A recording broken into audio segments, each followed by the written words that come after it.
So, Matt, thank you so much for joining us to tell us a little bit about your story. Why don't you tell us about your daughter and your Make-A-Wish experience? Violet is my daughter. My wife and I have two children. Violet is our youngest, and she's 7. And she was diagnosed with a rare, non-inherited genetic disorder when she was just shy of 2 years old. And so when we found out Violet had Rett syndrome, the research was kind of all over the place. Some people were like, there's nothing we can do for your baby. Go home and just love her. And whenever her time is, her time is. Well, that doesn't work. In my family, we refuse to believe that. And our Make-A-Wish story kind of happened by sheer happenstance. Some friends of ours who have twin girls that are also afflicted by Rett syndrome, they applied for and received a Make-A-Wish, and they encouraged us to apply through Make-A-Wish Alabama. We did. We were accepted, and right now we're on track to get our wish. Some of the wish process is what your child wants to do, and Violet selected, she wanted to go to Disney World during Christmas. We'll definitely want to get there and do the Star Wars stuff and the new Star Wars ride and the new Star Wars world. My son is super excited about it, and so that's what we're waiting on. But we are a proud Make-A-Wish family. The people with Make-A-Wish, both nationally and internationally, and Make-A-Wish Alabama have been wonderful. They send Violet goodie bags and little care packages, and we're still thinking about you, and we're here, and we're so excited, and they do a great job of keeping in touch. So no donation is too big or too small for this group. It is truly putting your money where your heart is. And if your heart is with children and helping those children who have these dire medical circumstances and tough situations, I can't think of a better charity that I would want to support. Watching a child on their Make-A-Wish and watching a family who is awarded their Make-A-Wish will melt your heart. And so for that, I would say thank you to all the people who have donated. And I would encourage everybody who hasn't donated to really push and make that donation during the Podathon. A long time ago, in a galaxy far, far away. Oh, hello there. This is Mark Thompson. I narrate a bunch of the Star Wars audiobooks, and I just want to take a moment to ask you if you would please contribute and listen to the Podathon. They're doing this to benefit Make-A-Wish Foundation. It's a great cause. They're great guys, and I hope that you'll support them today. Do or do not? There is no try. For light and life, we are all the Republic, says Skier. This is Grand Admiral Thrawn. May warrior's fortune smile on your efforts. Good luck, Podathon. May the Force be with you.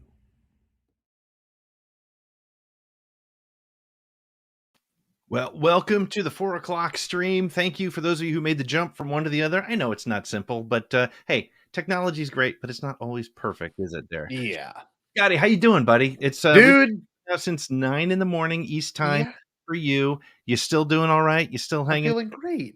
Heck yeah, dude. Look at this. Look, I got one of my favorite content creators shirts on, obviously, and we're about to have him on to do his show. It's good. It's been a blast. And we've beaten our goal. We've gave away a bunch of stuff, and I think it's time to even do a goal update, or I guess a donation update. Is that okay with you? Yeah, let me get the official video running, and here it comes.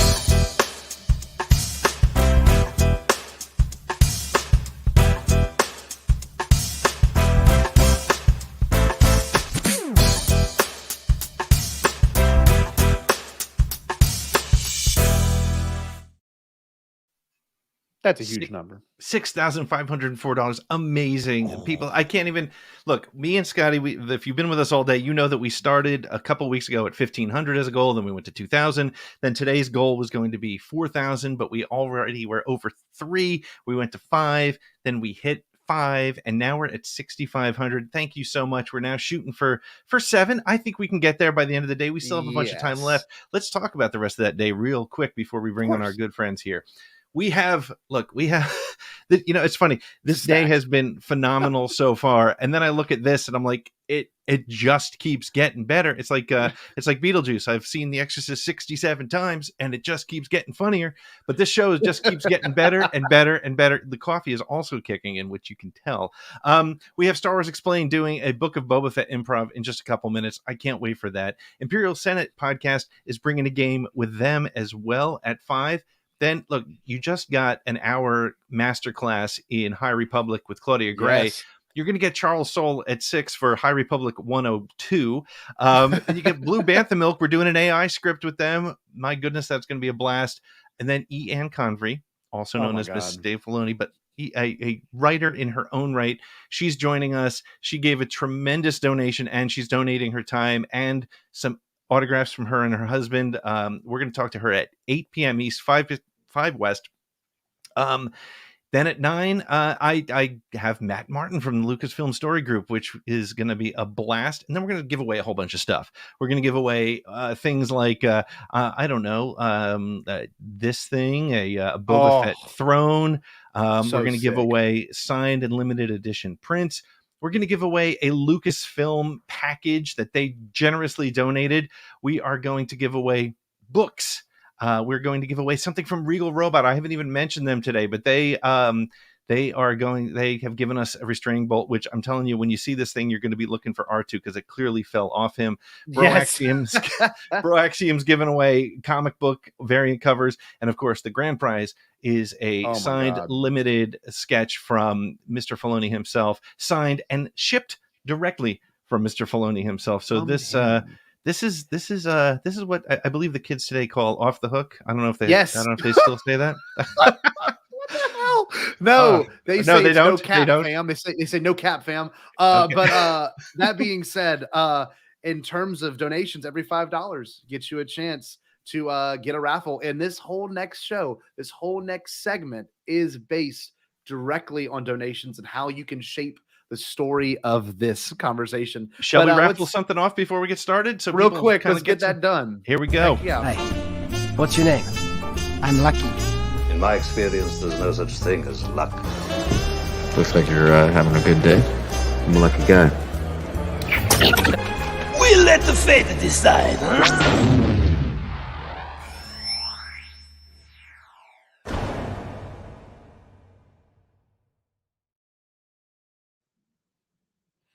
So from impressive. Claudia, as we've been doing every hour on the hour. She's been so incredibly generous, not only with giving us some gifts, but also with her time. So here we go. Who's going to take this one? Let's see. Look at this wheel. It's labored. Blake Fortin. All right, Blake, congratulations. Thank you so much for your donation. And you also are going to get a Claudia Gray signed book plate. We got one more thing, and then I'm going to turn it over to you, Scotty, to introduce our friends over at Star Wars Explained. This is actually from Insight Editions. It is a copy of, I don't have an image of it right here, but it is a copy of the Life Day Cookbook, which is a blast, a lot of fun. Nice. And so here we go. That wheel is just not happy.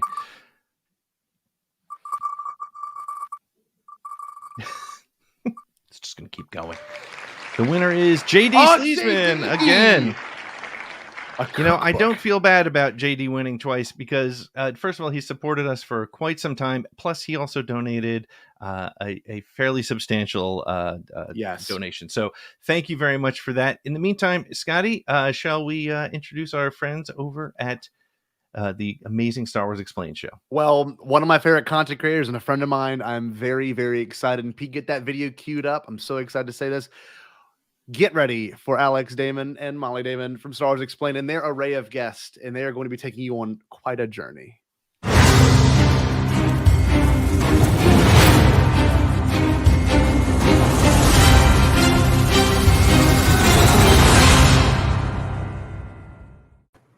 Scotty is being a real suck up, but it's working.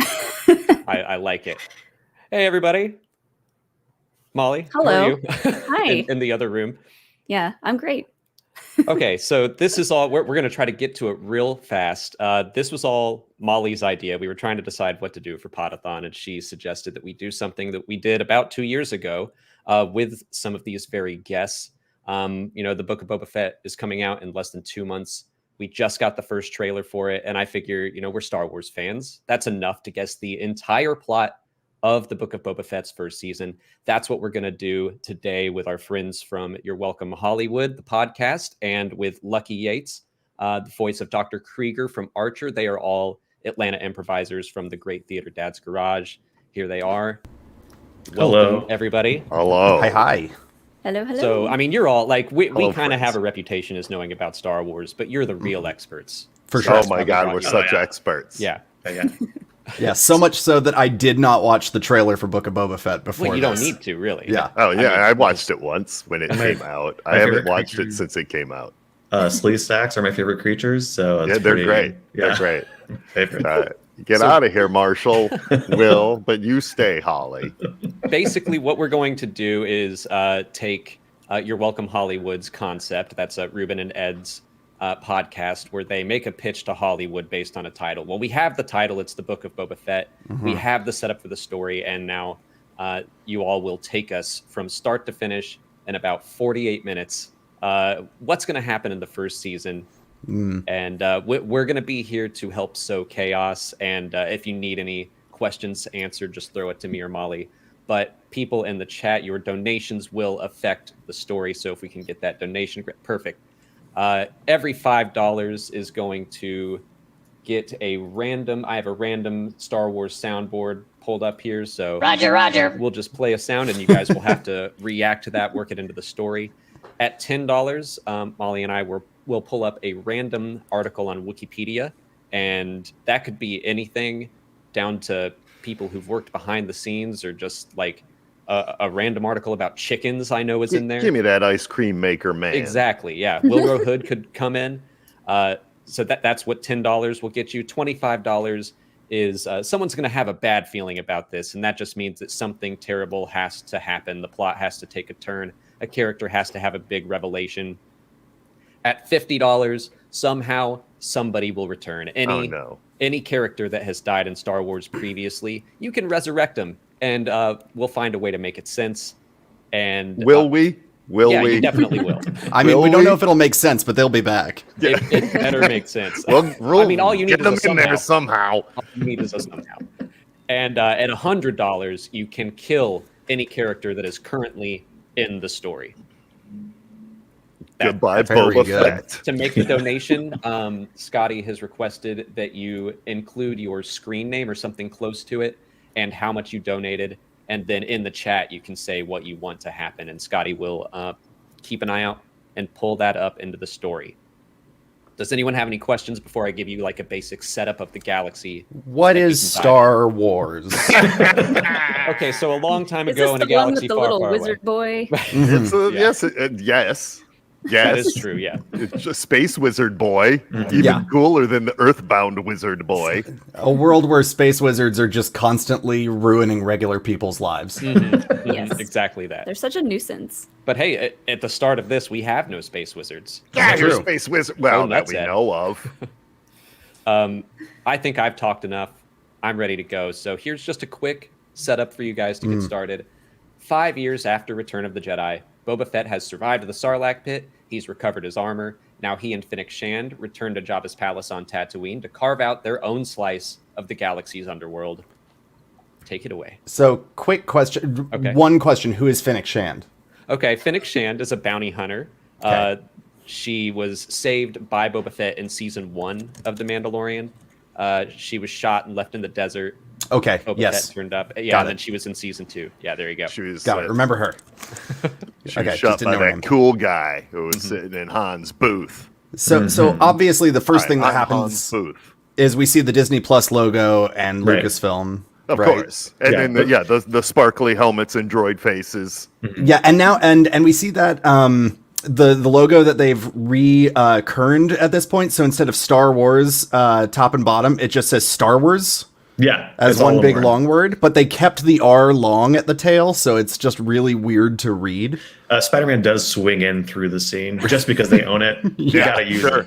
Yeah, There's a quick cameo by Howard the Duck. Yeah, yeah, and there's a Kermit arm that waves up in the corner, just going Yeah. like, "I'm here, then plus me." They own all of us. Something's wrong about that. I should really. They also own me, so I should really keep it cool. That's true. Yeah, it's that that Darth Kermit meme appears through and says "smoke bomb," and all the kids are like, "What is that? I don't know what that is. I shouldn't be watching that show." I have a dumb idea for how it starts. Oh, please. Well, you haven't watched the trailer, so I'm really excited to hear this. So I think we start in darkness, and you see a Mandalorian helmet being like lit up by blaster bolts, right? So you see sort of the outline in these little red capews. Yeah. And we see Boba Fett, he's inside the Sarlacc, just like blasting and blasting and blasting at the walls as tentacles. It's like the Autobots at the end of Transformers the movie when Unicron's tentacles are trying to get at him. Yeah. Until there's a record scratch and he goes like, yeah, that's me. You might be asking yourself, how did I get into this mess? How did he get in this fix again? Then they show all 4, 5, and 6, so you understand how he got into that mess. Yeah, right? and a quick 1, 2, and 3, just so you know his lineage. Yeah, and then he's like, and that about sums it up. This helmet you're seeing these blaster fires reflecting, my father's head was in it when I took it over. Do you I had think to that they shave will? my dad's decapitated head out of this before I put it on my own head to wear it for the rest of time? This is a good question. Mace Do they? Windu he chopped my father's head off, and then I picked it up, and then I still wear the helmet. Do they bother to like? Do you think they'll do a CG recreation of that scene from Jedi where he gets thrown into the pit?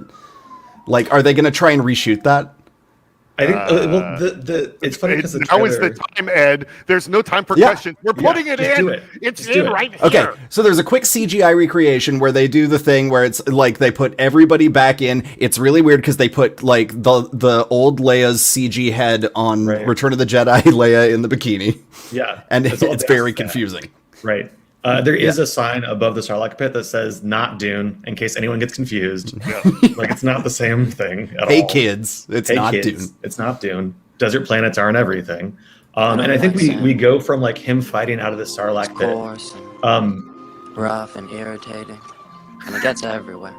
Okay, so the sand on Tatooine is just falling into the Sarlacc's mouth. Yeah, of course. Anakin's complaining and bitching about sand was so strong, everyone in the universe felt it when it happened. It was like a forced projection that everyone experienced for eons after. As if thousands of people complained about sand at once and were suddenly silenced. Yeah, right, exactly. The sand is an issue. Boba Fett wakes up. This was a dream that he was remembering of his traumatic experience in the Sarlacc pit. And he wakes up in the sick bed that's in Jabba the Hutt's palace, which he has now taken over at this point. This was once Jabba's pleasure bed. It's massive and wide, and like there's dried, crusted slime from Jabba all over it still. Yeah, and he's alone, which I think is very that's sort of important. He's a sad alone man to some degree. There's Fennec Shan. Fennec Shan is with him, of course. Yeah, but Fennec stands by the door. She's always on watch while he's asleep. She has to be on watch, and so she's like, you said some weird stuff while you were asleep. And then suddenly he was like, "I'm lonely. Where's my little black book?" And he looks in his pockets, and he's like, "Oh no, I can't find my little black book." That had is that the book of Boba Fett? Numbers. Is that also Boba Fett's voice? What? Yeah, that's he talks like this now. I can't do what's his face's accent with that. I can't. Isn't that bad to do accents? This is what Boba Fett talks like. This is Boba Fett now. He sounds very close to Palpatine in some ways. Well, so that's actually it's canonical. At the end of Rise of Skywalker, when Palpatine died, there was like an energy blast, and everybody sounds a little bit like him now. Yeah, it's like helium that goes through the galaxy, but it's Palpatine's voice. Yeah, it's like somebody popped a helium tank nearby. So Boba, I think we see like it's the scene from the trailer where Boba's obviously building a new crime syndicate. He has all the players at the table where he's talking about like, hey, like what do we have Jabba's entire like how do we kill crime Superman? Do we own Superman? Does Right. Disney They're like, own no, Superman right now? That's HBO. We can't talk about Superman, is what they say. It's not allowed.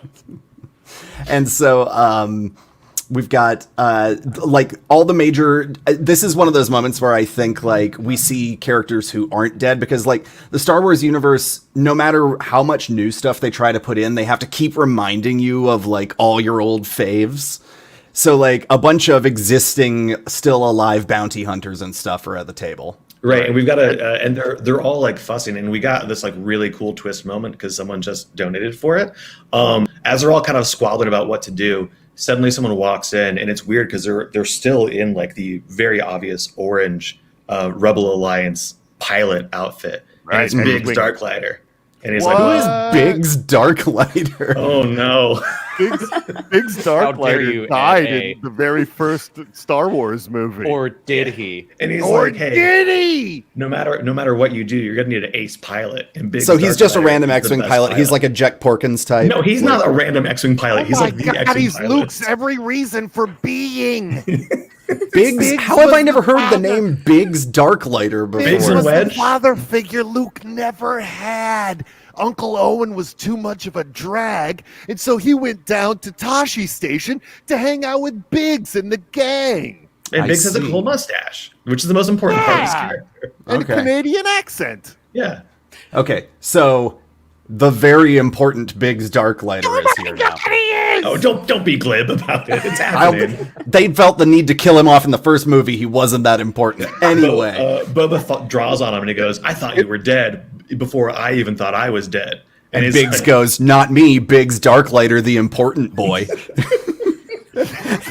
And everybody like feels that. They're like, oh, what an important boy. Oh my God, he's the important boy? The important boy's never revealed himself before.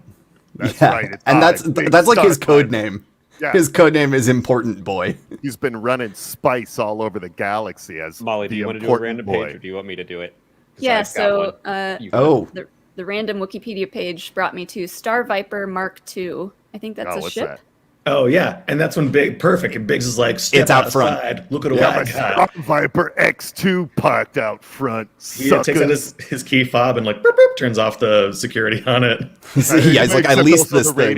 The radio goes off at the same time. He's like, oh, there's a short. Hold on. Beep, beep, boop, beep, boop, beep, beep, boop, beep, beep. Beep, boop, boop, boop, boop. And it's 10 minutes of him like figuring out the key fob on the Star Viper Mark.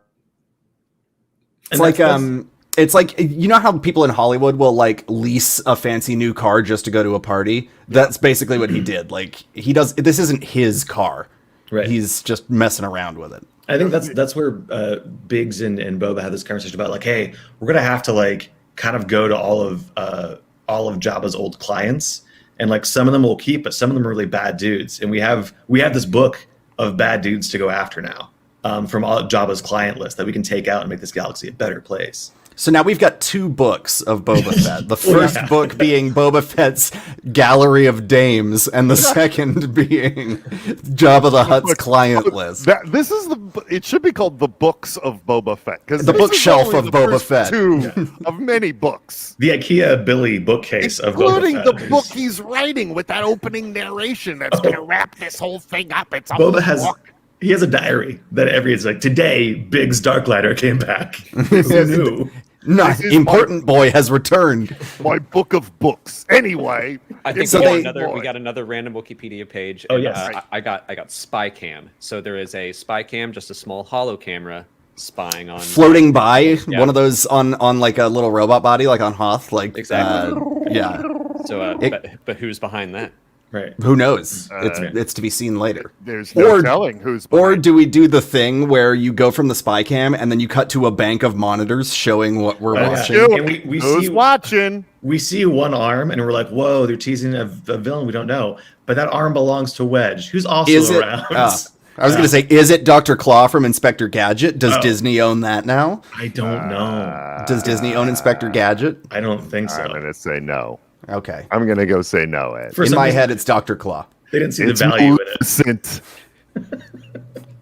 So they're off to the first client, right? Like that. This is episode 1 is like, let's go find the first of Jabba's old client list and see if we can get a job.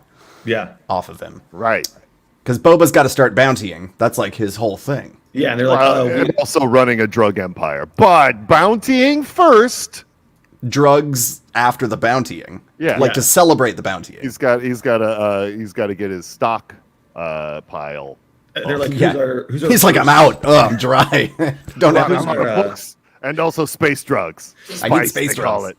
They're like, who's our first guy? And it's like, oh, the first name in the book is Blasto Dildar. And his Blasto Dildar, my favorite Star Wars character. And his problem is that he's been giving spice to the kids, which is everyone knows you don't do that. You don't give spices to the kids. Hey, and again, Alex, it says not Dune. It's a different spice. That's very clear again. Alex, can you give us a random planet? Sure, I'll try. I just want a planet for it to be on. Yeah, Katie J. Rowe has requested you kill a character. $100. First of all, thank you, Katie. That's really great of you. That's awesome. So I got it. I got it. Ooh. They all gather around the Viper XJ9 10,000. Mark II. Mark II, where Big Starklighter is opening the hatch, and he's like, well, let's go. We're about to head off to the planet. And then Boba Fett pulls his blaster and shoots Big's dead. He's dead again. Lucky. Yeah. Or is he? Or, yeah, he's like, you know what? I didn't trust him for like showing up out of nowhere. He was a double agent, and you see that he was actually a droid version of Big's dark light. The weird thing about that part too is when he walks outside, he's like, "All right, guys, I just want to remind everyone that we should stay on target, and then that's when he gets blown up from behind. Yeah, you got to have the nostalgia. Like a callback, right? Yeah. But then a planet. million nerds will scream that wasn't his line, and then yeah, it was someone else's, I'm sure. Yeah, Alex, what planet should we go to? We have Ithor. Ithor. So you know the Hammerhead people? That's where the Hammerhead Ithorians are. And Boba goes, "Oh boy, what an eyesore!" The moment they land. Yeah, they decided to make Boba Fett really like the comic relief in this one. Right. I guess and only in episode 2. They're trying things out during the course of this. Yeah, it was like, you know what? We had him be stoic and like really like. There was a little Din Djarin, so this one we're gonna mix it up, and he's gonna be buffoony. Yeah, Fennec rolls her eyes, just dad jokes all the time. This again, Boba. You're always cracking jokes. Hey, let's go find this Dildar guy. Blasto Dildar. So there, I think this is a classic. Oh, that was Force Lightning. Oh, Yeah, we shouldn't have landed in a full parking lot. This ship is big. Sorry, everyone. There's so many hands and legs out from under the bottom of the ship. Sorry, everyone. Oh, there's a music festival. Oh, wow, we messed up, you guys. They've just landed like in the middle of a busy marketplace.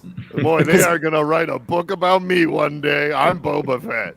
Anytime you go to a new place in Star Wars, you have to land in like a very busy city center so that we can see what everybody's like and see how it's always we get to see what they trade at food stalls. Like that's pretty much Star Wars. So what are they trading here? It's big handfuls of like wiggly fish.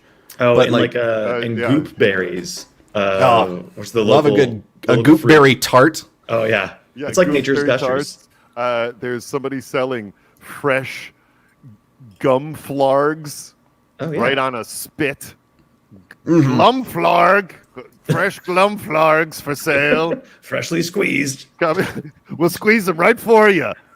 From alive to squeezed, right before your eyes. And I think Fennec, because Boba's such a jokester now, Fennec's the one who's like really doing the footwork here of like, hey, do you know Blasto Dildar? What do you know about this Blasto Dildar? She's asking everyone, trying to find information about him. Yeah, until they find, I think their informant has to be a tiny creature of some kind. Right. Like a little like weaselly guy who's also very alien. What is Snaggletooth? What are those guys called? What are those? Or the mouse guy? Alex and Molly. Mouse guy? The chat. I'm talking about the Cantina characters. Yeah, like the little tiny. Fan, yeah. Yeah. Who's that guy? Cabe. Cabe the mouse guy comes up. He's like old and withery, but he's been around everywhere. And he knows Boba and Fennec. He knows Fennec even better than he knows Boba. Fennec, my old partner playing was it Patak? What's the card game? Sabak. Sabak is what it is. That's what it is. You still owe me 50 credits. And they like, we do that thing where like they're facing off, like there's an old debt to settle, and then they pause and they laugh and they embrace. Good to see you. Good to see you. So and then she takes 50 credits from the Glumflarg sales guy's booth and gives it to him. And she's like, "It's wrong to squeeze live things." So he's like, I know where Blasto Dildar is. He's, I think he's got to be super well protected because we got to get a big fight scene coming up. They do point to a very like obvious tower in the distance, which is like he's it's in that the tall one. Yeah, with a big sign. It says Blasto's pad. Yeah, it's like Blasto's secret hideout pad. It's like Bowser's Castle in Super Mario Brothers, where it's just like flashing neon. Yeah, a flashing neon cartoon of his head on top of the tower. And there's also many like you have to side scroll your way into it. There's many traps and creatures to stop you along the way. They really are building the game through these next couple of episodes. We got to market the game. Yeah, the Don't tie-in forget the video marketing. game. Yeah, of course. So we're waiting on Chase Hauser he wants to resurrect someone. We're trying to figure out who. Oh no! Yeah, Here 'cause comes this big dark But lighter. also, hey, it's not me. It's not me this time. This is a but good also, time to resurrect a character, though, because we need and an ally. Someone needs to have a bad feeling about something. So a big thing needs to happen. Okay. Yeah. Can we combine these two things if we know who's about to come in? Oh, that's a good question. Molly, why don't you name does that someone fall who within the rules? Should be resurrected. Oh boy, just a random Solo. dead person. Ben Solo. Yeah. Okay. Ben Solo? Who's All not- right. He's like 3 at this point. A child's That's what I said. No, this is great because in The Mandalorian we had Grogu who was Baby Yoda. Now we have Baby Human. That just Baby has to Ben. be brought. A precocious Baby kid Ben Solo, waddles who's up. already angry at his father. Will Yeah. you be my new daddy? But if you want to resurrect Ben Solo, I think what Molly is saying is that somehow Ben Solo from 25 years into the future needs to be brought into this story. Okay, I got Which I there got is it. So he's just a Anyway, we crappy do that. 30-something. I got it. Go, Lucky, go. Hey, it's me, Ben Solo. I'm here from the future. I went through that cool place with Ahsoka Tano. She knows how to get there. She got me Nice, all the Lucky. way back here. We can time jump in this universe now. And Boba goes like, "That's very complicated. Let's not And he get too pushes, far and he into pushes him back into the time thing, and it closes. And Ben's like, "I'll be back when you least expect it, but when you need it the most." Yeah, Why and does then- everybody hate me? And that's when Fennec goes like, I got a bad feeling about this because Ben Solo from the future showed up. He was like a uh-oh. dark portent. He was Right. this raven sort of thing. Yeah, that he showed was, up. he was Darth merely a Portent herald. is a good. Merely a herald, but for whom? Yeah. And then they are met by our new. Uh-oh. It's me. They're met by our new ally character, Dark Portents. Oh, right. Oh, Yeah. Who's related to Porkins. Yeah, Dark It Dark was- Porkins. It's Jack Porkins' brother who is very Dark Force sensitive. Right. And you might be Mm-hmm. saying, this is too many characters for 2 episodes. And you might be right. But there's gonna be more. Did So you see the trailer? There's like 19,000 characters in that trailer. We have Okay, so to then- honor them all. Yeah, you're right. We got they make their way. They're making their way to Dildar's palace. Blasto Dildar's palace. which is a great name for a place. Oh, that's great. Dildar's Palace. Yeah. Dildar's Pleasure Dome, we'll call it. Okay, Anyway, we've got Fennec leading the team because clearly she's the only smart one in the group. We've got Boba Fett just tripping over stuff and slipping on banana peels. Boba and accidentally he shoots. said, Boba be tripping. Yeah, that's what he says. He makes a joke about his own trip. Yeah, he's starting to refer to himself in the third person, His which is backpack annoying to rocket- everybody. His backpack rocket launcher accidentally goes off, and he goes, "Oops!" and they just keep going. Yeah, he tumbles through the air like a bad rocket for a while. This series is gonna make keeps Boba the least backing cool into character. He keeps They dub in the backing into- goofy noise. He's just through the air. Yeah, Goofy scream. We do own that. We do. Yeah, It can Disney be in owns here. that. This is perfect. Okay, We can have it. great. And then we also have, who do we just get along with us? Who just joined up? Portents. Oh, Dark Portents. Oh, Dark Portents. And, Dark Molly, Portents do you want to pull up a is, random page? I know the way. I know the Yeah. way. Yeah. So somehow Barriss Offee's lightsaber appears. Oh, who could forget Barriss Offee? Oh, I certainly haven't. I don't. Okay. Dark Portents produces something from his Something that somebody store-bought recognizes. Dark Jedi robes, his Sith robes. One guy in the theater goes, "Oh my god!" Yeah, but everyone in the episode though, like the hilt is barely out of his cloak, and they go, oh, "Is that Barriss Offee's lightsaber?" They all know. Shut up! Shut up! The Barriss Offee? Yeah, it's Barriss Offee's lightsaber. What do you want? It's the most important boy next to what's his name? Biggs Darklighter. Yeah, it belongs to the real important boy. Yeah, Dark Dark is It Dark is my mission to return it. I got it off of his six-armed body. Yes. I got another random Wikipedia page. Somehow you need to work in the real life issue of Bounty Hunters #7. It's a comic book in the real world, but that appears in the story now.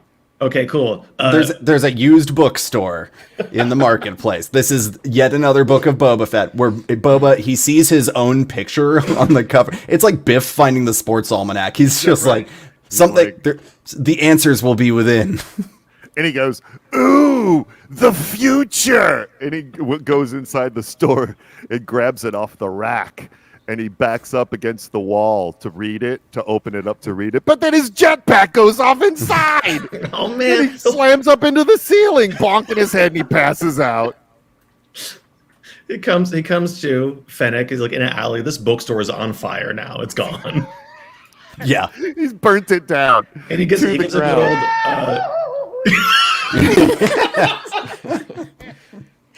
Perfect. I guess I just got to cue that up. Is that a Star Wars noise? Online. No, that's It is now. Shopify, the e-commerce platform that's trusted by over. Yes, Shopify.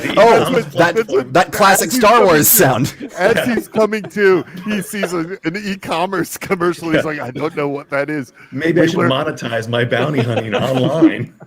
We work in Imperial Credits and Trade here. It's sort of a no system right now. It's kind of like Bitcoin. We don't know how it works, but we're very excited about it. Boba does see the bookstore on fire and does let out a "Did I do that?" Because ABC is owned by Disney, so Urkel. But it's against his helmet.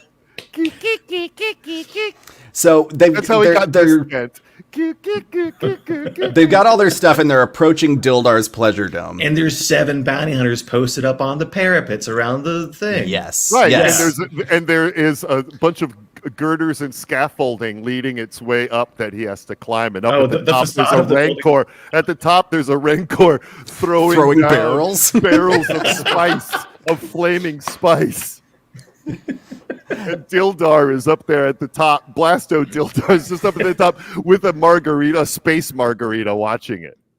And he's like, margarita. I love giving all the spices to these kids. I'm a drug boy. Yeah. There's a line of kids. There's sort of a line of kids going in. It's like it's a ride. Yeah. And they're coming out just so high. They're coming out in the barrels. Yeah. That's what the Rancors. They go in a barrel and then the Rancor throws them. Yeah, it is like a Pinocchio situation where they think it's like a really fun palace that's like fun and games, and it's like, no, it's drugs. You have to smoke a whole cigar. That's right. It's Pleasure Island. They're going to see somewhere in the background when they're inside. There's just a little tiny Jiminy Cricket like graffitied on a wall. It's like very subtle. But, it's an Easter egg. I see it. Yeah, Pixar Easter style. egg. And Boba says, you know what? I might be a big goof, but even I know this is wrong. We should get this guy. Episode 4. Yeah, so now we are inside of Blasto Dildar's Pleasure Dome. And at this point, they have dropped the pretense of Boba being an idiot. He's back to trying to be cool again. Right. And he's gone the other way, where he's like the most bloodthirsty he's ever been. Yeah, he's basically Batman at this point.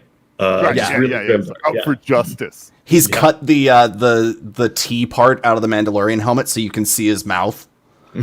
So when he bares his teeth. Yeah, exactly. So he's like Judge Dredd, which Disney does not own. Yeah, but this is their way around it. Somebody was like, "What if he was Judge Dredd?" And they were like, "We can almost do get that. there. We can do that with his helmet."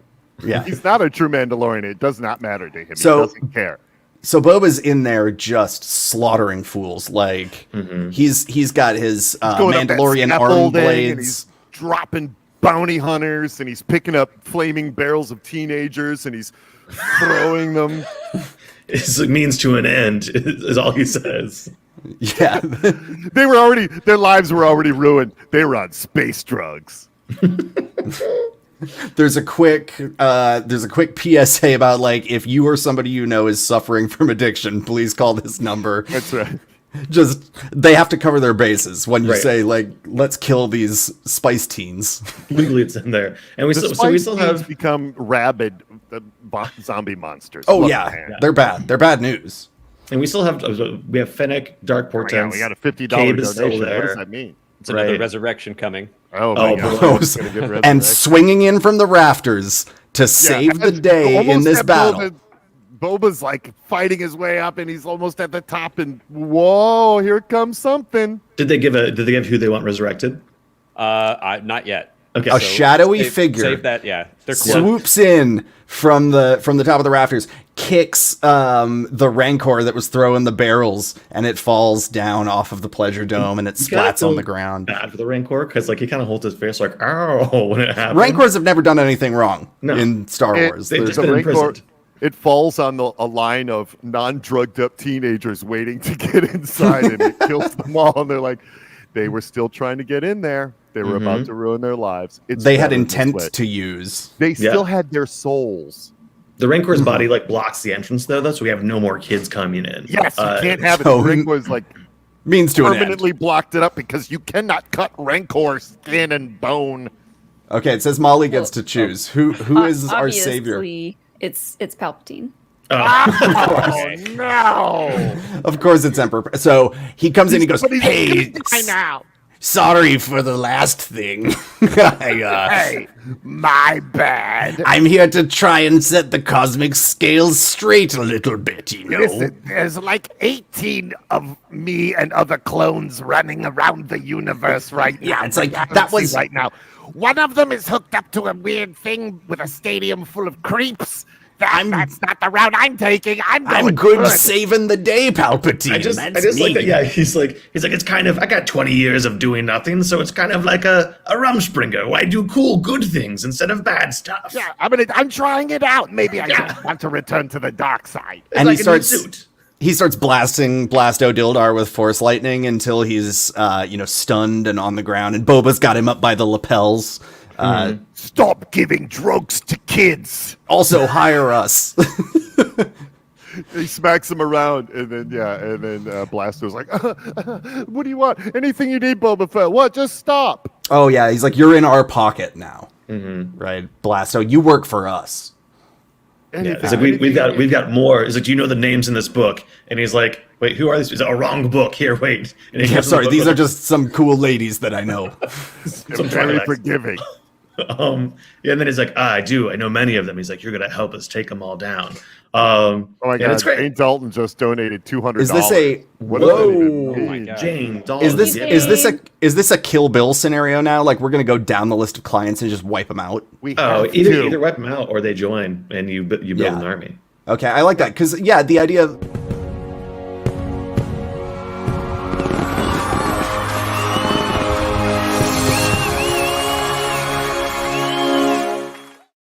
hot. Oh yay! Diggity do back. We made 7,000 Imperial credits. Nice.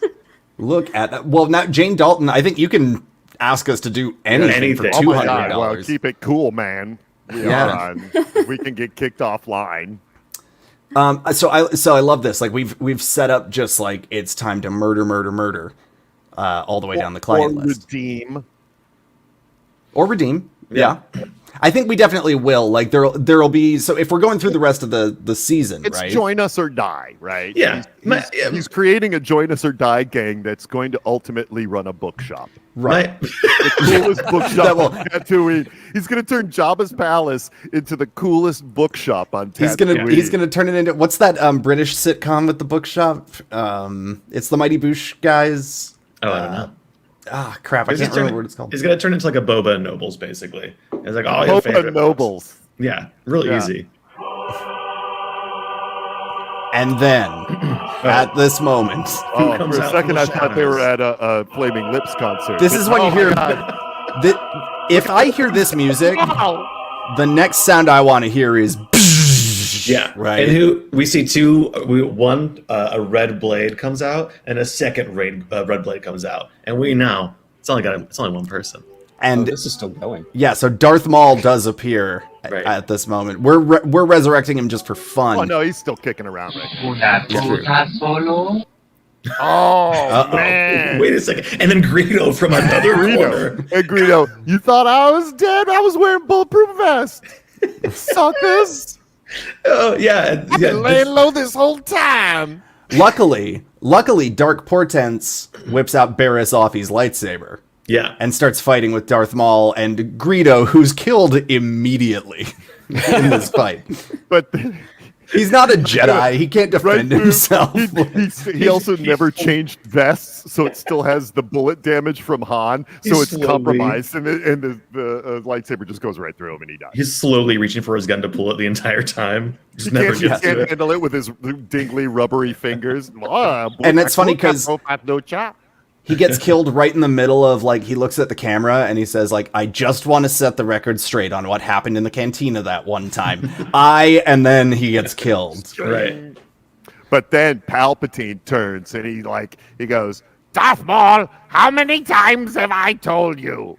Mm-hmm. You rascal. You Get silly out little of man. here. Join us or die.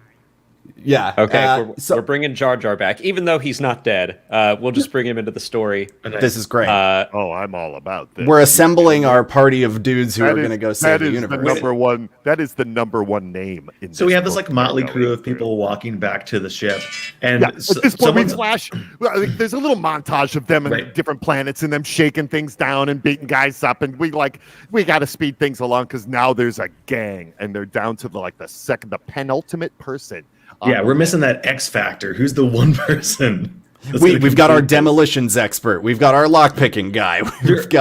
They're all at a bar and they're talking about this. Yeah, they're talking about this at a bar. Like, we need one more guy, and all of a sudden a big ruckus breaks out behind them, and someone's in a huge bar brawl. And huge Gamorrean guards and all kinds of giant beings from the Star Wars universe come flying out of there. Somebody we only really capture wailing. a glimpse here and there of a flappy ear. It's very hard to see. It's so fast. It's so And good. a big fist, just a giant lanky fist coming up and flashing back down. Once again, everybody watching just goes, "Oh no, Yeah. no!" A face turns around and it has a scar over one eye that's closed, sealed shut. Yeah, and the other ear that you didn't see is half ripped off. Yeah, Mm-hmm. it's "He's a me, MFers," and then it's so Misa intense. do it. And Jane has also knife. given us Luminara Unduli and Barriss Offee herself. Oh. Okay, they're so all six-armed Barriss Offee herself is here too. They were both sitting in a corner booth betting on whether Jar Jar was going to beat everybody up or not. And who was the other person? Unduli? Luminara Unduli? Yeah, that's Barriss Offee's Jedi Master. Oh, cool. Okay. You know, Okay, great. come on, man. Guys, I just forget sometimes. There's so many amazing characters. And for one more, we need one more. I'll So throw many- in Aunt Beru. Amperu. And Amperu. A skeleton walks in the door. Animated by the Force, this burnt skeleton just kind of shambles in and goes, "And also me." The love of my nephew is keeping me alive. And there's almost what ends up there being is there's now this kind of butting heads where it's they're Jedi, right? So they're we'll take you down, Boba Fett, you and your crime syndicate. And they're like, we're not doing anything wrong. We'd like to see you try. And this is the thing throughout the rest of the season where it's He got real sassy there for a second. We're doing nothing wrong. We'd like to see you try. Neck bobbing back and forth. That's episode 6. And the alarms are going off. Hey, it's time for the hot chicken wing challenge. And Jar Jar sits down against Boba Fett. He faces Boba Fett at the table. It's Jar Jar versus Boba Fett in a chicken wing eat-off. And It's spicy, he says. They lay down a plate of 7,000. We're gonna match that money. 7 Mynock wings. Mynock wings. Deep fried and slathered in hot sauce. And it is just like hot ones though. There's like different spices all the way across the table. There's a quick cameo by Sean Evans. Like he is there. And he's like, "Can you explain this Instagram Boba Fett now?"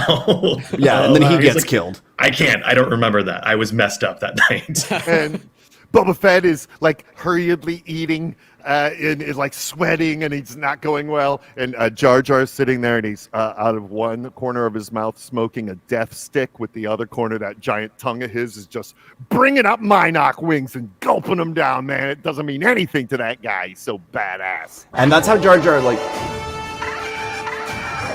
That's the sound the wings are making. They're still alive. They're pork wings. It takes Yeah, the pork Mynock wings, little 7 tiny years to flappies. die. And that's how like Jar Jar like impresses them enough to get into the heist gang or the He goes, you know. So am I in? Yeah, and they So do a Misa Beastmaster, like, And they arm say grab. you're in, but then they're like, no, you're in, and the little mouse bat guy is over there peeing in the Just corner. peeing. And they're like, yeah, there you go. And so In a weird throwback to earlier episodes, Boba's like, "How are we going to fit all these people in my ship?" my ship that it's called something else now. We're calling it. It's oh man, it's called the. Well, they stole the Star Friendship- Viper Mark II. It's Yeah, called that's the right. Friendship. Oh yeah, they got the Star Viper, man. Yeah. And We're not then leaving that. it zeroes out. Yeah, like so all the Star Yeah, so the first season is setting up this like we're gonna take down Jabba's.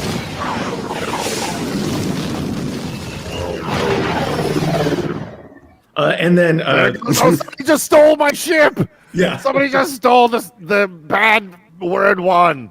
Yeah, and on the TVs in the bar there is pod racing, and someone goes, "This is pod racing" as a throwback. Greg Proops says that. Yeah, Greg Proops, improv comedian Greg Proops says it. Now this is pod racing. Greg Proops does sound like a Star Wars name now that He I was. think He about was. it. He was that guy. He was? Greg One of Proops those was two- in. He was one of those two-headed character that He- called that pod race. Foden One of them was Bede. Greg Proops. Foden Bede. Oh, nice. Yes. Foden The other one Bede. was Molly Stunt Guru. knows. Molly always knows. And that's it. That's season 1 of Season 1. Book of Boba Fett.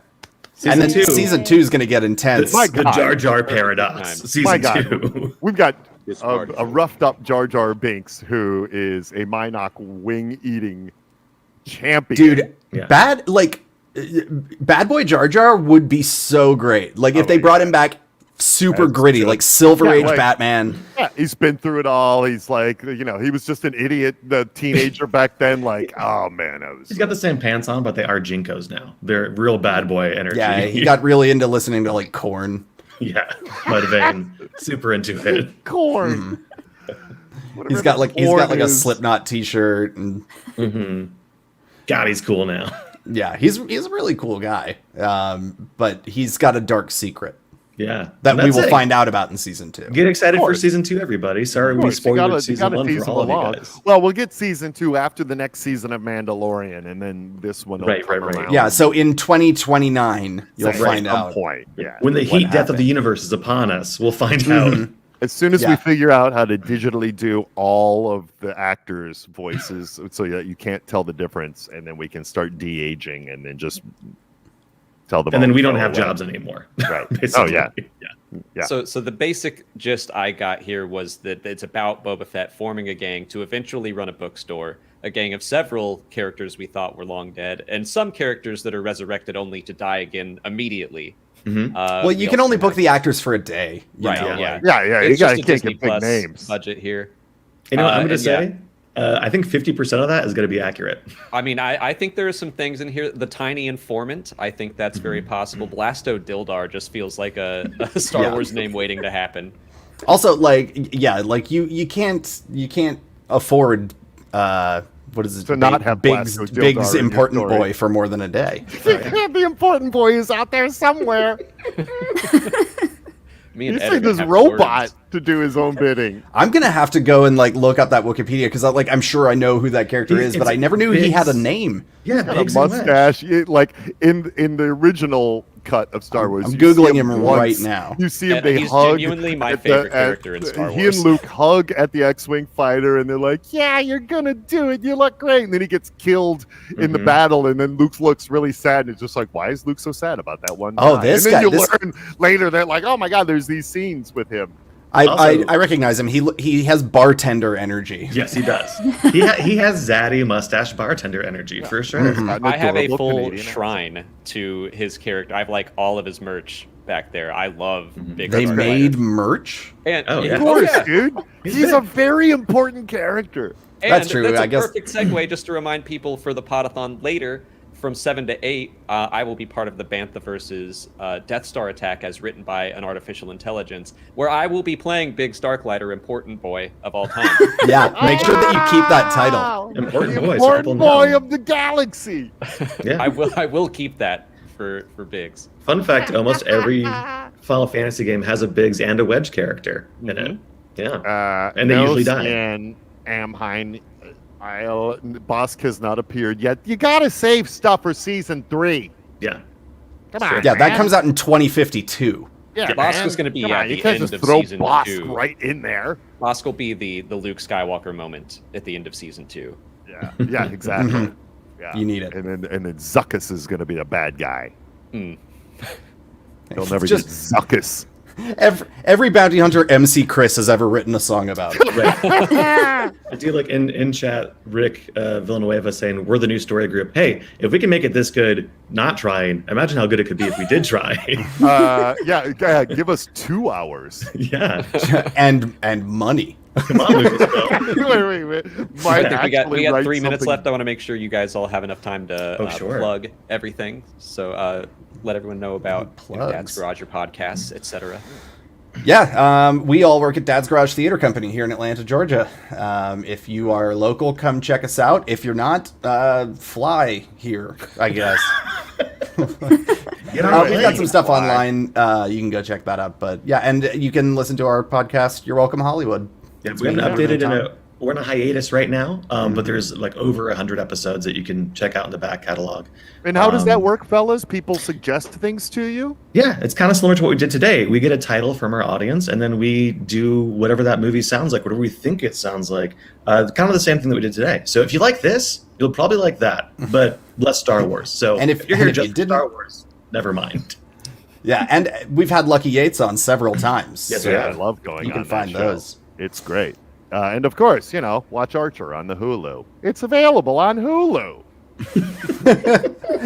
All of Get them, into it. Every one of them. All the episodes. We're recording season 13 already. Wow. 13 Goodness. seasons. Wow. Yeah, we're in the 13th season right now. They'll never let it die at this How point. exciting is that? Thank the gods for that, sir. Those bookshelf beds don't pay for themselves. Pretty sick. Now, look at that. It's the best. It is very. You look like it. Kind of looks like you live in a 1920s hotel, which is very nice. I mean, I don't not. It's Yeah. It's very Art Deco. Yeah. Yeah, very I live in a very cool and creepy place. I like to keep it creepy. Thank you guys again for Thank taking some you. time out of your This day to was do just, this. This is super fun and terrific. as crazy as I thought it would be. Oh, we love seeing you guys. I saw you just last night, and yet Yeah, I right. missed you already.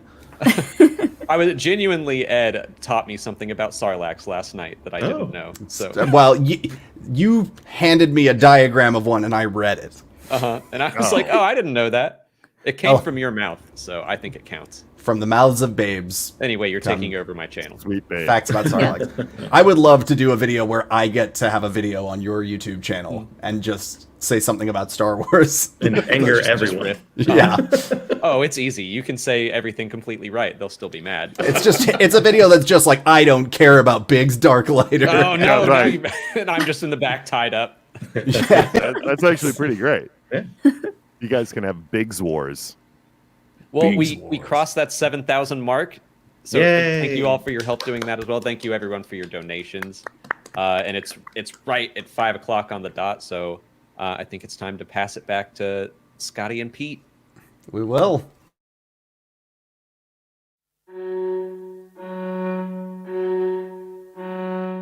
When I grow up, I want to be an entomologist. Music's always been an outlet Mike has wanted to dance forever. We knew in utero that Kingsley was going to have issues. Getting sick quite a bit, having low-grade fevers. I was playing with 3 other people, and just out of nowhere, my arm dropped. And that was the start of a long conversation with many doctors. He had a seizure about 9 hours after birth. He has been in treatment for almost 3.5 years. 4 times he's been on life support, one with pneumonia. There's a 50% chance of saving your arm, and you have a 40% chance of survival. Well, basically our world collapsed. It was devastating. I was in the hospital, one of my many rounds of chemo, and they came in talking about a wish. Kind of knocked around, asked some questions, what would you like to go do? I've never actually had somebody ask me what I wanted to do and then go forward and take care of it all. It's giving us something to get him excited about. It gave me an opportunity to forget. It's 1 week closer. It gave me the opportunity to be a kid. I would never think this possible or even happening to me. She is so happy. She is so alive again. We are the best we've ever been health-wise. Here's this little boy, so determined. That helped more than you can ever imagine. I think more than anything, it reminded me what I was fighting for. It's not a physical object. It's not a vacation. It's hope. And it's motivation. That's what it is. My wish is with me every single day. It's that place that I can always return to.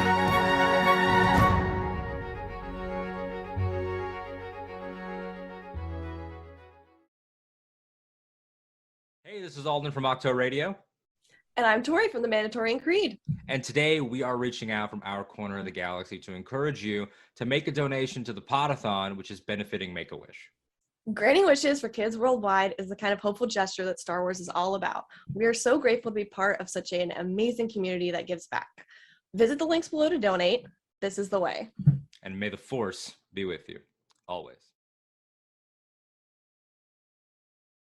I mean, that was incredible. Oof, that was insane. And on top of it, we hit our goal again during the event. It's just, so many goals. It's funny. We've heard so many people say, and I'm going to bring in our friend Jared here to be part of this. Jared, first of all, hello there. Jared has been running the green room for us, helping people get everything working so the stream actually looks good. Jared, thank you so much for everything you do. Jared. And the Nerd Academy podcast is where you spend all your time giving your Nerd Academy sort of points of view, which are fantastic. We love it. How you doing, buddy? I'm good. I'm having a great time. It's an honor to be here. It's an honor to be a part of the process. I reached out to Scotty whenever things were getting closer a couple weeks ago, and I was like, hey, if any way I can help, I will shill to hell and back on the social media. I will you tell me what I can do to help, and I'm there. I want to help out. So, we're here, and I'm having a blast in the green room, getting get everybody set up. It's been a blast. It's been a wonderful time. You guys, so everybody's putting on a hell of a show. And you said you were saying before about how this is how the community giving back is just, it's out of control. It's amazing and wonderful. And Scotty, I'm gonna let's get a donation update real quick. Oh my God, yeah, let me get that pulled up.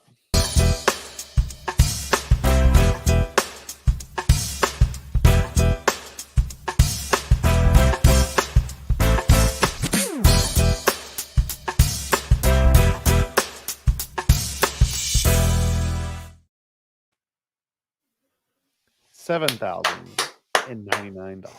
Amazing. Wow, guys, that's crazy. We've had to up the goal again. Sorry, we're up the goal to 8,000. You guys are all, listen, if we get anything else, we'll be so happy. But we have a lot of show left. It's crazy how much time we actually have left, because there's so many great shows. And let me bring up the schedule really, really quick here so we can talk about who's coming. We have Imperial Senate coming up in just a minute. Claire, Charlie, and Ash all hanging out with us, doing their thing, and it's going to get crazy. If you thought the last thing was crazy, this is going to be just as nuts. Then Bro Axiom is bringing Charles Soule to the table. Charles is going to be talking comics and High Republic, I'm sure. Then we have Ann Convery talking to Becca Benjamin and myself, and then Matt Martin from the Lucasfilm Story Group. And then we're going to do a raffle. We're going to give away some amazing prizes. But clearly, the community is not as concerned about prizes as they are about helping everybody else. So that's really great. And then we have a Bounty Hunter game show, and we also then have Force Connect coming up at the end of the day. Well, right now we have Imperial Senate, but before that, let's give away another one of those Claudia Gray book plates. What do you say, Scotty? Sound like a plan? I'm very excited for the next giveaway. Yes, let's do it. Okay, hang on. I just have to find the thing. Hey, look at Jared. What's your name? I'm Lucky. In my experience, there's no such thing as luck. Looks like you're having a good day. I'm a lucky guy. We'll let the fate decide.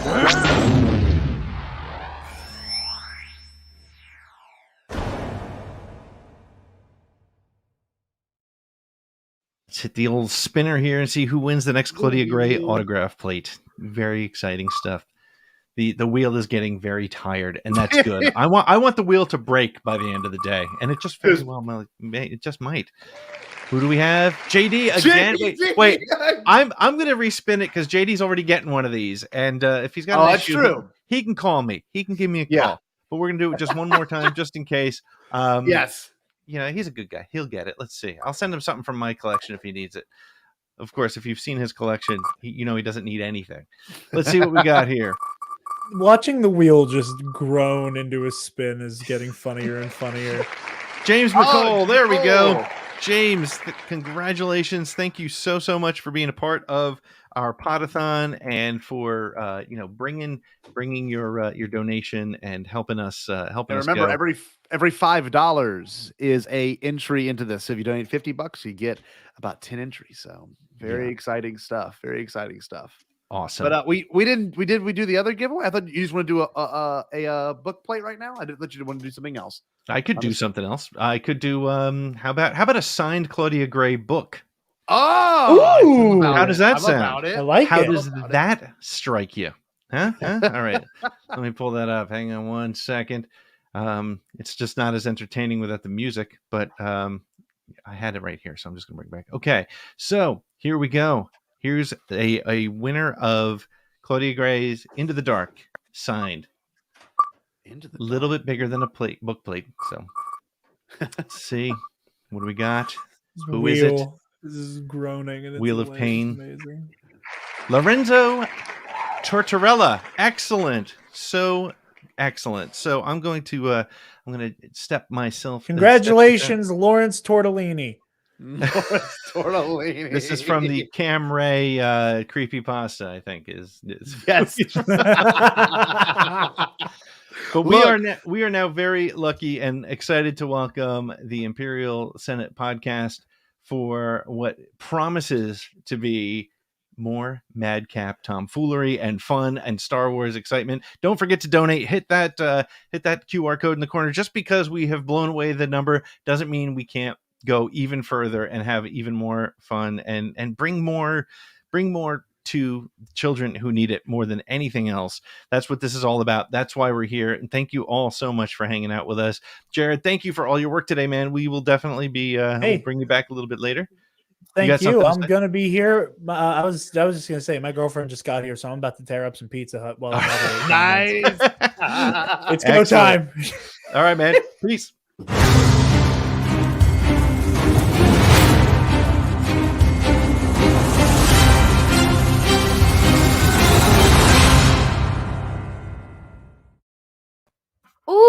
Ooh, how about that intro music? What is going on, guys, gals, and non-binary pals, all of whom are so very loved and so very welcome in this little space we have. You are watching the Imperial Senate podcast hour of Podathon 2021. I am one of your hosts, Claire, and joining me, as always, is my lovely co-host, Charlie. Hey, buddy. Hey, how's it going? Amazing. $7,000 and counting, and we still have 6 more hours to go, something like that. 7. I don't know how to count. I don't do math. I talk about Star Wars. That's why we're here. The only math we know is money. So get your donations in. If we hit 8,000 in this hour, Scotty promises he will free the caterpillar that's stuck on his lip. Please help that caterpillar out, okay? Yes, please help the caterpillar out. Get it back in his little cocoon so it can blossom into, or chrysalis, so it can blossom into a beautiful butterfly. Incredible. But anyway, we are the Imperial Senate Podcast. If you're not familiar with us, we have another co-host, Nikki, but he's moving. Like, that actually takes the time and energy and stuff like that. Psh, what an excuse. But he's not able to join us, but he's with us in spirit and sends his encouraging love and words to you all. Thank you so much to everybody who has donated. And if you're not familiar with us, we are, I don't know how to describe us. We are a goofy Star Wars podcast. We like to take the heart of Star Wars, which is a movie about space wizards for kids, which is a ridiculous concept in itself, and just have fun with it. Keep it ridiculous, joke around, and just, embrace what we loved about this movie and all of the craziness that comes from it. So if you're not familiar with us, it's kind of what we do. Yeah, like if Pete is the Empire Strikes Back of podcasting, we like to think we're the EOP farting of Star Wars podcasting. We are the Star Wars detours. Just kidding. No, but yeah, so we are Imperial Senate Podcast, but today we have the pleasure of having some incredible guests joining us for a classic of the Imperial Senate Podcast Discord, a little game we like to call Quiplash. So it's going to be fun. So let me introduce the first of our guests. It is from Tarkin Tangents and mainly from the Bad Motivators. It's my boy Dallas. Hi, Dallas. Hey, what a great cause we have here. I have something to add for all of our viewers. If we hit 8,000 in this chat or on this hour, I will donate a Thick Boy Mando 6-inch Black Series too. Ooh, baby. To how you guys figure out who the winner is. Yeah, we'll make it happen. We will give somebody can win. Go be a winner. Donate. We'll steal that wheel that looks conspicuously like the map from A New Hope. I'm worried that Yavin's going to blow up anytime someone's surprised. I just love how it clicks so strangely. Just bowing under the pressure. It's like I'm so massive. Goodness. I don't know who to pick. Well, anyway, thanks for having me on. Love doing this every year. This is great. Thanks for joining us, buddy. And also joining us from Rogue Podron and from Ponder Vision, it's Ash. Ash! Whoa. What's up, my friend? Nothing much. Just hanging out, ready to cause some chaos and quiplash as I normally do. So it's good afternoon. I love that your energy is going to be. It's like I love that you will match our energy and then exceed it. I know that's how it's going to go down. I've been doing a podcast with Charlie for like 6 months at this point. I've gotten. I've broken you. Yeah, another way to put it would be that. It's fair. I've been doing this a long time. I'm so far past broken at this point. It's not even funny. But also joining us today is a man who's doing so much today, and I just gotta give him big old props because not only is he producing this segment today, he's also gonna participate in the Quiplash. It's my buddy from the podcast of the Wills. It's Nick. Hey, what's up? How is everybody? Killing it, living the dream, kicking butt, taking names. Totally killing it. Mm-hmm. World champions. Nick and I are world champions over here. Look at that in the corner of my RTD2. Right. Fellow World Atlanta champ, Braves baby. fan. World champ. champs. Congrats. Did you see that boss video today? The boss video? No, the bus video. What bus video? The bus from the parade on Friday. Where they were going like... Oh, I know. Miles an hour through the parade. I was like, give Atlanta a second to enjoy it. You're going to be like, who's on that bus? I don't know. The second I saw that video, I was like, that's Atlanta. Yep, that. Yep. Sounds about right. Oh my goodness. But yeah, we are going to get things going here and get our first round of Quiplash. So we're going to pull that one up. This is a game, which is, if you guys don't know this game, it's kind of like apples to apples, but you supply your own answers. And then we all vote on who has the best answer to any particular prompt. So it's a good time. It's a good time. So this has been like during lockdown, we like had like a wine and Quiplash night like every night. Quiplash was like the pillar of my friend group. Should we do a normal round first and then do Star Wars rounds afterwards? Yeah, so we'll start with a normal round. Yes, based on how many people like your answer, you get more or fewer points, and it's going. Okay.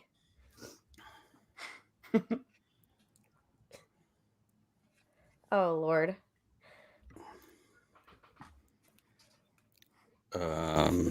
Wow. What's fun about this is I don't even know the rules of the game, so I'm just writing things down. The goal Get is your to make people prompts. laugh. Exactly. Make people laugh. Have the best answer. I got you. I'm ready. Oh no. Sometimes you get a prompt. Mine are gonna be so like, bad. I have no idea how to answer this. My kid's good at sports, so I'm kind of struggling here.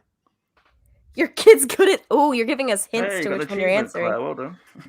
Me? Hey.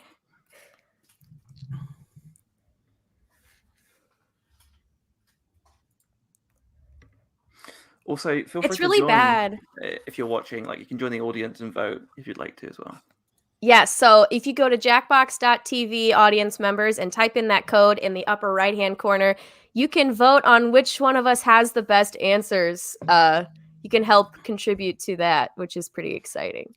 Quiplash is way better than apples to apples, Jared. I agree. I saw your comment there in the chat. It is, and a lot more chaos happens, especially after a couple glasses of wine. I gotta say, I get very intense.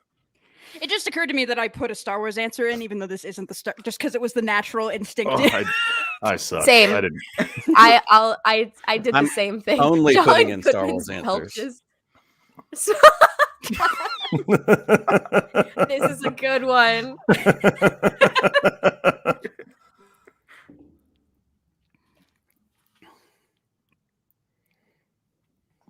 I only got 2 answers in. Okay. Man. Oh, sorry. That's the I think British we'll me. know. I apologize no matter what. Oh no. Oh. I mean, I feel bad voting for this one. If it makes you feel any better, I'm the one who wrote that. I figured you were, but it doesn't make me feel any better. I just realized I used the wrong there, which means I've had probably enough of this today, but you know. Exactly. Scotty brings up an excellent point. Donate. Donate. That's why we're here, gang. Oh no, I didn't get to this one. Oh.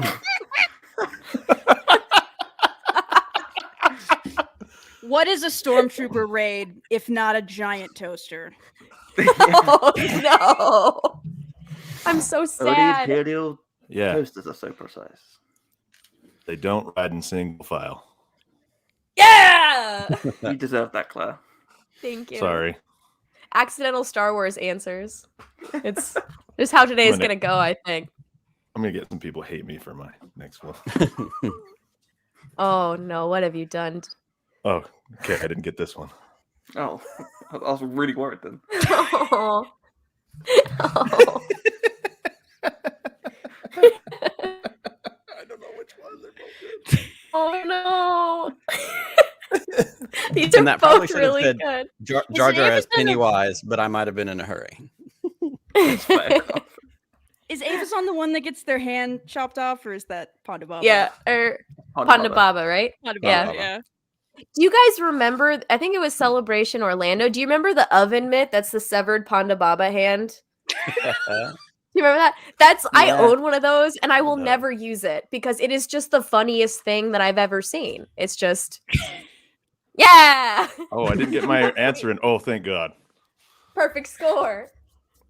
I was trying to spell Mein Kampf.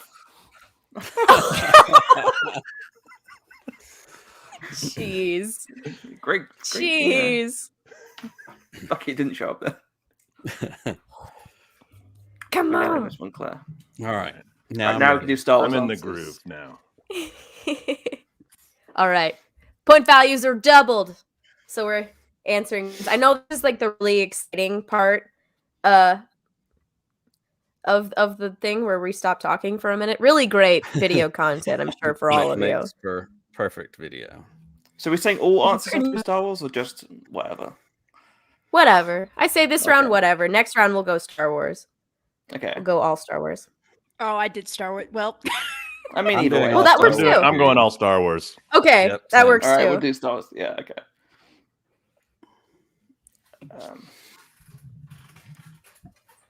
Oh, man.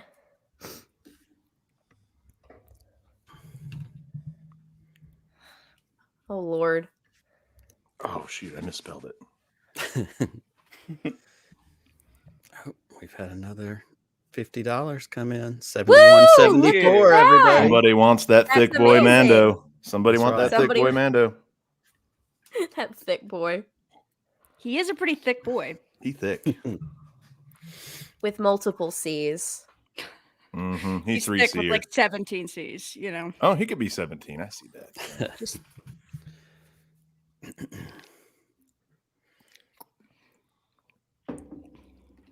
Man, I don't have a good answer for this second one, so I'm just putting something in before time runs out.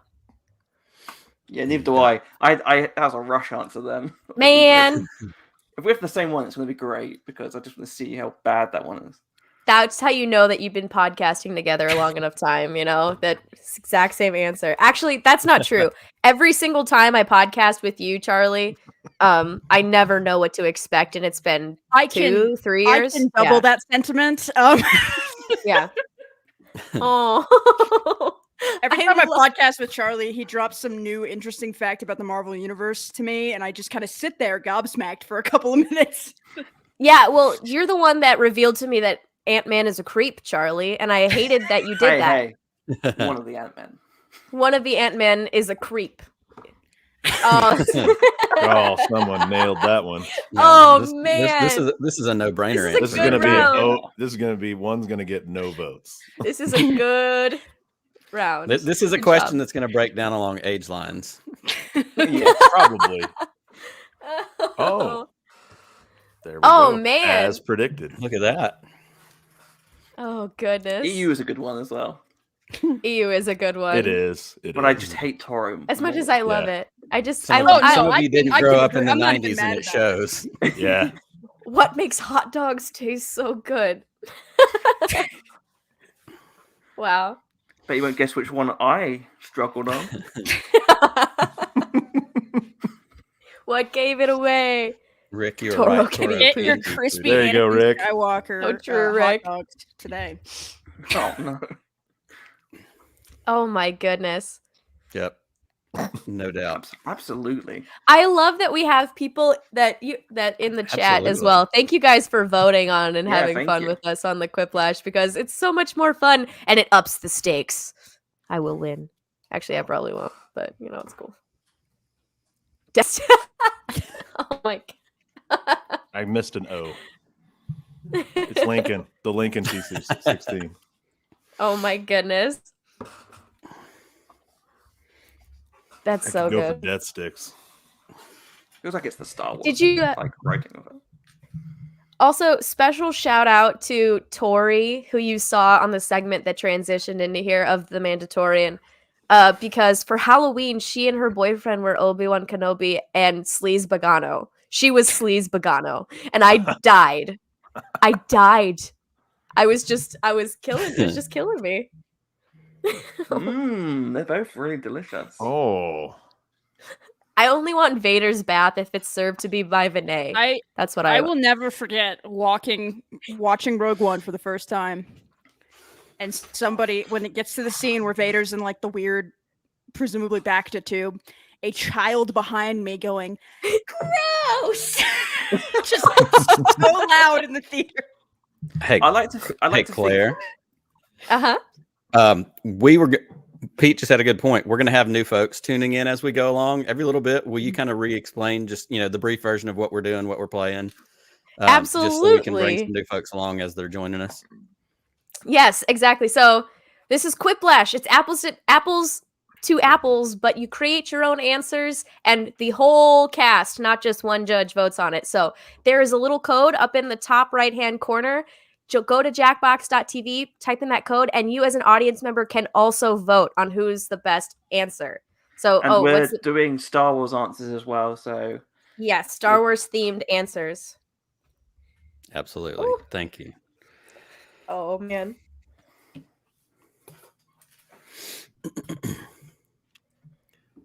This I just got one question this time. Yes. Yeah, this one we all answer the same question. So we all get the same prompt on the final round. And so now we all have to go head to head. All right, let's see who's the winner here. And you get 3 votes if you're a part of the game. Nice. Oh my goodness. And you can vote for the same one, you can vote for a different one. I love how 3 of us. Yeah. I had a feeling that would be the way it would go. There's always a bigger fish.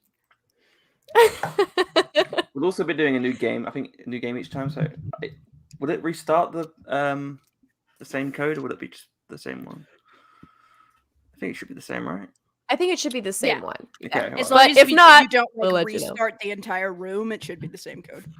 Okay, good. Okay, cool. But yeah, play along. Oh, what a poor showing. Oh man. So sorry, Nick. Oh my goodness. It's still funny no matter how many times you read it. Yeah. Can't believe we all had the same brain. I know. It's like, who worded this answer brain the best? It just got ping-ponged back and forth.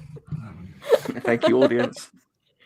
Listen, I Oh never my passed up the goodness. opportunity to make a Phantom Menace reference, so Oh, it's always the right time to make a Phantom Menace there's reference. never a wrong Always. time. Yeah, it's always Best socially prequel in appropriate. that's my favorite prequel. I'm sorry. I love that It's movie. my comfort best movie. one. Yeah. Nothing better than sitting back and watching that anytime. Oh, Also, shout out to let me just- everyone who is playing along with us. Yes, definitely. Where the dollars at? That's right. Speaking of dollars, if anybody wants to donate, you can go hit the links in the Podathon Twitter page, the link in the live chat. We are at $7,174 for Make-A-Wish Foundation, and we are pushing on through the evening. Like Pete said earlier, there's a ton of show left. There's a ton of time left for people to donate, get involved, and it all goes directly to the Make-A-Wish Foundation to help benefit that cause, which obviously is so, so worthy. Yes, please do and- donate. Claire, you go. Sorry, I interrupted. That was like literally what I was gonna say. So you say it. Okay. Yeah, please do donate. If we can at least get like another 500 in this round, it'd be incredible. The more you give, the more people you're helping, and that's just all what Star Wars is about. So keep going, and we'll try and make you laugh as we do it. Yes. And if we Claire, if do we the go same players thing as well. oh, let me see. Well, I'm trying to. Well, let me see. Come on now. Thank you. I'm gonna escape and I'm gonna do a new one because it's being funky. It's not being so anyway. Just wants to make I sure. will. It does. Rude. Alrighty. So for us in here, I put it in the church. Okay. There we go. Okay. Ash, it looks like you're hosting this round. All right, we got everybody in. Perfect. All right, Ash, you can go ahead and start her on up. Sweet. All right, so that's our new code. Well, it just disappeared as I said that. LZMG, if you're on jackbox.tv, join us. Round That's one, right. all Star Wars answers, and Yeah. vote. Vote. That's right. If you're watching along, Jackbox.tv, type in that code LZMG. Y'all can vote on our answers and vote for me. Don't vote for these fools. I know you don't know it's me because it's anonymous, but still vote for me.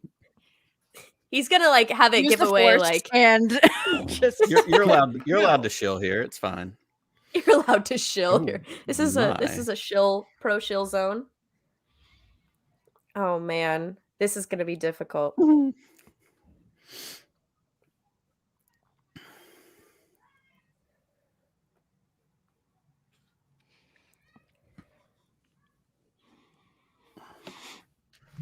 Oh. That's right. I did try to steal an advantage, gain some sort of, foothold because I didn't perform as well last time, but it's okay. We're going to do this. Oh man. We're going to do it. We're going to do it on our own merit, and we're going to all do it for Make-A-Wish. Oh no. Oh no. I'm really scared for about one of my answers is about to be. Oh, I feel like just going with your first instinct is generally the way to go, Oh, and then just see what happens. Yeah. I'm trying to keep it nice for the kids, okay? My other tip is to try and throw people off. Like if you have like a barely good answer, try and just make it as funny as possible. Oh man, I don't like where this. Okay. I like both of these. It does look like a banana. It does look like a banana. Maybe it should have been Count Dooku's saber sheath, and then they would just marry those answers right together. There we go. That works. That's a saber I need to get. Honestly, since my cat is literally his namesake's Count Dooku, I have to do it. I have to. It's the rules. Also, because Podathon, I will use this platform for selfish reasons because that's what a charity stream is about. If anybody's a cosplayer and can make me a cat-sized Count Dooku cape, please DM me. Please. I shall DM you after this. Please. I will give you his measurements. I just want my cat in a cape. He needs a Count Dooku in a Dooku cape. I'll do it for free just because he needs one. Yes. Ash, I knew I liked you. In reality, Oh all my animals goodness. need capes. Oh, split. So true. I have a dog named Forget the Wedge. dog bandana. He needs an X-wing jumpsuit. It just needs to happen. He won't let me put it on Oh, him, you but he need needs it. one. Oh my goodness. I like both of these so much. Oh my goodness. Yes. This was a great one. Good One of round, them- whoever. Charlie and you're- Dallas. Good round. Yeah, mine you're reading Nope. it in Palpatine's voice. No question. Do it. Isn't that what you have on your Ian McDermott autograph? Do it. Is that what it No, is, Dallas? I had him sign it the Senate. Oh, that's pretty good. That's I pretty am good. the Senate is what he wrote. And alternately, sometimes you can hear that quote as Dwight as the Emperor in The Office. That's awesome. When do they end? Yeah, I don't Wait. think the Star Wars Twitter dark times are ever ending anytime soon. We are all the dark times. Wait, that's kind of big. That's right. We are all the Star Wars Twitter dark Much times. like the First Order, it will rise from the ashes once again. Yes. I am the Twitter. Oh, God. God, can you imagine if someone went, "I am Star Wars Twitter"? It's like, Why would you want to be that?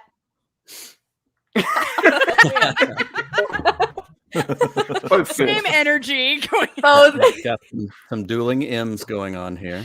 Yeah, that one was tough. Good old synergy. I just You gotta love I'm- it. I'm just imagining a spelling bee, and someone's like, "Can you spell Mississippi?" And they're like, M-A-N. Matter of fact, no, I can't. Thank you for asking. Oh my And I'll goodness. thank And of you to course, mind if you're your business. watching. Of course, if you're watching, go to jackbox.tv, hit that code that's in the upper right-hand corner, and be a judge. Join the judging pool. Be an Judge audience us, member. please. Please judge me. And while you're there, also go on to the link tree and donate Yes. some money. That's right. We're going to put that in the chat right now. Yeah, drop it on in the chat. Gonna drop it like it's Round hot. 3. It is. Sorry, I'm way too old to say that. I like the question mark at the end of it. Like, it's Yeah. hot? Is it? Did your voice go up at the end there? Hot? A Hot? reason to get. Oh no.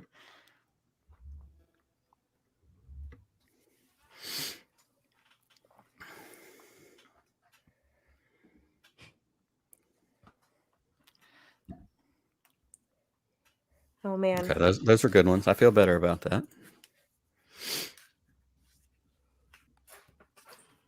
Awesome. So while we're getting answers in, I did put the link in the chat if you haven't had a chance to donate yet. If you want to donate again and you want to get on the groaning wheel of prizes, or as Framey called it earlier today, and we've missed our opportunity, the wheel of fortune.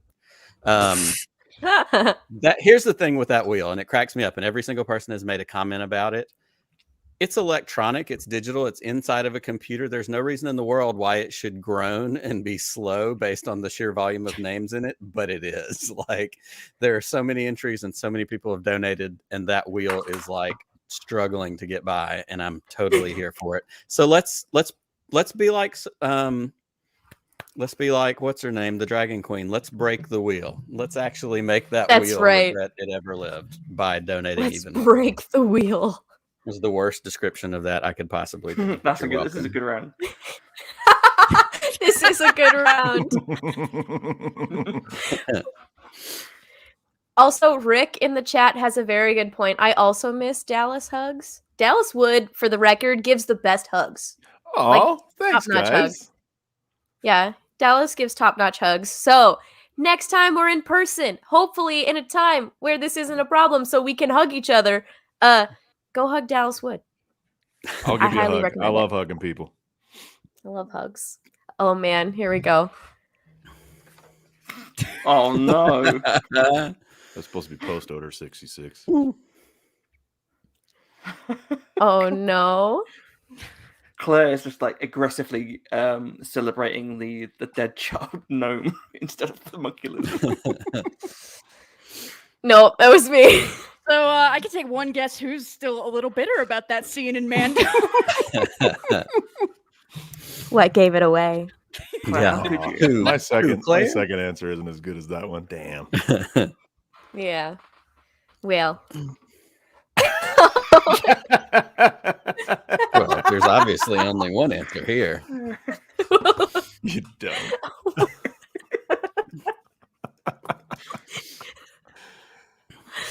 Oh my gosh. There's some beautiful simplicity to you don't. I just had to, Charlie. I'm sorry. Thank you. That's my rush answer. I was like, I can't figure anything. It's just like this mental image that popped in my head of like Anakin being like, "I'll fix it, Padme," and just spin really fast. Oh no. It's baby Grogurt. What's the death sticks? There's a theme A here. real epidemic. Oh my goodness. Although now the image of a koala bear holding baby Grogu is like really beautiful. I but loved it's the it. same I loved it a size lot. as baby Grogu, so it's just Yeah. They're just holding each other. There for support. It's just hugs now at that point. Oh my goodness. Mhm. Oh no, the 387th rule of Fight Club. Oh no. Good round. Good round, guys. I love it. Don't forget, if you're chilling out while you're in the chat, while you are in the judging pool, donate. Friendly reminder to donate for Make-A-Wish because it's such an incredible cause. While you're waiting on the answers in between rounds, there's about to be There's a another round very- starting up, which means got some Very time to donate. There's a very handy QR code there for you. Yes. Just get your phone out. That's right. Get your camera out. It will scan it, give some money, and you'll be helping people out. And what better way to spend your Saturday? So true. Ooh, look at Nick sneaking up on Charlie. Trying to make a run here. The last lash. We all get the same prompt. Let's go. All right. This is for all the marbles. Hopefully they don't all share a brain this time.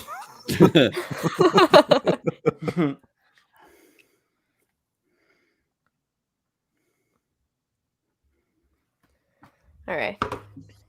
99% Wow. sure I spelled that Three- wrong, but I think we may have the same answer, Ash. I want to think I'm original. Look how quick that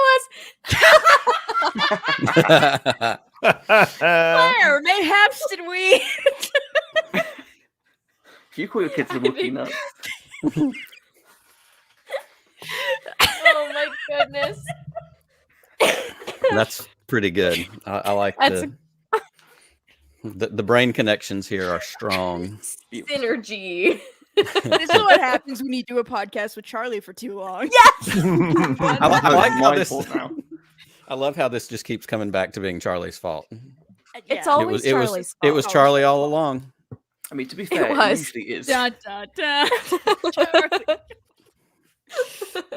He needs his own theme music. Yeah, he does. I should write him some and make it the Pondervision intro music. Yes. Wookie nuts. Audience love Wookiee nuts. That's right. Phrase I didn't think I'd That be is a saying to that. sentence out of contract, like out of any context. It would be an uncomfortable We're going to clip sentence. that and we're going to share that on the internet for a long time to come, Charlie. Oh no. The audience loves Wookie nuts. Beautiful. Yeah. We can just clip it right before Loves, and then you can just Oh, I use got it no for votes anybody on you that. want to. It's my new Oh my Tinder goodness. video. Ooh, I promise on the next one I'll do better. Oh, Claire. How? Oh, okay. There you go. Oh wait, we tied? Ugh. We tied. Never mind. Celebration How about that? rescinded. Okay, well, excuse you. I wanted to win. It's a little rude. You should have been a Anyway, tiny same bit funnier. same link. Ah, thanks, Charlie. I should have not voted for you. Quiplash ending podcasts. This is gonna be the last issue of the Imperial Senate podcast because we will no longer be friends after this because of this. One of you episode just makes a Quiplash. YouTube video called "Breaking My Silence" with a really sad thumbnail. We need to talk about what happened. We did a stream for charity that ended up crushing our friendship. It all ended over a game for charity. As most major breakups do. Oh my You goodness. know, we've all been What am I there. supposed to answer? This one's hard. This one, mine's hard too. Oh shoot.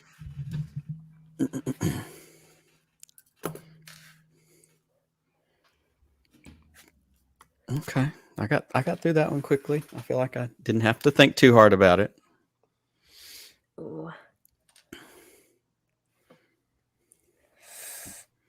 All right.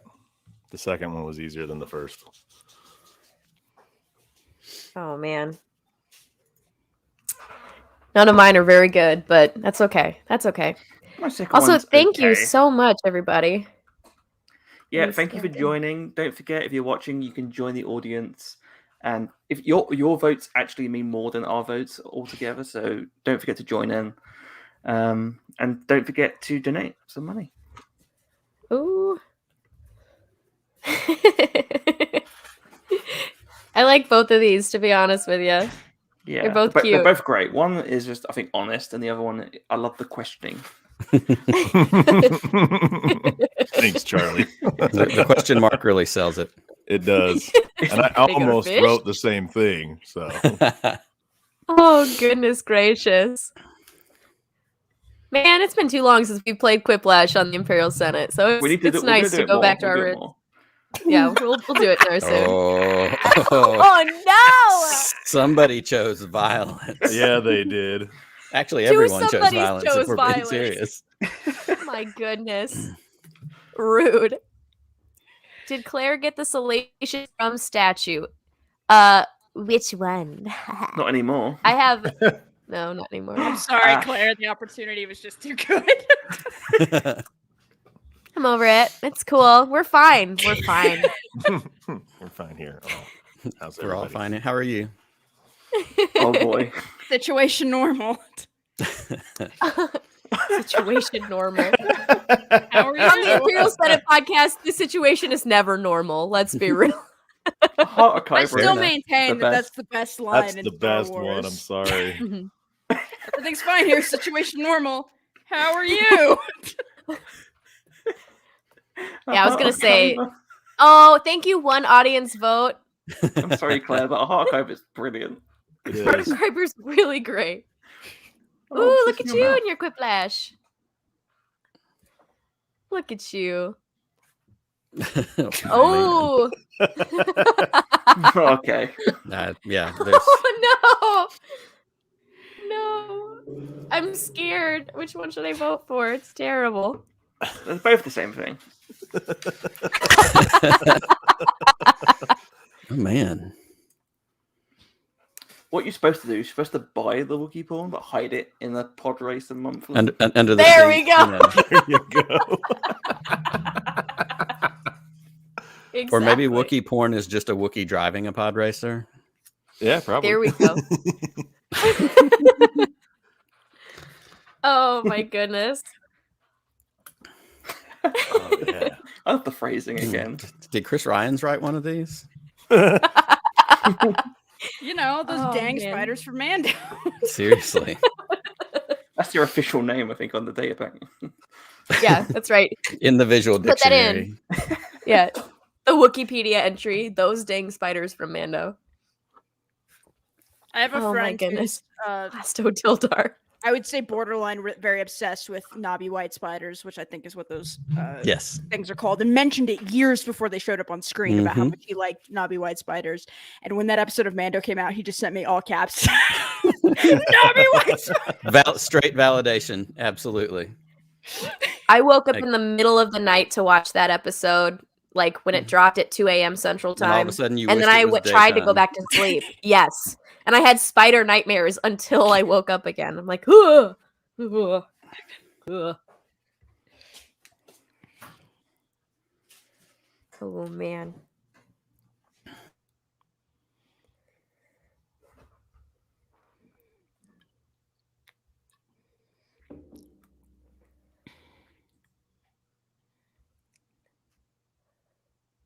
You can tell that we're focused.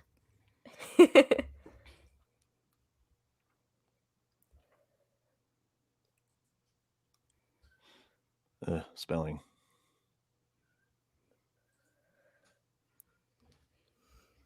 Oh, jeez.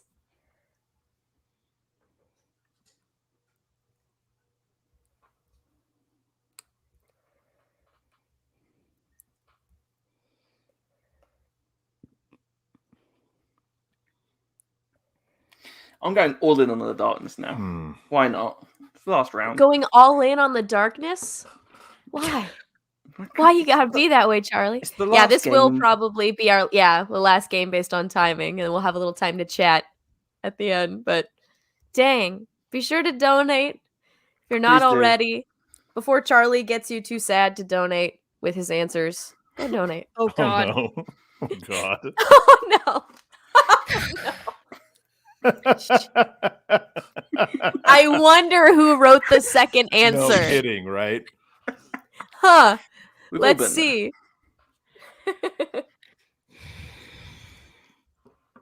My goodness.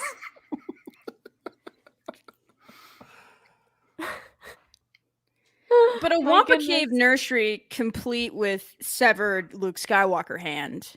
That'd be You great. know. I would like that.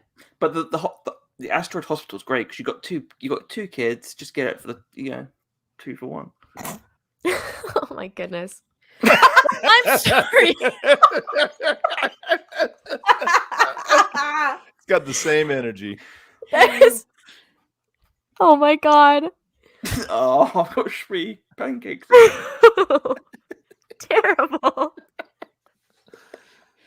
Charlie! You really did embrace we the do a darkness on this podcast. one. He did. Sorry, Claire. Jeez, that's okay. You deserved that one. That's terrible. God, that's awful. Delicious. Claire.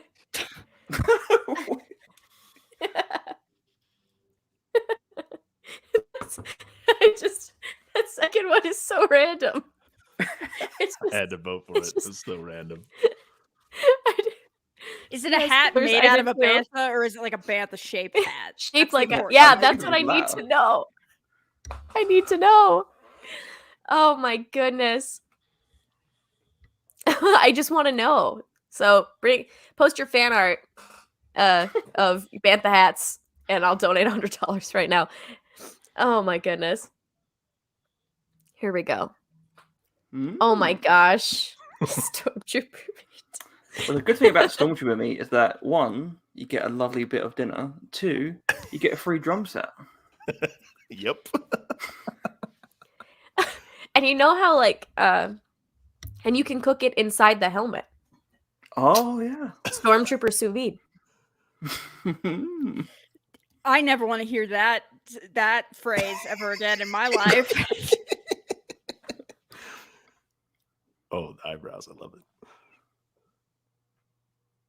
Oh boy.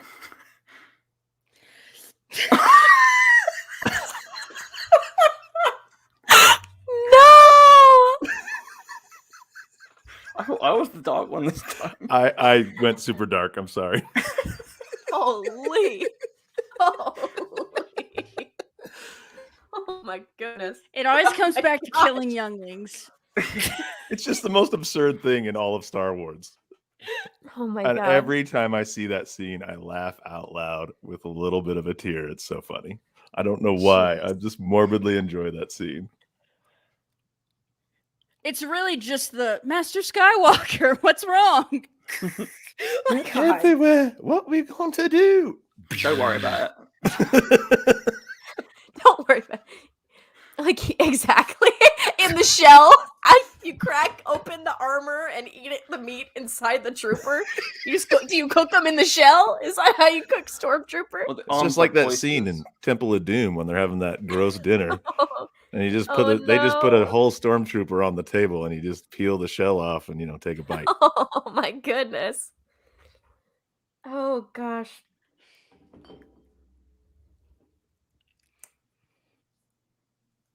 Oh gracious, I don't know how to answer this one. Ugh, yeah, it's tough.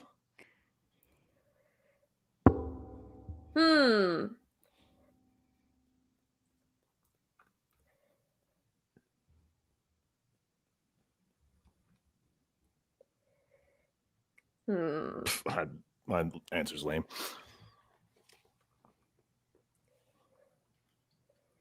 Oh shoot. I'm running out of time. So am I. Oh, Okay. Oh, I didn't get it. I didn't get it in time. No. Oh, damn, we both didn't get it in. Oh, we're a bunch of losers. Someone nailed it. Someone nailed it. Claire, should we just say ours afterwards? Yeah, we'll do that. Sorry, I was both. sick last week, so I keep muting myself to cough because the Podathon must go on. The Podathon must go on. Yeah, I couldn't put my answer in because Claire was ill last week. Wow.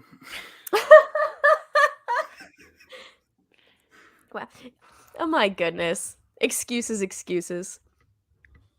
But yeah, I will say I didn't have a good answer. I was just gonna be like, Annie, is that you? Wow. That was a weird Mine was going to be sad. not your parents, lol. Anyway, join me. Anyway, join me. Lady Galpatine. I got to Kyle, my- and I was like, should I send it as Kyle? And I was like, Good job, Ash. That was a good one.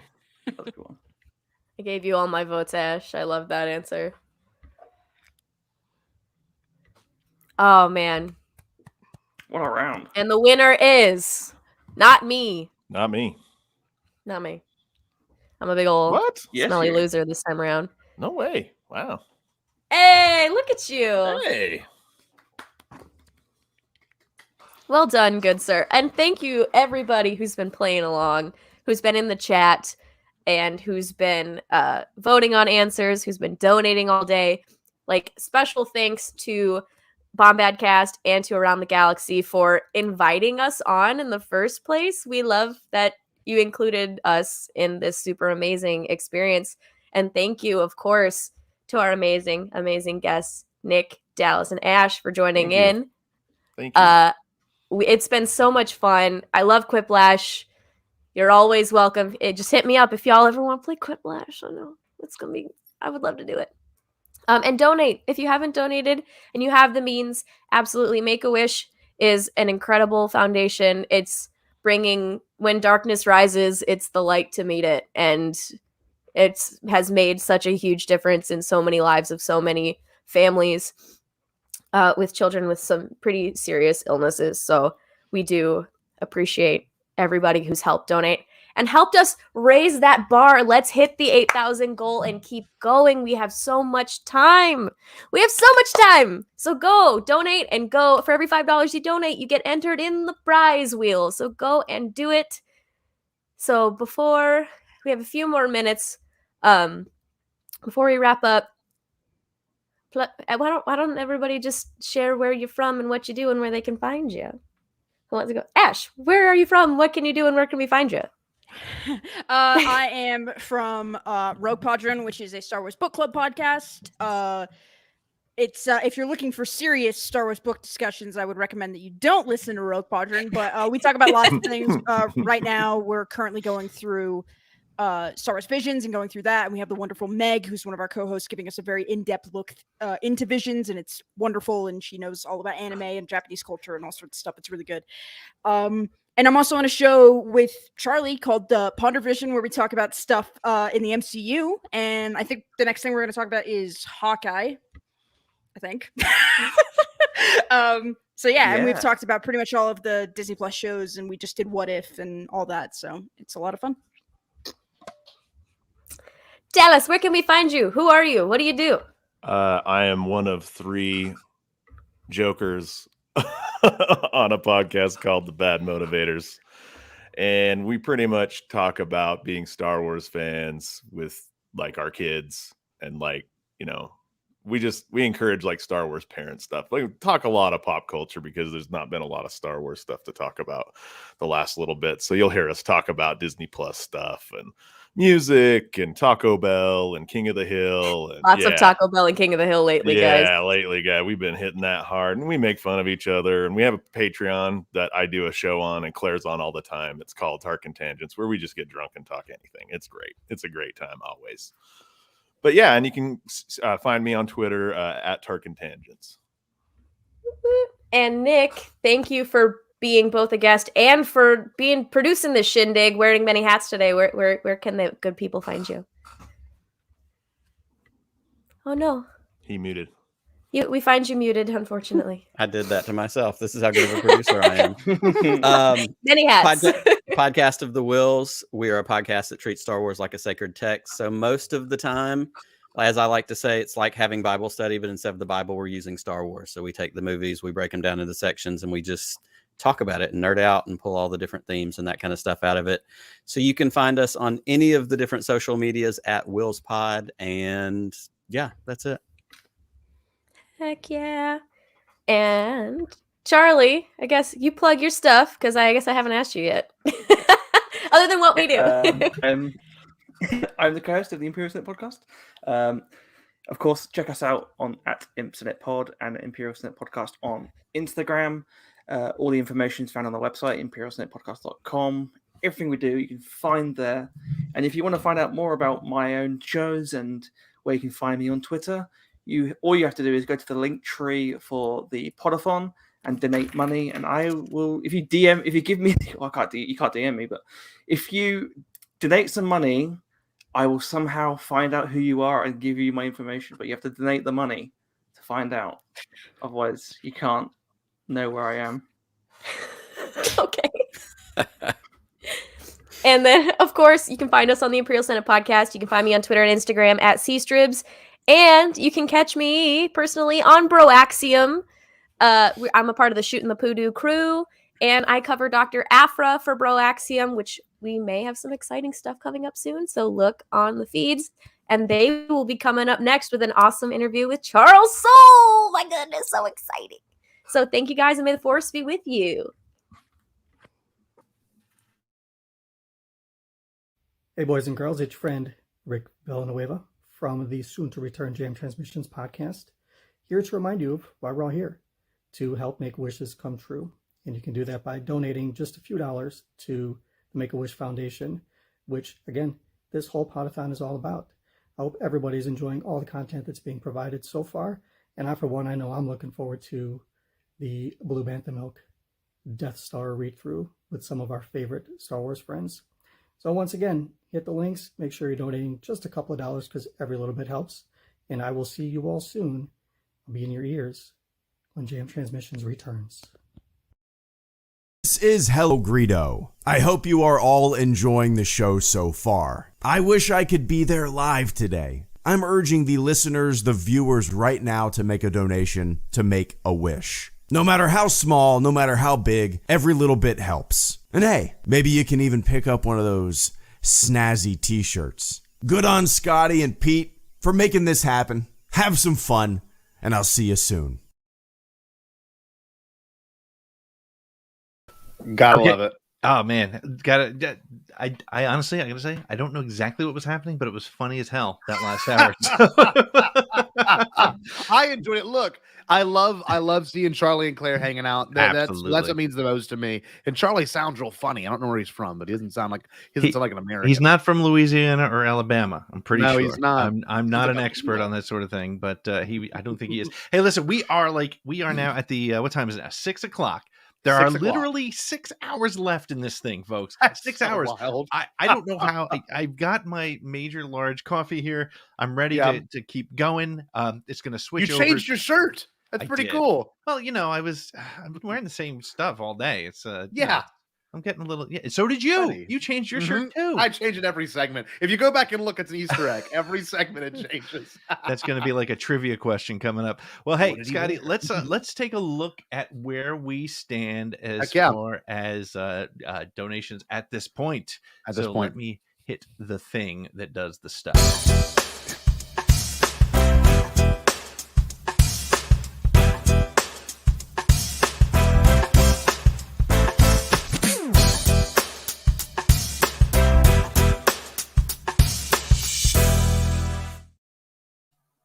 Look at that. Holy cow. $7,274. We started with this goal of, hey, if we can hit 2,000, we're going to be pretty happy about that. So we did that. And so we just keep going and we keep going and we keep going and we keep going. And thank you everybody for being a part of it. For every $5 that you donate, you're going to be entered in to win a pile of phenomenal things. We've been giving out something every hour. We've been giving out Claudia Gray signed book plates, which we're going to do just again in a second. But I want to bring in Chris Ryans from the Broaxium crew, who's coming up next. Because look at the guy. He every time I see him, I see Lando Calrissian, but like in a weird AI sort of thing. Maybe because this Broaxium sort of Banthaverse thing has gotten it's replaced. Billy D was fine, but oh my gosh, you're the new one for me. Banthaverse is my favorite canon. It is. That and the Auralnauts canon. Those are my two favorite canons. Absolutely. They are great. Yeah. So, we're going to have an amazing show. Listen, we have had some amazing guests so far, and if you are a High Republic fan, you caught the Claudia Gray, that was like a masterclass in High Republic. Awesome. Yeah. We're bringing in another High Republic guy with Broaxium, but he's also been doing War of the Bounty Hunters. Yes. He did the Rise of Kylo Ren. Yep. He's been all over everything, and he's going to talk to you guys in a minute. So I'm so excited about that. How you feeling about it? I'm so stoked, dude. I can't wait to finally get a chance to talk to him. He's like one of my favorite Star Wars writers. Heck yeah. That's fantastic. And the fact that he's doing a trilogy within the Star Wars universe with the War of the Bounty Hunters and Crimson Reign and Hidden Empire after that. Oh, man, I can't wait. I can't wait. Be awesome. That's fantastic. Well, I'll tell you what. So, hey, Chris, you have first of all, you donated something that's going to be up in our big raffle at the end of the night, or not the end of the night, 9:45 p.m., which is a pile of comic books. The War of the Bounty Hunter. Oh, do you have them handy? Look at this. Look at them. Look at this. You mean these? All of those War of the Bounty Hunters alternate variant covers. Oh, yes. Amazing. Right now, we want to give away something else that you guys have, which is you have some OT pins, some enamel. Yeah, pins. got 3 sets of these with the logos for the original trilogy. put them on your jackets or something like that. Backpacks. Yeah. You can put them on your members only jacket there, Scotty. Hey! All right. as well.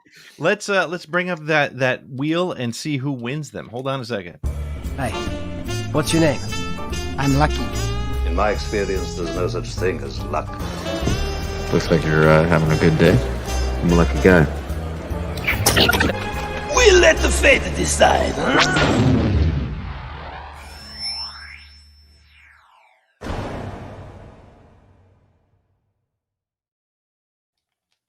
Raffle off one of the Claudia Gray book plates, and but let's start with those OT pins because those are pretty darn cool. So let's see who gets it. Let's see who gets it. If it's JD Sleesman again, I'm gonna be a little disappointed. I mean, I love the guy. I do. I really do. It's making out like gangbusters, that one. He is. Yeah. Jason Wentworth. Okay. Oh, wow. Okay. All right, Jason, congratulations. Thank you very much for being a part of things. Hey, we have another thing we want to give away, a signed Claudia Gray book plate, which we will do right now. Let's see it. Every $5 you donate gets you a chance into this whole raffle.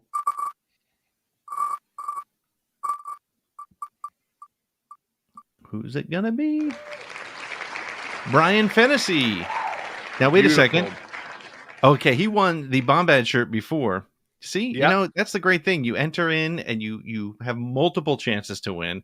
And we're very excited to do that for everybody who is there. And I'm gonna stop this screen here. Listen, so we are so excited. And again, thank you all so much for donating. Keep donating, keep going. We got to blow through that 8,000. And then I think I'll probably stop raising the goal. Maybe. I don't know. I mean, we'll see. We'll see. What are we at right now? Right now we are at 70. I'll look it up again. Yeah, let's bring that 72, 74. Yep. Now, what was the initial goal? The initial goal was 2,000. You know, I whacked him in that ship and went right past it. Exactly. Yeah. We just blew by it and we can't even see it. It's so far behind us now. We got so much stuff going on. But awesome. Hey, if you and the rest of the Bro Axiom crew are ready, we will we'll turn it over to you after we run this little video. You cool? You ready? Absolutely. Here we go. Rock and roll, buddy.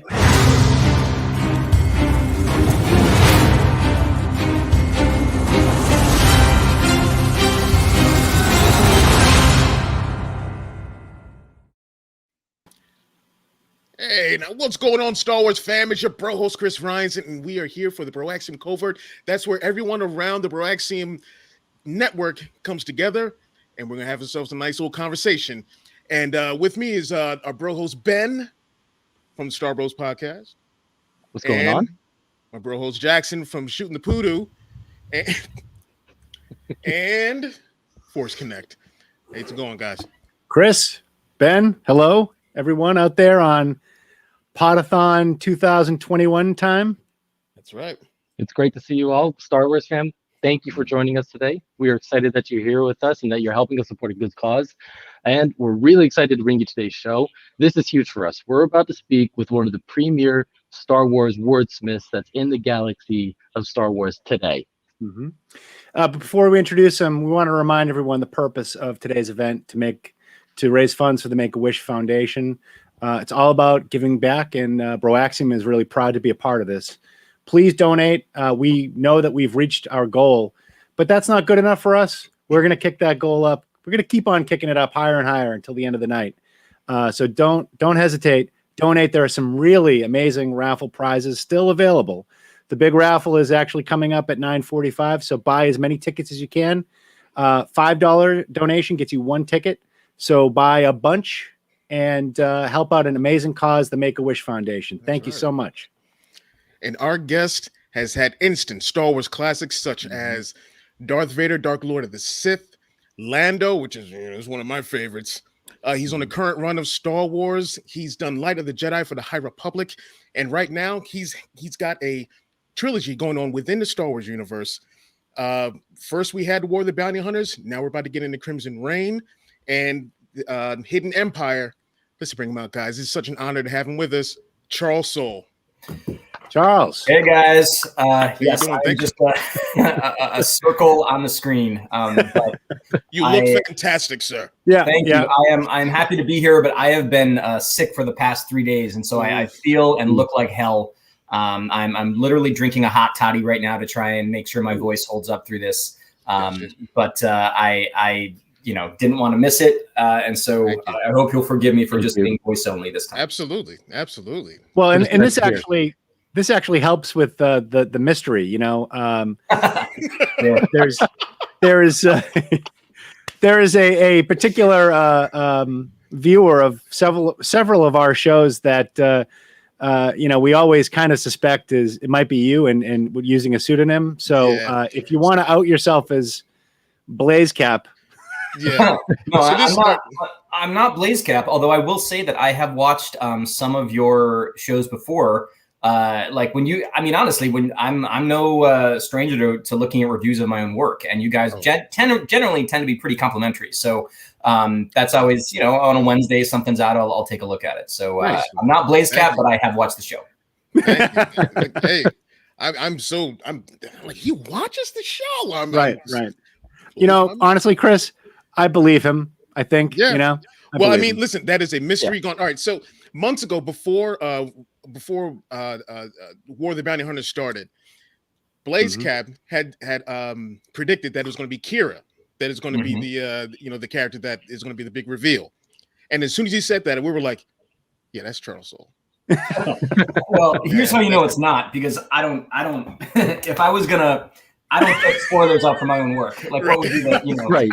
It's hard enough to keep stuff secret as it is. And so I wanted that last page reveal of where the Bounty Hunters won to land, and it did. Like, that was one of the best ones of my writing career, because, I work in comics, okay? And comics are always, they're always fighting tooth and nail to get readers and keep readers and sell comics and all that. It's always that kind of business.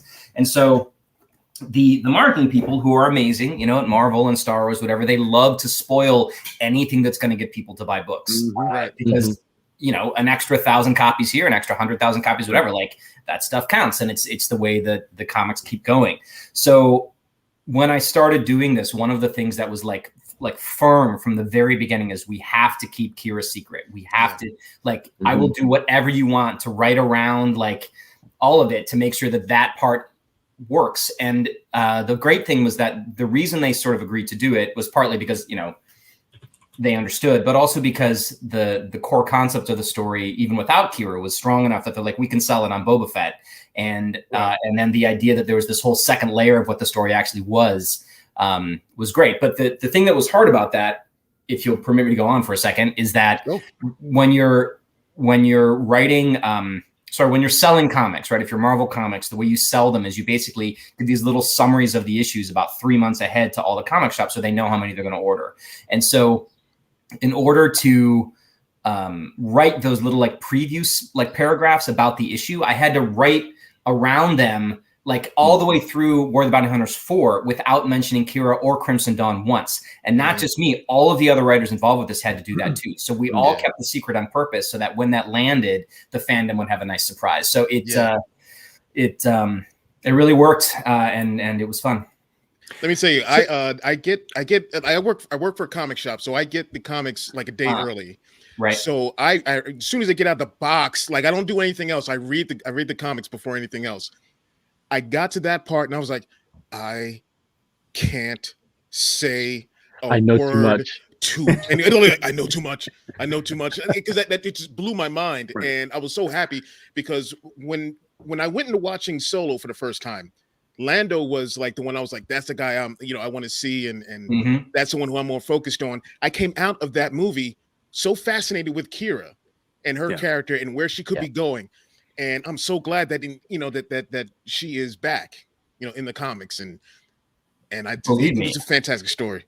I mean, to me, she was like such obvious low-hanging fruit, and she had connections to so many of the main characters within the 6 Degrees of Kevin Bacon. She was within 1 degree of almost all of the main characters in the original trilogy, and within 2 of everybody else. So she's directly connected to Leia, as we saw in Star Wars 18. I don't know if you guys have had a chance to look at that yet, but like, the reason that issue works so well is because they both have this incredibly strong emotional connection to this other character that we all have an emotional connection to. And the key to writing Star Wars for me is the coaxium, right? Like that's the hyperfuel that like gets everything going, is the emotional connections to these characters that we care about, and more importantly, their connections to each other, right? So you write them as if they're real people feeling the things they would really be feeling in that moment. And definitely like having Leia and Kira meet up and talk about like, how they both feel about Han Solo at this moment was just, no issue is easy, but that had a lot of fuel sort of to run the engine for that one. Absolutely. And by the way, Charles, you just apologize for going on, or you go on. This is the crowd to go on with. Like we love these answers. This is our coaxium. This is our fuel. So the more details you can provide about the process, they're fascinating to us. The question I have about Kira is, when you're writing that story, do you start with the kind of the template of what you want to happen and then try to figure out which characters might work? Or do you say, I have this character and I want to make it work. I knew that I was fascinated by Kira and I want to kind of build around her because of the connections. Or is it more this just kind of organic? It kind of just strikes you like a thunderbolt process. Well, with respect to, this is something that is, it varies per character, but I think I can give sort of a blanket answer. But before I do want to say one thing, right? So I did a charity podcast earlier in COVID. God, time is so weird, right? But it was sort of near it was like June of 2020, and I did a COVID charity podcast and for bookstores. And one of the things that I said was that there are generally speaking questions that I don't answer on these things because they're too sensitive, they're too whatever. And I was willing to push it a little bit further than I ordinarily would if people would donate more to the charity. And so I'll say that again today. So if there's stuff that ordinarily I'd be like, no, I'm not going to answer that today. As long as it comes with a donation, I will. So I guess start sending your questions and then start, giving money, right? Like there's a point to this, right? We're here to, this is for Make-A-Wish, right? And absolutely, we're here to support those genies, that's what this is, right? It's for genies. Yes. Okay, good. I love genies. So I'm glad that's what we're doing this for. Yeah. So donate money. I'll answer sensitive questions is the idea. But to answer that really good question that was less sensitive that you just asked. So the way that, there's no way to answer questions like this without sort of saying that I am where I am as a Star Wars writer, right? I've been doing this I've been writing Star Wars since 2015 with the Lando book that was mentioned. And so there has never been a time in the last 6 years I've not been spending a lot of time writing in Star Wars. I've written in the sequel trilogy era, the prequel trilogy era, the original trilogy era, and the High Republic era. I've written in every era that's possible other than possibly the Old Republic. I know these characters. I knew them before. Now I know them so like they aren't really characters to me, right? They're just they're pieces of this historical tapestry that I am fortunate enough to get to knit parts of. So when I think about like Kira in War of the Bounty Hunters or Luke Skywalker, like he's almost a better example, but we'll start with Kira and then I'll tell you a little about Luke. So Kira, it's like, well, I think there's got to be like, imagine if she was the one who took Han, and that's basically where it started.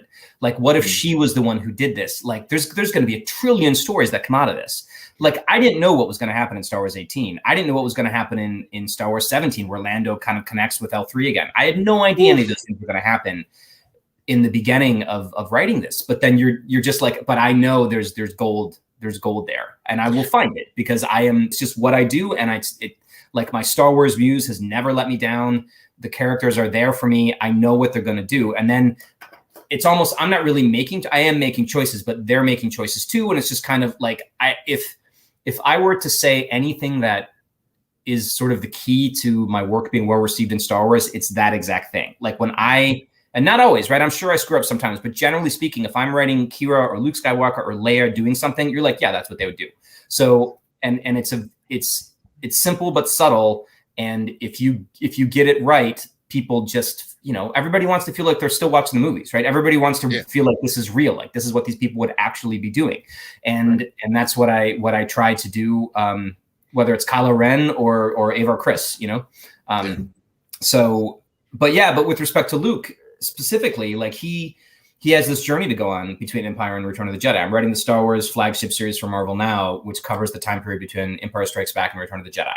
And we know that at the end of Empire, Luke was screwed up. He had his hand chopped off. He just had his world rocked by Darth Vader. He just abandoned his teacher. Like, there's all these things that Luke, that he's in a bad place. Yeah. But then when you see him at the start of Jedi, he is in a good place. Yeah, I like that shirt. I see it.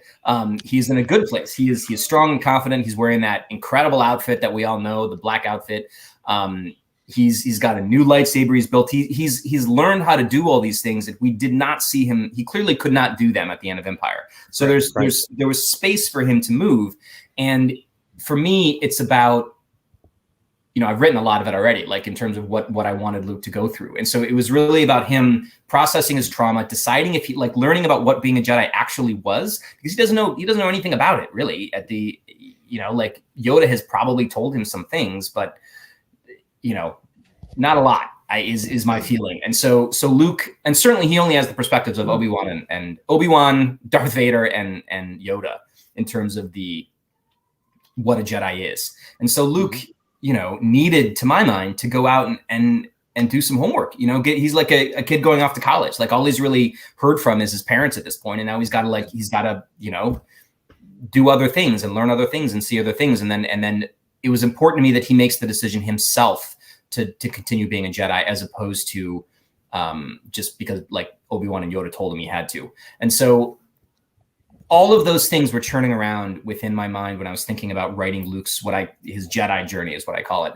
And it was more like, so I had those bullet points of things I wanted him to do, but then it was about, how does he accomplish those things? What can I pull from existing canon, from my own older stories? What stuff can I make up? Like, there's some really cool new stuff in 19 and 20 that I think you guys will really like about Luke and where he goes. But anyway, I'm just going on and on about it, but like, that's basically how it goes. That's the answer to your question. If I could ask a question about Luke and your writing for him, in your writing going forward, sure. Did you take anything from what we know of him in the sequel trilogy to influence any of your writing in this fertile time period that we have between Empire and Jedi? I mean, yes and no, right? Like, I think that Luke is in his 20s at this point. He's probably 22, I something like that. Yeah. And in the sequel trilogy, he's late 50s, probably early, 60, let's say 60 years old. Yeah. And I'm in the middle of that time period somewhere, and I just know that the person I was when I was 20 is nowhere near the person I'm going to be when I'm going to be 60. And the idea that there would be like specific references and stuff like that, like, I don't know, there's a couple here and there, but by and large, I think that, he's a person living a life. And when you live a life, a lot of things happen to you, and you grow and change from all of them. So, we don't know really what he did what he was up to when he was like 40, I mean, I guess that was his school time, but there's still vast swaths of Luke Skywalker's life that are unexplored. And so, while there are some teeny tiny nods to where he might go, I did not think it was like, it just would feel too closely connected, at least to my mind, if it was like, oh, well, this is why he goes to Octo later, because he saw it at some point. That doesn't track for me. So, like, I think he's learning things. There are some few little bits and pieces, but this is his stage of the journey, and there's much more to come. Yeah, Charles, that's fantastic. And I think what you've done with Luke, you do for a lot of different characters. The one that came to mind, because it's one of my favorite comics that I've read so far, was actually Kylo Ren.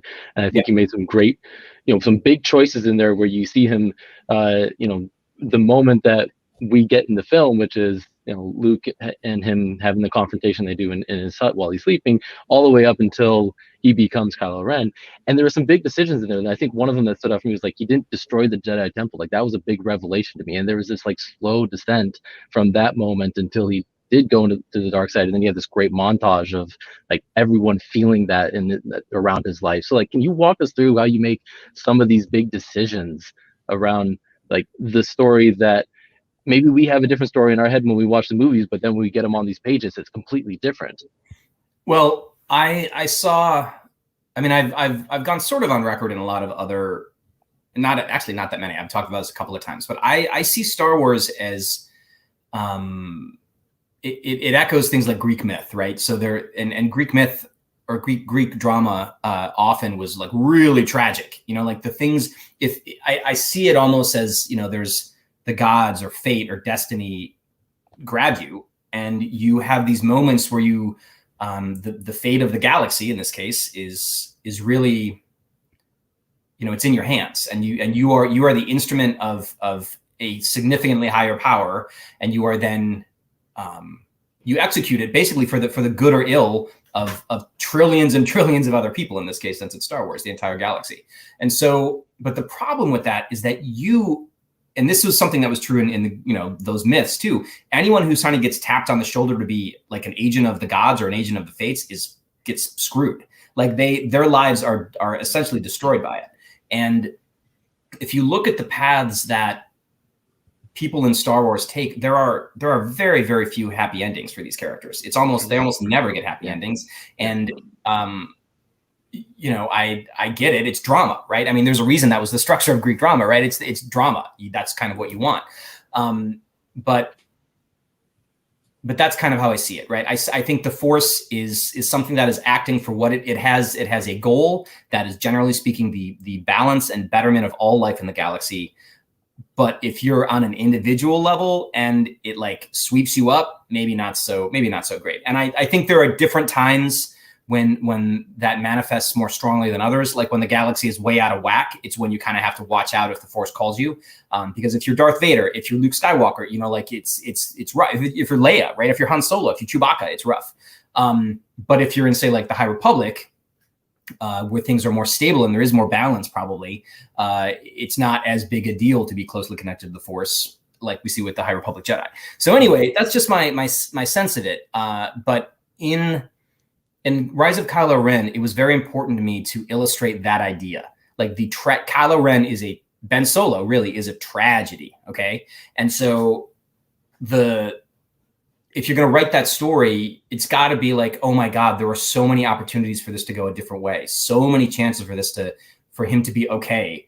And the fact that there was blindness, there were mistakes, there were misunderstandings, there was dramatic manipulation by truly evil people of a boy, you know, like I didn't want him to seem like anything other than a child in that story. And then, you know, and his own sense of himself and who he wanted to be. And like, I don't know, it makes me, Kylo Ren, I love that. Rise of Kylo Ren is one of my favorite things I've done. I'm extremely proud of it. It was like working with nitroglycerin to write that story, because it literally could have blown up in my face. Like, that is a character that people have, as we know, extremely strong opinions about, as they should, right? He's cool. He was, you know, a lightning rod, and inside and outside the stories. And so I was a little nervous to do it, but Will Slaney and I just sat down and we said, this is what we're going to do. And we tried to not make it too like fan servicey, you know, like we wanted to make it real, just like the Luke Skywalker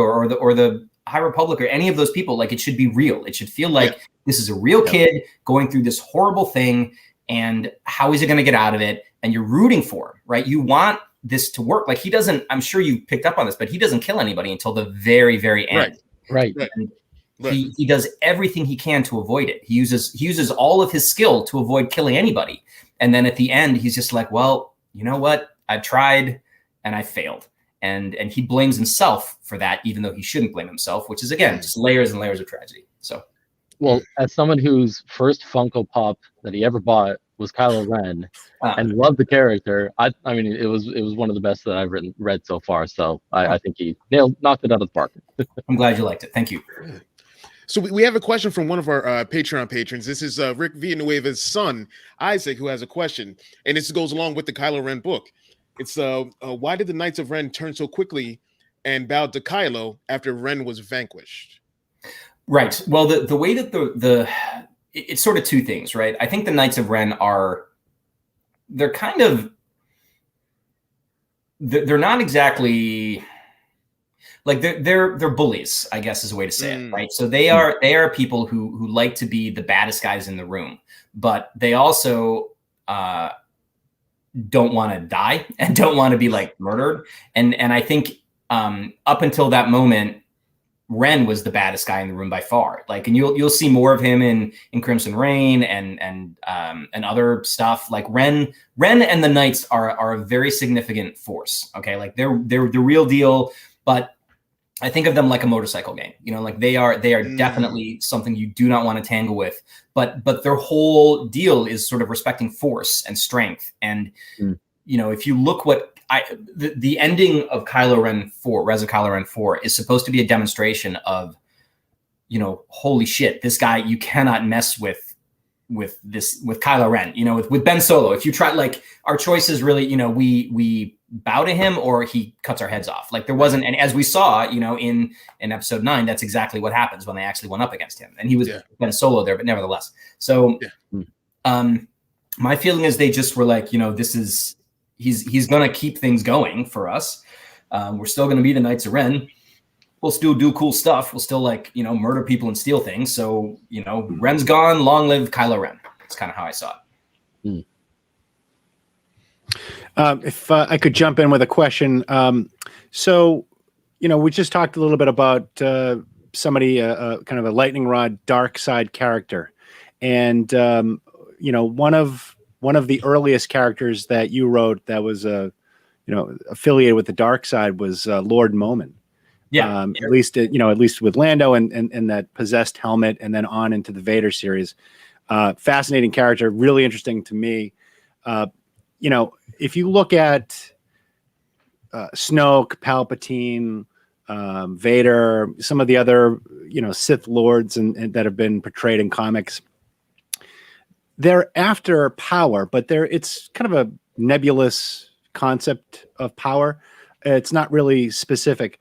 Momin's a real sadistic, you know, son of a bitch, right?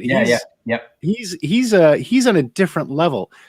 And it was striking to me, you know, because actually I got into comics when I was, let's see, 3 years old with the original Star Wars series.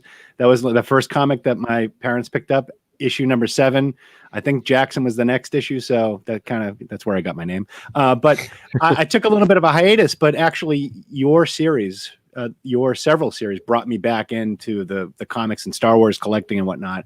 Cool. And that character was just, you know, it wasn't something that I identified with, but it was so much, right. It was so much different than some of the other portrayals of, you know, Dark Lords. Mm-hmm. Did you ever have any problems with, like, you know, did you show that, you know, kind of the script to the folks at Disney, and did they, you know, were they like, do we want him like taking people and pulling them apart and then making new things? And did they ever like have any concerns about that? No.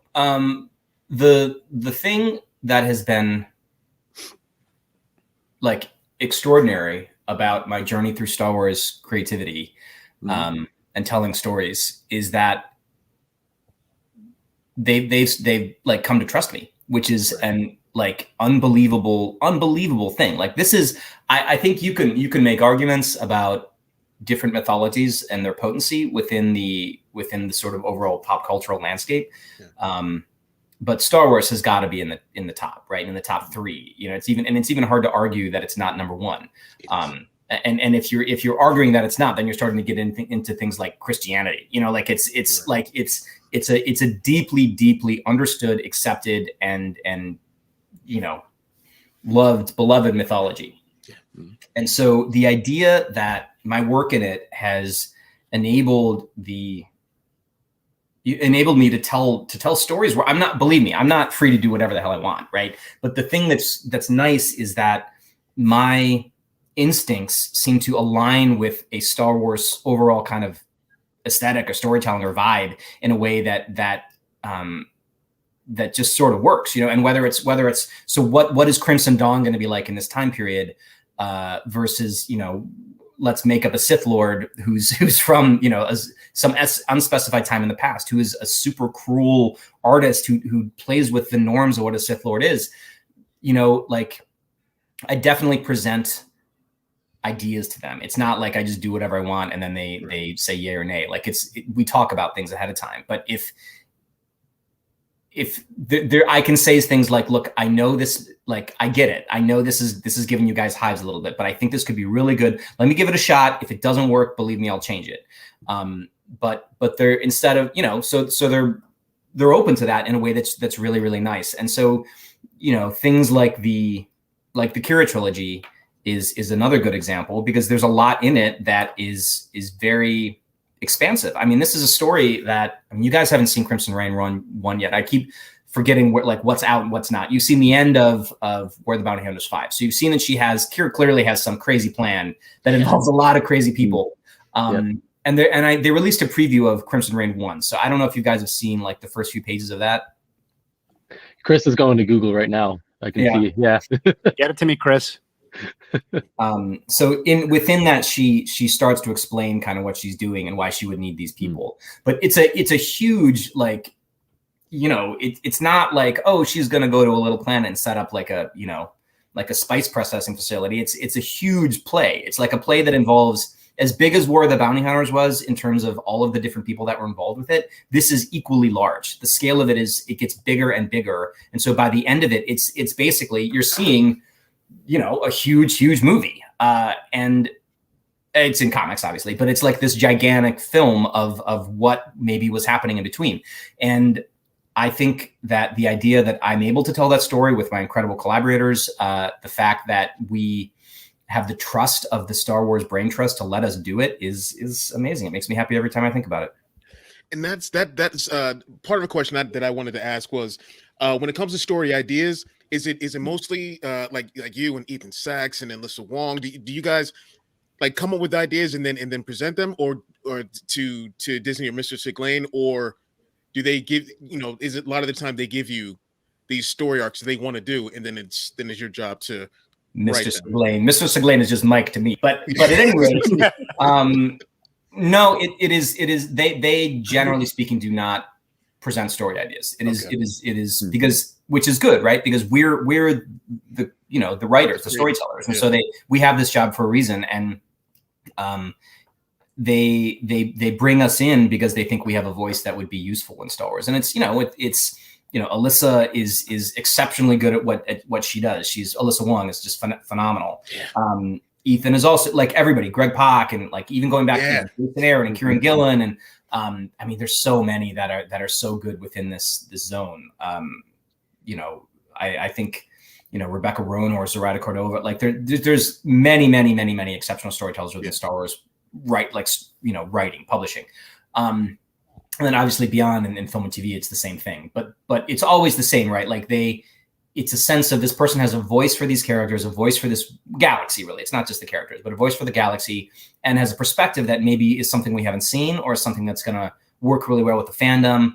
And then they kind of step back and let us present the stories we want to tell. And it's only if there's some idea that doesn't really work with either existing storytelling or planned storytelling we don't know about, or occasionally if something's just way out of left field, they'll be like, nah, this doesn't feel like Star Wars. So, Charles, if we are able to crack 7,500 by the end of the hour, do you think, I mean, you know, we like to discover the information when we crack open those books, whether it's the review copies or it's at the store.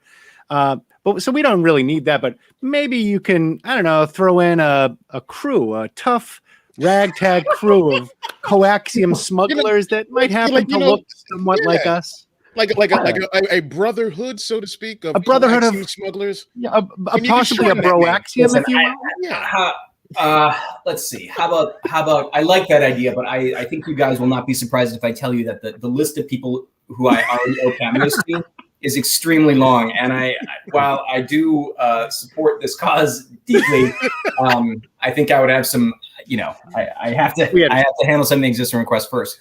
But let me see. Let me think about that for a minute, because there's got to be something. So we're with $73.24 right now. So we have about $176 left. If we can get to 7,500, I will tell you something that happens in Crimson Reign that is super cool, that I am incredibly excited about. It's the next issue I'm going to write. and it will be worth it, right? Actually, I almost feel like it should be 8,000, but I think let's say 7,500. If we get 7,500 before the end of the hour, I'll tell you this thing, and it's very, very cool. You'll all be very excited. Do you hear that, Star Wars family? Please donate. Raven, get my pocketbook from under the couch, please. Donate, please. Where's my wallet? And if you make a typo and put an extra 0 at the end, that helps it even more. Yeah.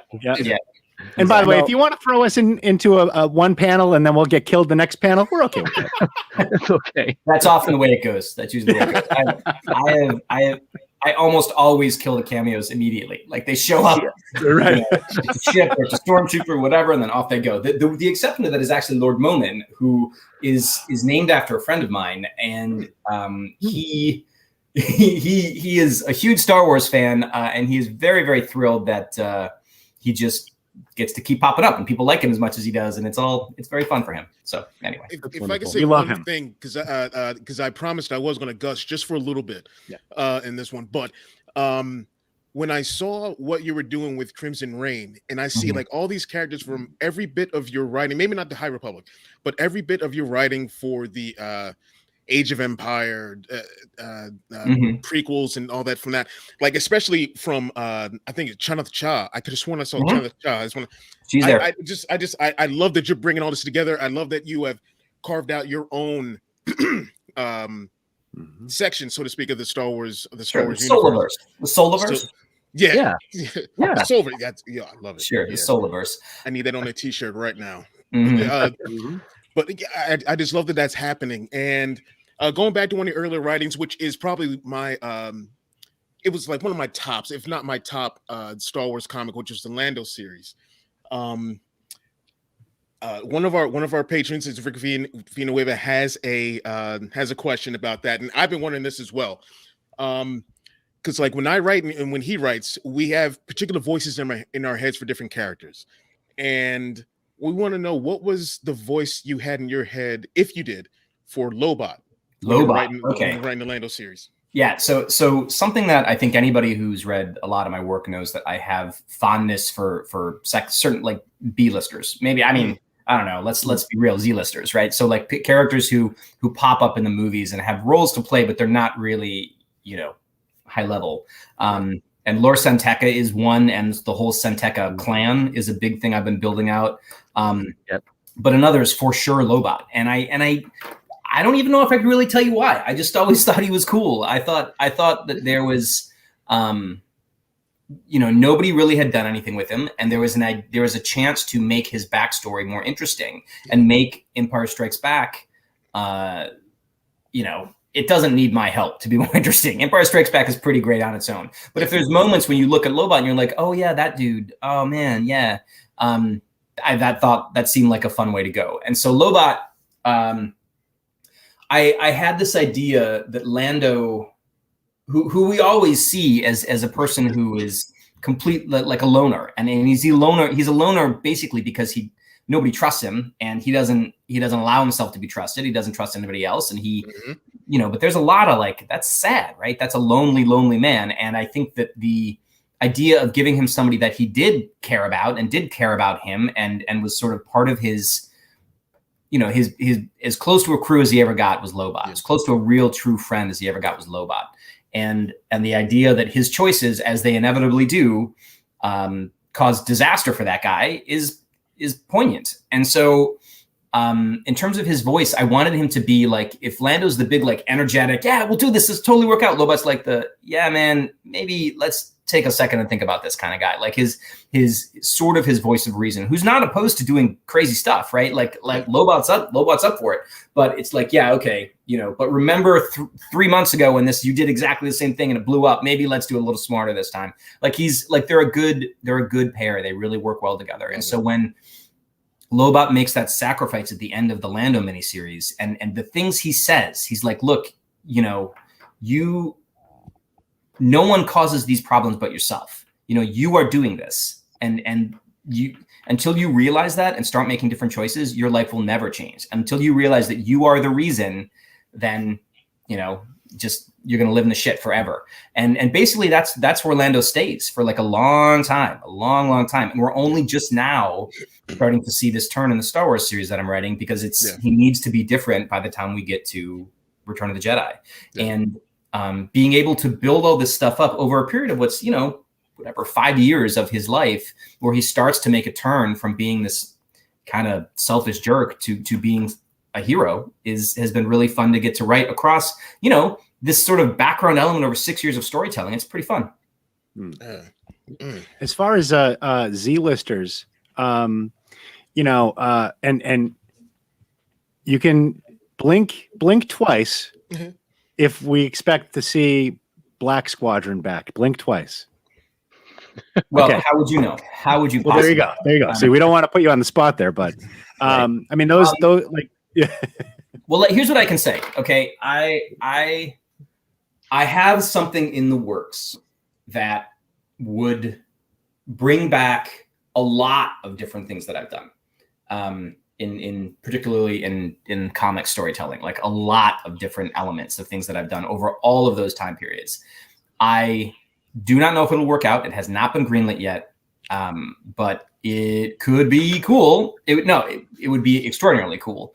And if I was able to do that, you would see Black Squadron in it, among lots of other cool stuff. So I'm not sure, but we'll see. So where are we? 7404. We're getting there. We're getting there. Guys, hey, people out there, please donate. Charles just gave us that wonderful nugget before we even hit 7,500. Give us 7,500. There are enough people in this chat. Yes, where you can all donate like $5 or $10. Scrape together those coins. Happen. Don't get a venti latte tomorrow. Get a grande. Okay, come on, let's go, people. We believe in you. It's cool. It'll be a cool thing. I like it. See, it's cool. So, but I don't want to. We've got like 15 minutes left. I don't want to go through this without talking about the High Republic. So I got a great question about that. Maybe to kick us off, because I'm actually in the process of listening to it again right now, The Light of the Jedi, just to, get that feel again as I, try to get more into this universe. But one of the things that I love in that book that I really wanted to hear more about was the different metaphors that you use for the Force. Like when it started going through, like, for Avar Kriss, like going through like it's the song to her, or whether it's the large tree, the depth of the ocean. Like, how did you come up with all those metaphors? Was it just like a session where you sat around the table, like come up with your best idea of like how you visualize the Force? And no, that was mine, for lack of a better way to put it. Like, that was something that I put into the manuscript, because I'm a musician. I've been a musician for a long time. And I thought,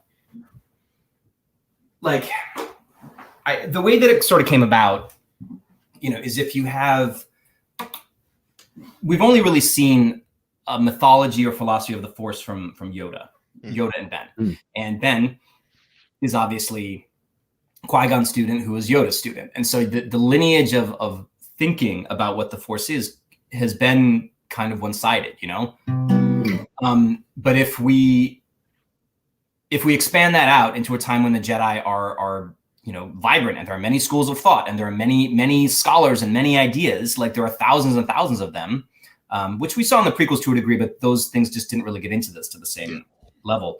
It needed to be a different era. And so the idea to me was that, of course, there would be different, if you grow up, because people don't, I mean, I guess they're babies, right? They're young, but I think that the Force to me seems like a very personal thing. Your relationship with it, the way you experience it, the way that it communicates to you, the way that you communicate with it is very personal. And so the idea that each person would see it their own way just seemed correct, right? It seems like it would be how it is.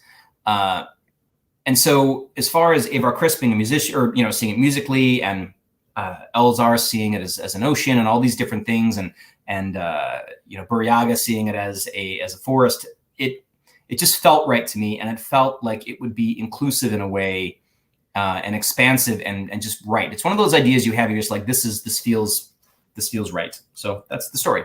That's wonderful. Well, we have a little bit of an announcement. We just made a challenge to the folks out there watching, and just like all Broaxium fans do, they stepped up. We are at $7,604. Congratulations, guys. Well That is done. great. Okay, so so here's the thing. So in Crimson Reign, there are a lot of things that happen, right? It's very, very cool. It's a big sprawling story. It is the middle chapter of this trilogy. And as the middle chapter of the trilogy, there's a lot of, so it's like 3-act structure, right? So Act 1 is setup, Act 2 is complication, and Act 3 is resolution. So this is complication. And one of the complications that happen are the Knights of Ren pull a heist on Fortress Vader. So they go to Vader's castle on Mustafar, and so that's the thing.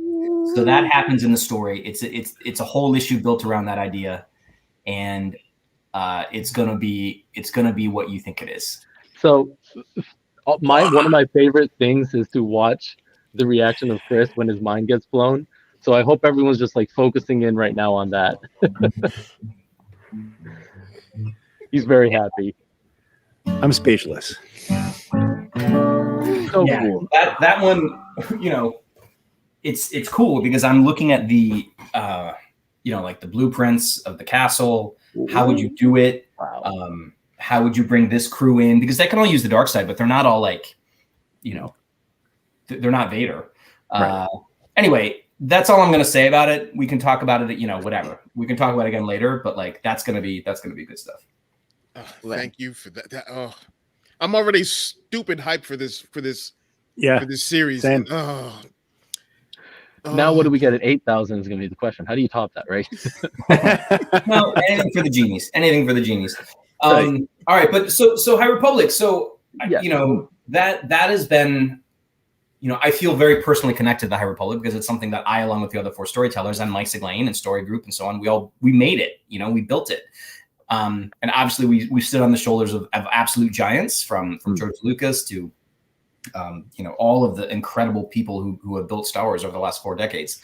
But it still feels very much like, we made a lot of decisions that kind of made it what it is right now.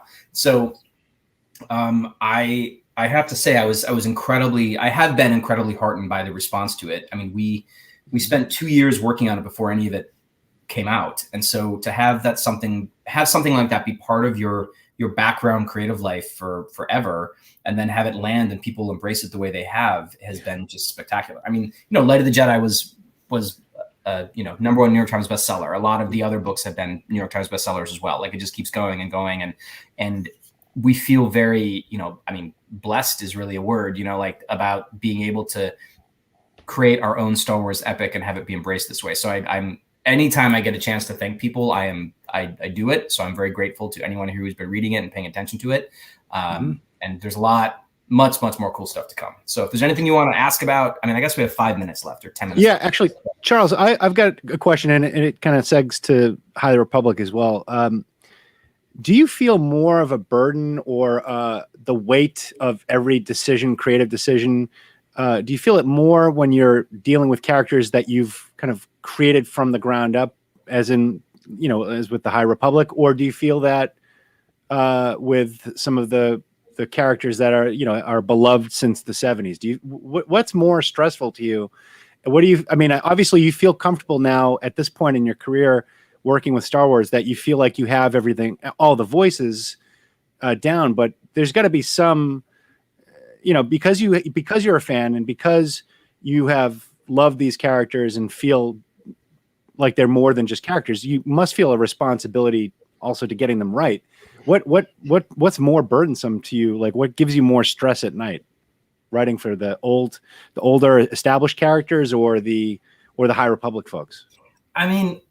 I think they're very different tasks in a way. And I get this question a lot because I do a lot of my own original storytelling too, right? Like I just turned in my 4th novel. Actually, if you haven't ever read any of my novels other than Light of the Jedi, check them out. There's The Oracle Year and Anyone. They're both out there. They're great. Find them on Amazon. Or your local independent bookstore. Also great. But I think that with the High Republic, we have more like Markian Ro, right? Like Markian Ro is a character that I got to for pronouncing it the way it needs to be pronounced. Yeah, that's it, Mark Inro. But that's a character that I introduced and then built in Light of the Jedi, and then now the other creators are doing things with him, and it's been great. But at the same time, we get to make those choices in a way that we really do not get to do with, say, Luke Skywalker or Leia. So it just feels different. There's a different level of freedom, but at the same time, when you're working with like Elzar Mann or Avar Kriss or Buryaga or Pan-Eta or any of these characters, we also don't have the 40 years of love that people have for Luke Skywalker. So it's right. You have to really bring your AAA game, not just your A game, but like your A+++ game to make sure that these characters resonate. And we all have, and we all care about them. And that's really the stress, is like, knowing that whatever you make, like Marky and Roe is another great example. Like Marky and Roe has to be different from, but also be able to stand alongside Darth Vader and Palpatine and Darth Maul and Kylo Ren. And he can't be the same, but he's got to be compelling. Yeah. So right. I guess that's the stress, knowing that in some ways, I wouldn't say competing with, but you're being measured against the amazing stuff that's come before. Yeah, I'm really curious to know maybe in the last minute or two that we have, you might get this question sometimes, like you're writing in the books and the comics and such, but all these great stories, if Kathleen Kennedy were to approach you and say, these are really good, what you've written so far, what do you think about taking one of these stories, adapting it into film and bringing it to that audience? Is there a story either in High Republic or in all the stories that you've written that you really like to see adapted to film, or would it be just start from scratch? I want to do something completely different that we haven't seen before. That's an interesting question. And I'm gonna drill. There are a lot of questions in there that I'm just gonna drill down to. Would you rather write an original story for film and TV, or have something adapted that you've already done? I sort of had something adapted that I did, like the Lego Terrifying Tales Halloween special adapted in some ways Rise of Kylo Ren. Ren showed up and so on. And that was super, super fun to see how they approached it, how they did different things, and seeing the design that Will Slany and I came up with for Ren on TV. It was awesome. But I think, honestly, that's a really good question. I don't know. I could see Light of the Jedi making just a fantastic, fantastic film, and it would be amazing to see that. But at the same time, I also, if Kathy Kennedy or Lucasfilm were to call and ask me to do that, I think there's a lot, like I would want to say, okay, this is a TV show. Or a film. And this is an opportunity to do things that are, maybe have never been seen before in Star Wars. People don't know, surprise people. And the thing is, if we're adapting Dark Lord of the Sith, if we're adapting, Poe Dameron, if we're adapting this or that, like people know, because those stories exist. And I think one of the most potent weapons in the arsenal of any storyteller is surprise. And so I guess my absolute gold standard, what I would like to do is to tell a story in the High Republic that is not a direct adaptation, using characters where we don't know how they end, but is in that era. I think that would be just amazing, or possibly something after 9, maybe if that ever opened up. I don't know. But something where you can use all the power of the mythology, all of the tropes, all of that, but also not not be beholden to things like, well, this is the moment we saw Luke Skywalker die, so we know that happens. Right. That's what I would say. If I could ask one thing, a lot of the times, my partner Dan and I will preach how important comics are to Star Wars storytelling. We call it the connective tissue. And our goal with our show Quick Shot is to get people hyped to hit your comic shop or Comixology and grab these comics, because it's fantastic storytelling for Star Wars. And I was wondering if there's something you could say on that, just to kind of, what are your thoughts on that, and anything out there that could help get people into the comics more? Man, look, I think first of all, that's the Lord's work right there. I think that comics are an incredible. They're as close to, if you like the movies, the comics are as close to the movies as you're gonna get, probably, without being the movies, because you get the art, you get the imagery, and you get the you get the characters and the dialogue and all that stuff. So it feels like a movie on paper.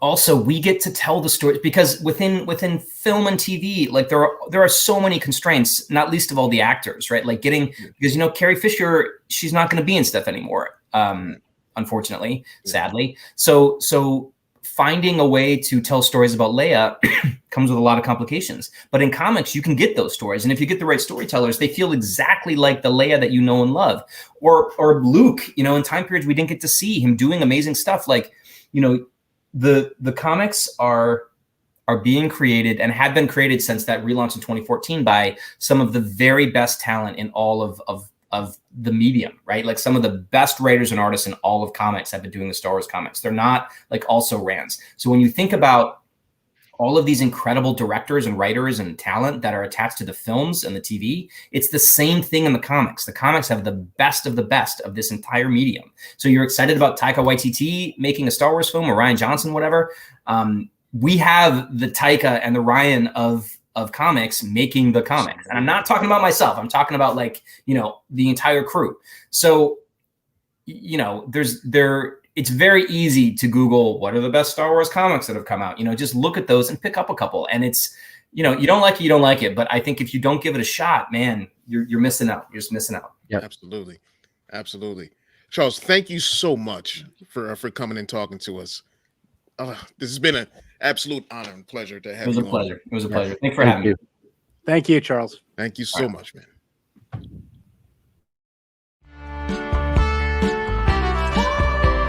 Hey, nerds. I'm Alex Robinson. I'm Pete the Retailer. And we are the co-hosts of the Star Wars Minute podcast. And we want to thank you guys for watching and, of course, encourage you to donate to the very worthy Make-A-Wish Foundation.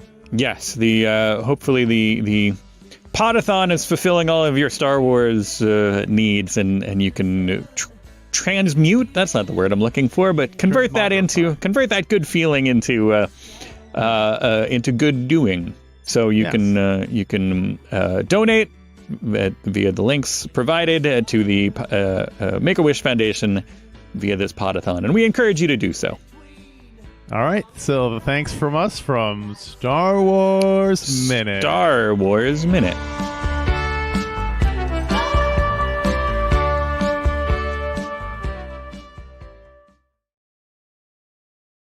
Dude, we got a scoop.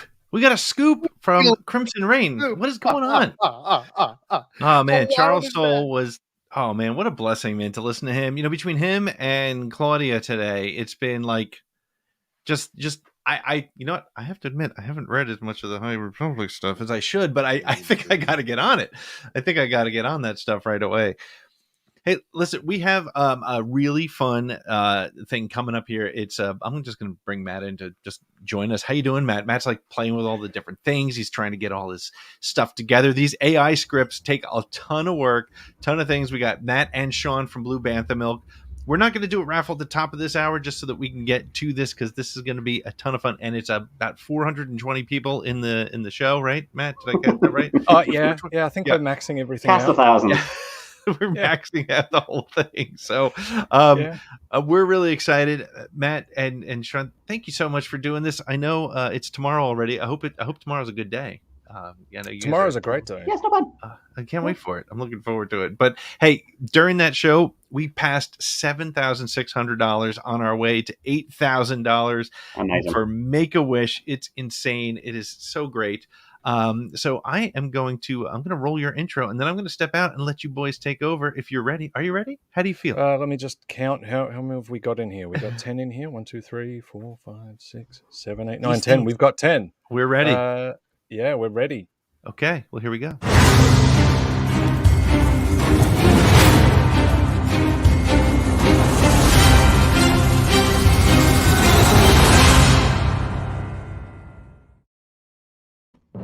I like that. That was cool.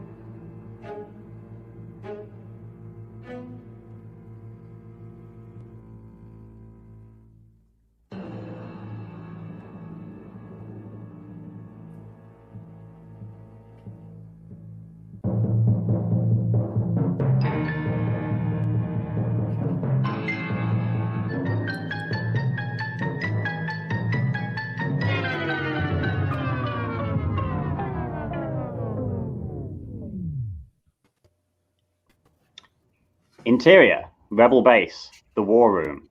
The Princess, 3PO, and a field commander sit before a giant display showing the planet Yavin, its moons, and a red dot that represents the Death Star. Standby alert. Death Star approaching. Get to the panic room. Secure your pants. And children. 3PO smacks face down into a bowl of soup, smashing it.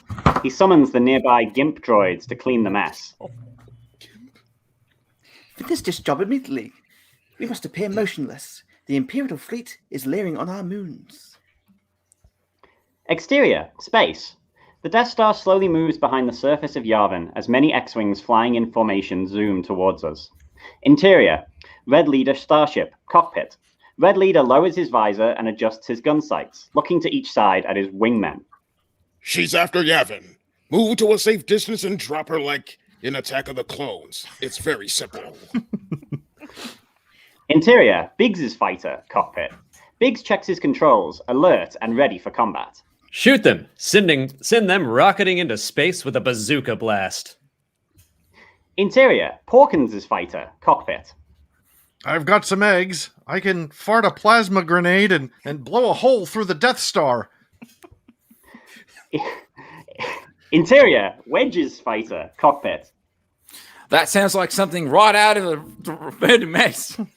Which I suppose makes sense when you think about it, since we're both literally and figuratively in the cesspool of a Star Wars mythology. Interior, Luke's X-Wing fighter, cockpit. Can someone please tell Wedge to shut the hell up? R2, Red Leader has ordered us to kill Wedge. Beep, beep. Interior, Red Group fighters, cockpits. Do not kill Wedge. Only kill squad the Death Star. I am weary we won't get a sequel if we leave it in one piece. Lock as foils in attack position. The Red Group fighters move in formation towards the Death Star, unfolding their wings in an X position. They're serving up fierce anti-air lasers. Porkins is serving up fierce poison gas. How about an ion cannon? They're so common in these movies. Do you know how to turn on your flamethrower, Skywalker? Huh? Do you? Turn it on. Turn it on. Turn it on. Luke adjusts his seat and switches on his flamethrower.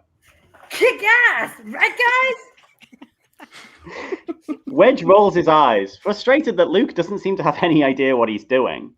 Maybe you should just do some crazy hand gestures since you're supposed to be doing space magic. You know, like a preppy kid who's trying to impress girls. Cut the chatter, you two, or I'll backhand you when we return to base. Accelerate to attack speed. This must be pretty exciting for you kids. Exterior, space.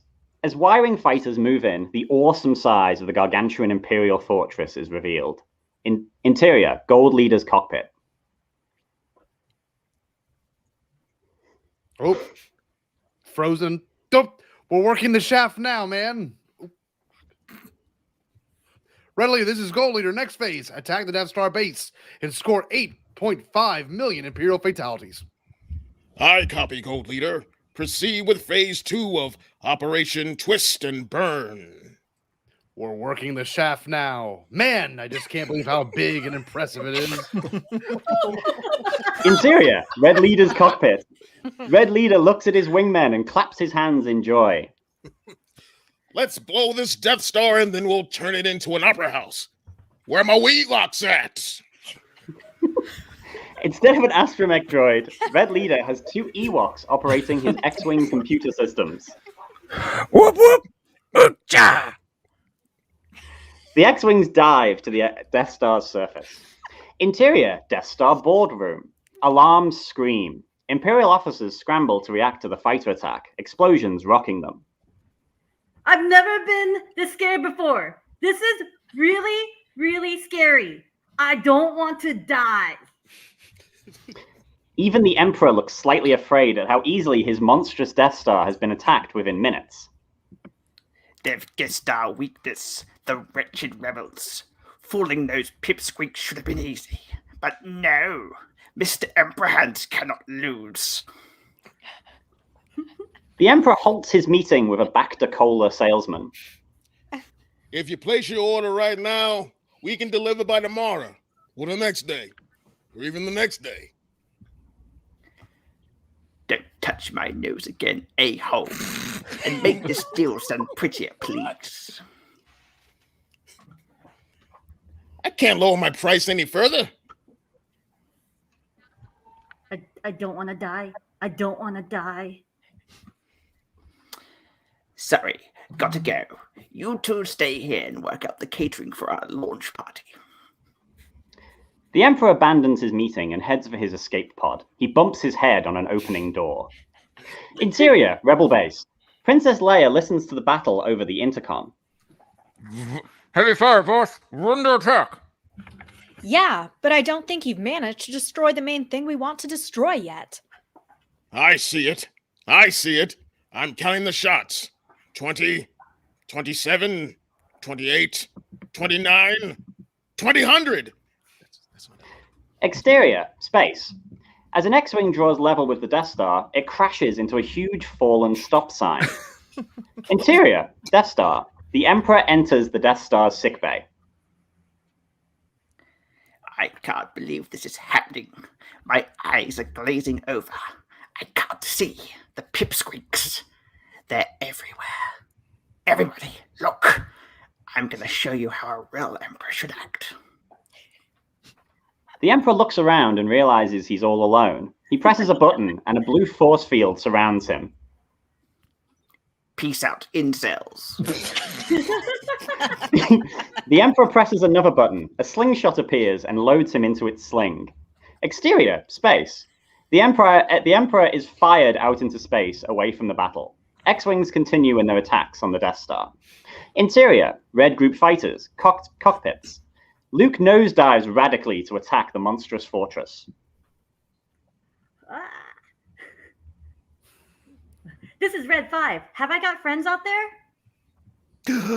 I'm probably one of them. Terror crosses Luke's face as the side of an explosion leaches inside of his cockpit. His eyebrows catch fire. Ah, guys, help! My eyebrows!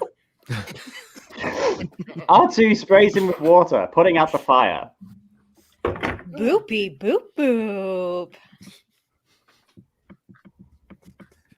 Luke, what in hell have you done? Your eyebrows were amazing. Luke adjusts his controls and breathes a sigh of relief. Flak bursts outside the cockpit window. I got a little cooked, but I'm okay. Red Group continues their barrage. The Death Star's big arms try to swat Luke's X-Wing. Oh, crap! It's all right. If anyone can pull this off, it's you. We're going to get out of this, or my name isn't Jar Jar Biggs. Interior, Death Star. Troops are blown in all directions. Standing amidst the chaos is Darth Vader and an Imperial officer. We count 30 rebel ships, Lord Vader, but we've detected no signs of your Amazon delivery. That it's time to reveal the truth, my true identity. It's a known fact that I am Darth Vader. Darth Vader lifts his cloak to reveal the miniature AT-AT underneath. The Imperial officer's lips curl in a sneer. Don't stop. Darth Vader lifts his second cloak to reveal Jabba the Hutt's son, Little the Hutt. He commands the AT-AT to crush Little the Hutt. Strike back! The AT-AT tramples Little the Hutt into a lifeless jelly. Vader raises his fist and floats the body into a junk pile. Now let's strike back at the rebels. You're a man of few words, Lord Vader, but I want to be near you. Interior, Red Group fighters, cockpits. Red Leader flies through a heavy hail of flak. Luke, can you take the lead? I've had about as much fighting as I can take. Forget it! You take them out, okay? I just want to say, you really should invest in a better helmet. I haven't seen you this uncomfortable since your performance of Hard Day's Night back in high school. Thanks for the fashion advice. Watch yourself. There's a lot of moisture in the air right now. It's made my helmet slimy and gross. I'm good. Hit me with the slime. Interior, Rebel Base. An officer working over a screen speaks into his headset. Squad leaders, we've picked up a new group of signals. They seem really unhappy with our work. Interior, Red Group Fighters. Cockpits. Luke looks around to see if he can spot the approaching Imperial fighters. What's going on here? They're keeping secrets from me. How do I fight off a bunch of ships I've never met? And what's really going on between Leia and Tarkin? Did they talk about me?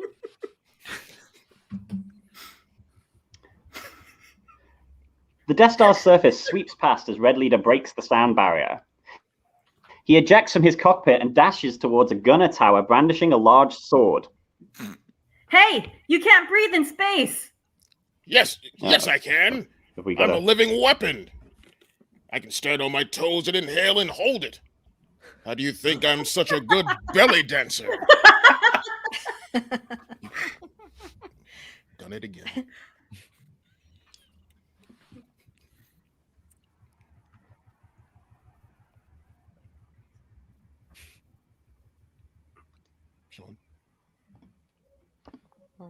Red Leader. Oh, is it me? Sorry, I just must have completely froze. Red Leader aims and throws his sword, destroying a gunner tower. He returns to his X-Wing. Keep up your visual scanning. Vader's gonna rear end us. I bet you wish you'd eaten a green worm once in your life, but now is no time for fine dining.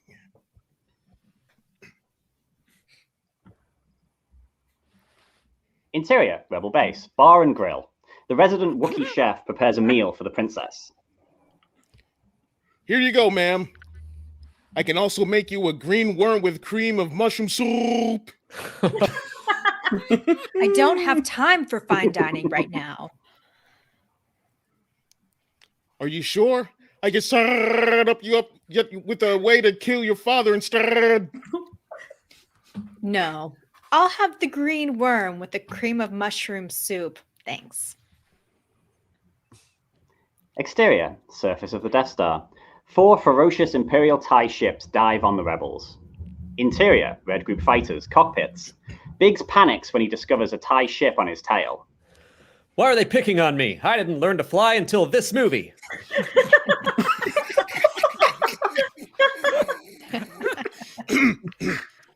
Biggs, I'm not sure you can survive this if you keep whipping out like that. Get on my left. I'm going to crash them into that mountain. There is a ski resort atop a mountain on the Death Star. Not during the big ski-off. Interior, Death Star. The whole Death Star's gone mad. Officers are climbing the walls. Soldiers are in the hallway, throwing their helmets at each other. Interior, Biggs' cockpit, traveling. Biggs sees the TIE ship behind him and tries to avoid it. He's on me tight, baby. I'm trying to control the turns, but I don't have a clue. Is this a dream? Interior, Luke's cockpit, traveling. Luke flips upside down and is slammed into the ceiling. A tiny Vader circles his head. Luke is not amused. Hang on, Biggs. I'm coming in for the kill. I'm doing it for the thrill. Luke, if you get hurt, Vader will have you as a human meal. Don't worry, Leia. I've marked myself safe on Facebook. Exterior, space around the Death Star. Biggs and the tailing TIE ship are chased by Luke. Luke fires, exploding the TIE ship in a mass of flames. That's what I call poetic. I bet he wishes he'd eaten a green worm once in his life. What's with the green worms? Interior, Rebel Base. Leia, 3PO, and Dodana listen to the ship-to-ship communication on the room's loudspeaker. Pull me out. I'm not gonna die on this ridiculous rock. Put your Biggs poised pants, Biggs. The Empire will kill you. You fall out of that spacecraft. How dare you nursemaids step out of line on my turf? You're not supposed to be here. Jealous mother has forced me into this fight. She's a monster, and so am I. Nursemaids? What are you talking about? What is this nonsense? Nursemaiding is one of my primary. How did you get this number, Vader? The Force, of course. Of course. Interior, Red Group fighters, cockpits. Look at my piloting skills. I can handle this little engine easily. Who cares about you? This movie is about Luke. An Imperial TIE fighter pilot scores a hit on Luke's ship. Fire breaks out on the right side of the X-Wing. Luke looks at himself in the rearview mirror. Damn, that sucks. I can't lose you too, Lukey baby. What happened to the little Vader guy? Smoke pours out from behind R2. R2, why am I in a wide-eyed dream? Why do I have a lightsaber in my hand and a feeling like warm lava? And why am I flying in circles? Beep boop bop. Luke takes a nap. Porkins, can you see Red 5? Look, it's Luke in a spaceship. He's acting like he's in a nightmare. Wake up, Luke. Wake up. And where'd you get that pretty red coat? Luke wakes up. He spots a TIE fighter behind him. The Empire is trying to stop me. I'm uncomfortable. The Death Star whips below Wedge. They tried to stop you before. It's not happening now. I'm a soldier. Wedge dives towards Luke and the TIE fighter. Blast it, Wedge! Where are you? Voldemort is coming. Wedge unleashes a volley of laser fire on the Imperial fighter. The TIE fighter explodes, filling the screen with white light. Luke looks about in relief. Good job, Wedge. I'm sorry for being a scaredy cat. Wedge pulls a lever, and the X-Wing jerks forward. The movie changes to a close-up of Wedge's face. Don't worry. Don't worry, Skywalker. I'm really good at Star Wars Battlefront 2. Interior, Rebel base. Leia, 3PO, and the other Rebel officers are listening to the Rebel fighters over the War Room intercom. Good shooting, Wedge. Has everyone seen the new Star Wars movie? Wedge has a cameo. I'm recording it in case we lose the TV signal. Interior, Gold Leader's Y-Wing cockpit. Gold Leader starts towards the long trenches at the Death Star surface pole. This is Goldfinger. We're heading to a massive trench. We know a baddie is waiting for us. We are going to make him pay. Exterior, space around the Death Star. 3 Y-Wing fighters of the Gold Group dive out of the stars towards the Death Star surface. Interior, Rebel base. Leia and the others are grouped around the screen. I copy, Goldfinger. Can you pick up the TV signal? The film begins to play on a big screen. The lights flicker as the opening crawl of The Rise of Skywalker begins. We don't have time for popcorn. Exterior, space around the Death Star. 3 Imperial TIE ships in precise formation dive towards the Death Star surface. Interior, Darth Vader's cockpit. Darth Vader calmly adjusts his control stick. Stay in attack formation. Today, the Empire strikes back. Interior, Gold Group fighters, cockpits. Gold 5 is in his 50s, towing a battered old sleigh full of gold. He's been stealing from the rich and has been too slow giving to the poor. He took this mission for one last big score, but there's a catch. He must steal the Emperor's pot of gold before the Death Star explodes. What's this do? Gold Leader mashes buttons wildly, accidentally firing proton torpedoes at Gold 5. His gold flies everywhere. Whoops! I better get out of here before Gold 5 notices. Switch power to turbo boost! Surface guns blaze away at the oncoming Rebel fighters. How many guns do you think, Gold 5? I don't know how to count, Goldfinger. They've got lots of them. There are like 6. Interior, Rebel base. Leia, 3PO, and the technicians view the projected target screen. Death Star will be in range in 5 minutes. They can make it, even if they fly through the exhaust port and tickle it to death. Yeah, well. We don't have time for a slumber party. We can't lose here. Interior, Gold Group fighters, cockpits. Gold Leader holds his pirate spyglass in front of his eye. Prepare to fire the NOS and hit the quarter mile in under 10 seconds. He hovers his finger over the NOS button and takes a sip from a bottle of Corona.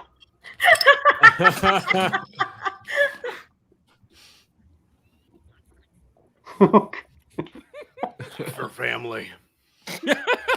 Gold 2, a younger Y-Wing pilot about early 20s, is struggling to keep up with his squad. His hair is mussed and sweat runs down his brow. His name is Brian. It's just way too slow and too serious.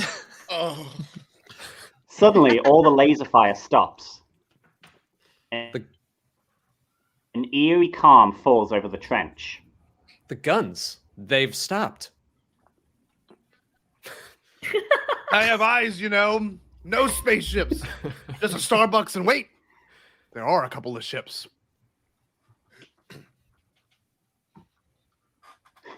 Did he finish his line? I'm feeling a little lightheaded now. A little woozy. You know? Not okay. Gold 5 looks behind him. I'm feeling a little lightheaded now. A little woozy. You know? Not okay. They're coming in. 3 marks who are not family. It's a trap. I don't care, Brian. We're racing. Exterior, space around the Death Star. 3 Imperial TIE hot rods, Darth Vader in the center, flanked by 2 wingmen, dive in precise formation towards the Death Star surface. Interior, Darth Vader's cockpit. Darth Vader calmly adjusts his control stick. I've loaded my ship with a secret weapon developed by Kathy Kennedy. This isn't the kind of weapon you use daily. It's the kind you use to destroy an entire family. Cover me. Vader lines up Gold 2 in his scope and fires. Interior, Gold Group fighters, cockpits. The cockpit around Gold 2 is engulfed in flames. Luckily, Brian's droid, V1N Diesel, puts out the fire. Get out of here, Brian. Go. Start a family. Gold 2 flies away. Gold Leader is panicking. Gold 5, the old veteran, tries to calm Gold Leader. I'm a monster! I have so many regrets! Stay on target. Oh, it's never a good sign! Stay on target. I cheated on my fiance! Did I murder her mother? Stay on target. Oh, the whole galaxy's staring at me, laughing at me. Stay on target. Oh, all because I can't do one simple thing. Take care of a man's business. My wife left me. My kids, they died. Stay on target. Destroy a super weapon. What stupid are you? How would I get out of here?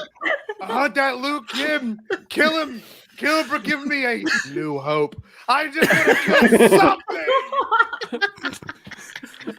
Stay on target.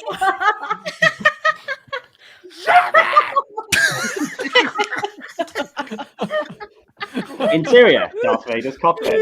Vader calmly adjusts his targeting computer and pushes the fire button. Gold Leader explodes in a ball of flames. Interior, Gold 5 and Red Leader's cockpits. Gold 5 moves in on the exhaust port as the TIE fighters open fire. Gold 5. No. Such a whip. I don't make the hiring decisions, Gold 5. He came from Clown College.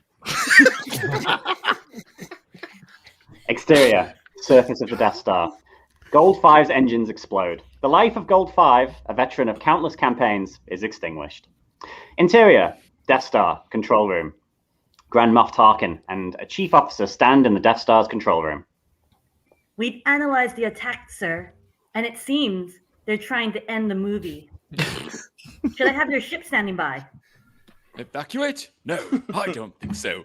I'm going to pick up these last fighters with my big cannon and teach them a lesson in friendship. Tarkin turns to the computer readout screen as numbers scroll across the bottom.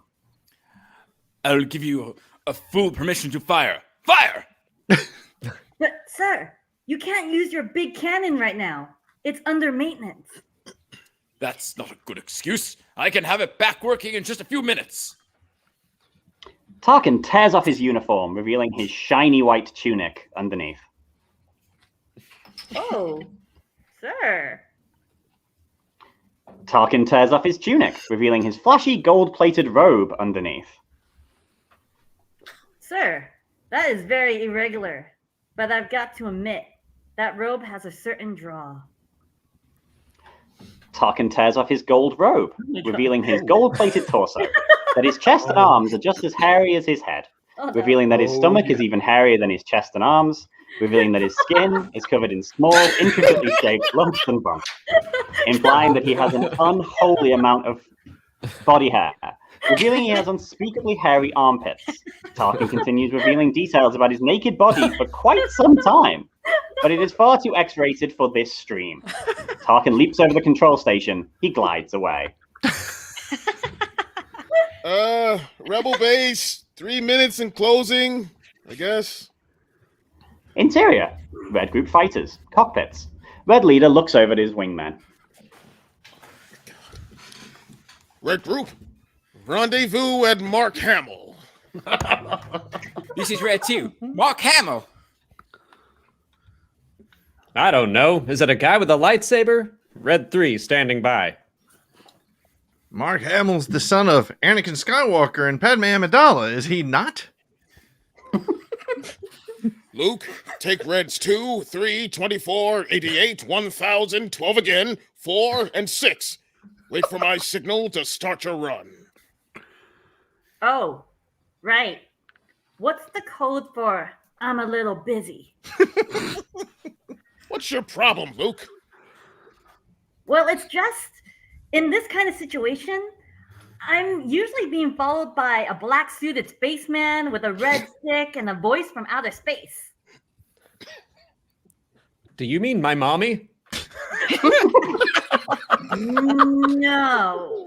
Remember that Jedi Master who told me I'm a Jedi, but never really got around to showing me any ways I can be a Jedi? What did you say to Biggs's mom, Luke?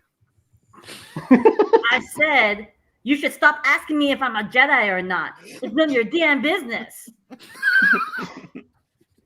Exterior, space around the Death Star. The X-Wing fighters of Luke, Biggs, Porkins, and Wedge fly in formation high above the Death Star's surface. Interior, Red Leader's cockpit. Red Leader looks around to watch for the TIE fighters. He begins to perspire. Oh, not this again. He looks over to his wingmen and pulls out a canteen. He puts it to his lips and takes a sip. I picked the wrong day to quit drinking. Red Leader tears down the trench of the Death Star as lasers streak across the black heavens. Keep your eyes open for those angry bow ties. They're dangerous. They'll blind you. He leans forward in his seat, feeling nervous. Come and get me, you overdressed swine.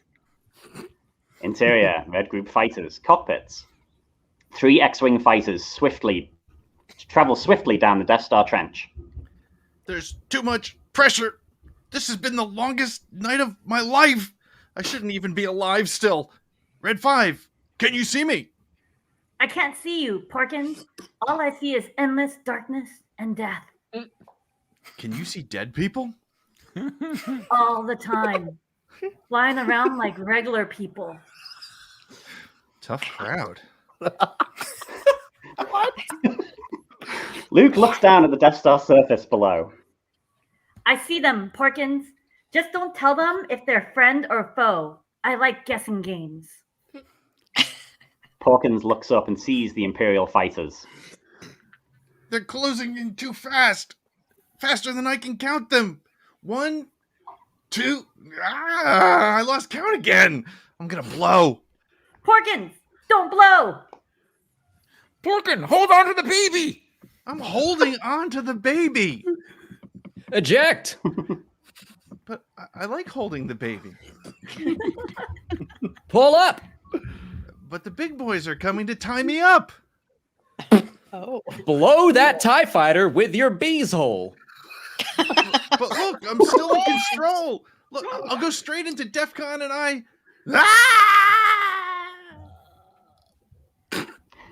The TIE fighters open fire on Porkins. His ship explodes in a ball of flame. His body is flung into space. Red Leader pulls his pirate spyglass in front of his eye. Target's coming up. These guys killed my girlfriend on Sullust. This will be fun. Red Leader looks at his target computer readout screen. He then looks into his pirate spyglass. Just hold them off for a second. Interior, Darth Vader's cockpit. Vader rapidly approaches the X-Wings as he aligns them in the center of his computer screen.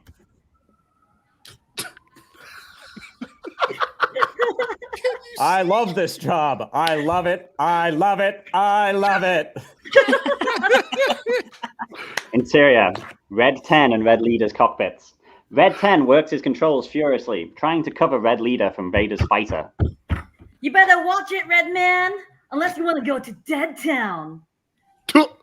Red Leader is concentrating on his targeting device. Almost there. I'll slap him hard. Red 10 panics. I can't do my job adequately. Red 10 spins his ship around, trying to escape from Vader. Oh no. Interior, Darth Vader's cockpit. Vader coolly presses the fire button on his control stick. Come here, bitch.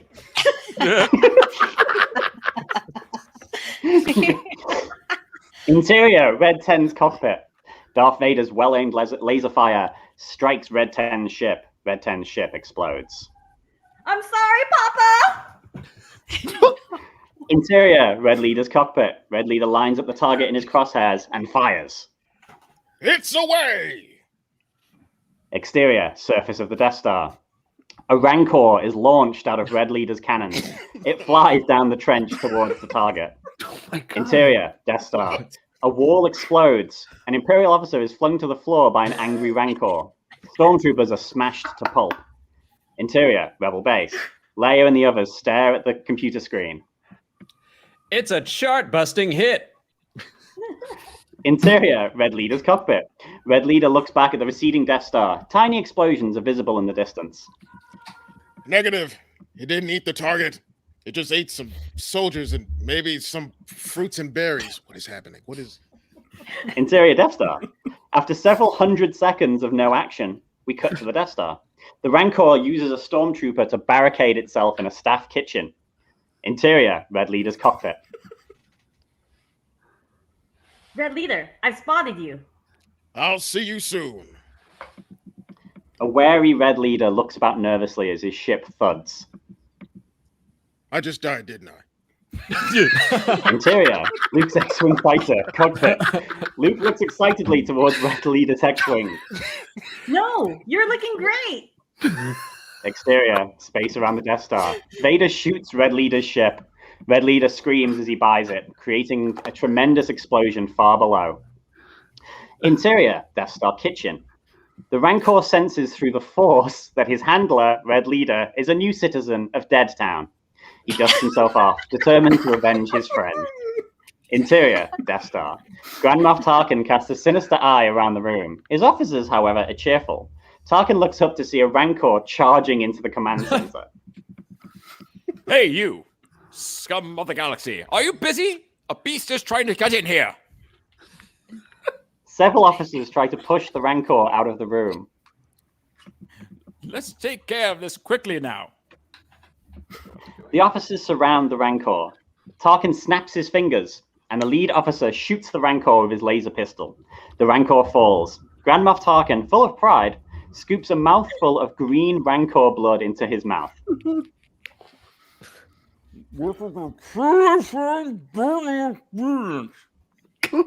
Interior, Rebel base. The Rebel leaders listen intently to the talk between Luke and Wedge. The room is grim after Red Leader's death. Biggs, Wedge, we're going in the Wampa's cave, if you know what I mean. I do not. Interior, Red Group fighters, cockpits. Luke, at that speed, will they catch us on camera? I can't afford another speeding ticket. I say yes. The 3 X-Wings unleash a barrage of laser fire. The Death Star is very annoyed and fires back. Luke's lifelong friend struggles with his controls. Do we want to kill them? No, killing is wrong. Yes, we do.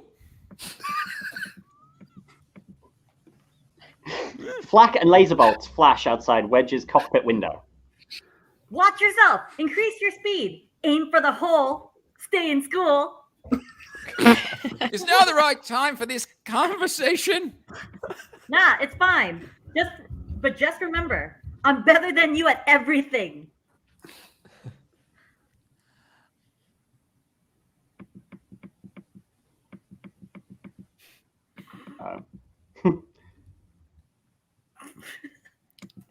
Sorry, is that me? My whole screen's gone a bit mad. Okay. Wedge is perplexed. Luke breaks into a nervous sweat as he dodges laser fire, but he doesn't slow down. He thinks about his hero, Lightning McQueen. Ka-chow! He's the fastest.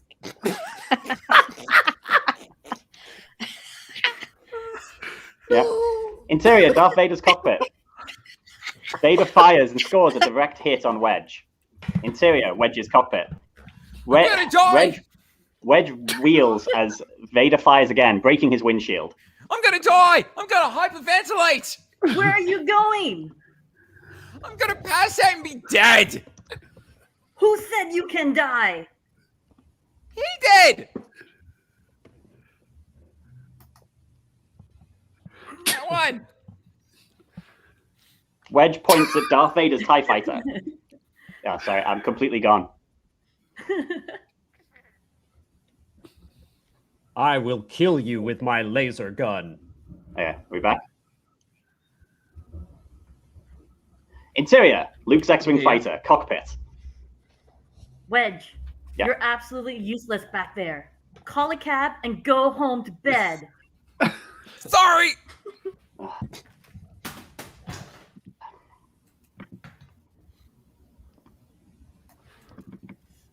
It's the Australian internet. It's okay. Exterior, space around the Death Star. Wedge cuts a hole in his X-Wing and climbs out. He straddles his R2 unit and blasts off to safety as Vader opens fire. Wedge's X-Wing sinks into the trench. Interior, Darth Vader's cockpit. Vader watches the escape but is feeling mellow. Let him go, guys. Stay on the leader. Interior, Biggs and Luke's cockpits. Luke speeds down the trench. The 3 TIE fighters tail close behind him. Biggs is worried.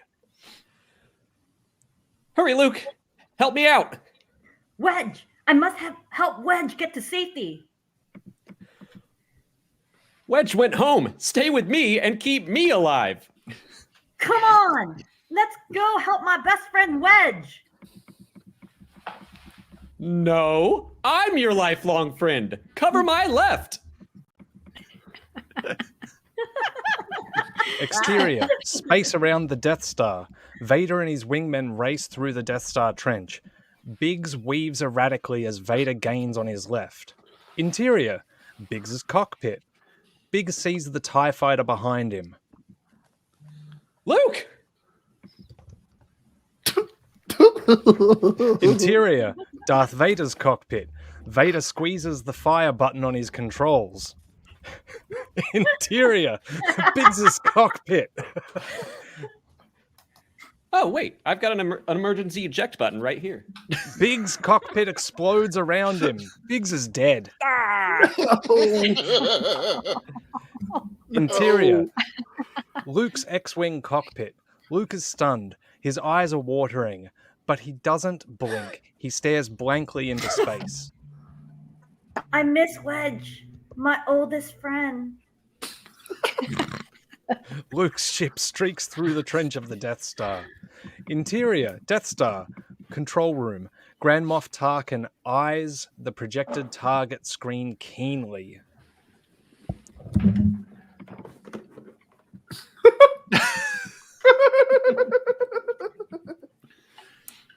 No. Rebel base, 30 seconds and closing. Interior, Darth Vader's cockpit.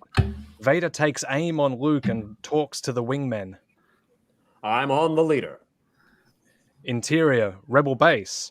3PO seems nervous. Oh, Charlie's got a... Real nervous. Griffin bump. The TIE fighters are mildly unpleasant. Interior, Luke's X-Wing cockpit. As Luke lines up his targeting device, he hears a voice. It's me, Obi-Wan. I'm calling from beyond the grave. Ooh. Just kidding. But seriously, Luke, you must make a choice. Luke shrugs it off and looks into his targeting device.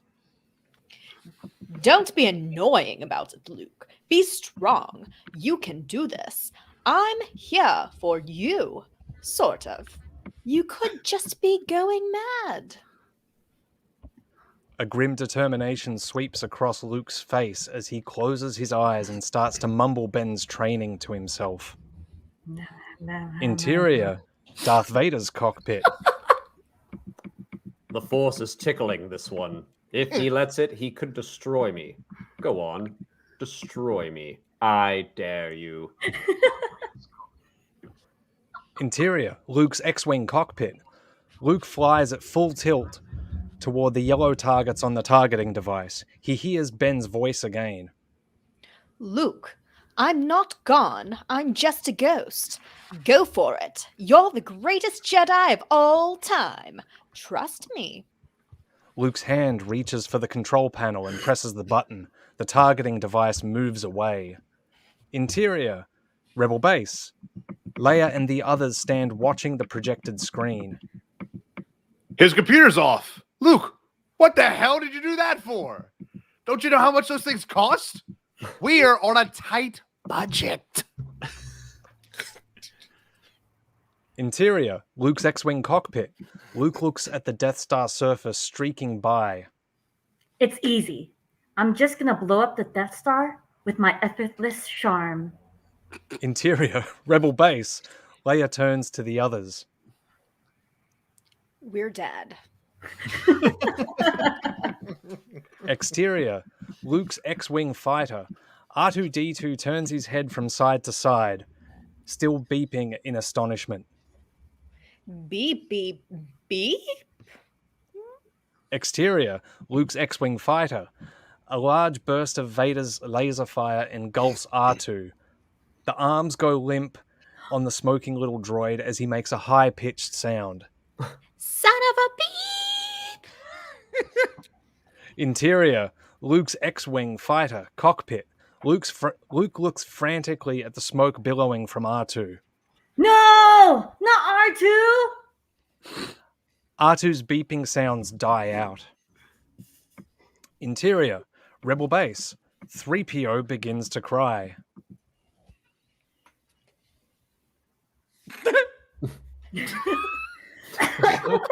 Perfect.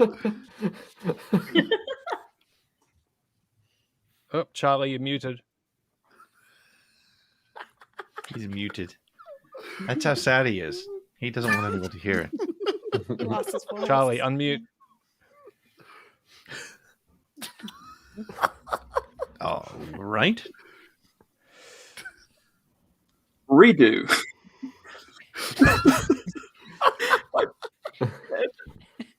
I know there's an inconsistency in his root chakra. I'm sure this news would devastate many. Leia interrupts 3PO's annoying sadness. Dodonna, please shut him up.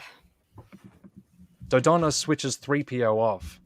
Lights representing the Death Star and targets glow brightly in the command center. Put on your dancing shoes. The Death Star is nearly ready to tango. The room erupts in a rush of chatter. Leia grabs her handbag and flings it across the room. The silver coins clatter to the floor. May the Force be with them. Bonuses for all of you, not for Han. I'm dealing with media and PR. He's off being a yogi in the wilderness. Han should be here, doing anything. He's not dead or frozen yet. Interior, Death Star control room. Tarkin glares at the projected target screen. Here we go, lads. Time for your big magic trick. Rebel base is in range. Well said. I'm give you full permission to fire. Target snaps his fingers and yodels with excitement.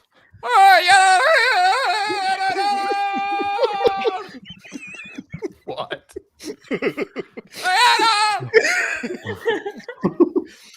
Commence primary ignition. Open laser ports. Sync up critical power. Bring the pew-pew. An officer reaches up and pushes the pew-pew buttons on the control panel, activating their license of Windows 98. Suddenly, a blue screen lights up the control room. No. Check our windows. Call Bill Gates, quickly. Big boom is coming in 60 seconds. Interior, Luke's cockpit. Luke glares anxiously at the exhaust port. This is gonna work. I still can't believe it, but I know it. I just don't know how. Interior, Darth Vader's cockpit. Vader's targeting computer swings around into position. Vader takes careful aim on Luke's X-Wing fighter. I have you now. I'll take what's yours, and finally, the day will come when I will fulfill the prophecy of the Chosen One. A Dark Lord will rise, and not everyone will be amused. Then I'll arise and destroy him. He's my destiny, and that'll be the day that I die. Oh, that'll be the day. The day. Anywho, better blow this guy up. Vader pushes the fire button. Exterior, surface of the Death Star. As Vader unleashes a volley of laser fire, one of the TIE ships at his side is hit. The TIE fighter is hit again and explodes. Interior, Darth Vader's cockpit. Vader is taken by surprise and looks out from his cockpit. What? Why? What? Why would they shoot at us? I swear, if that's the pew-pew man... Wait, what?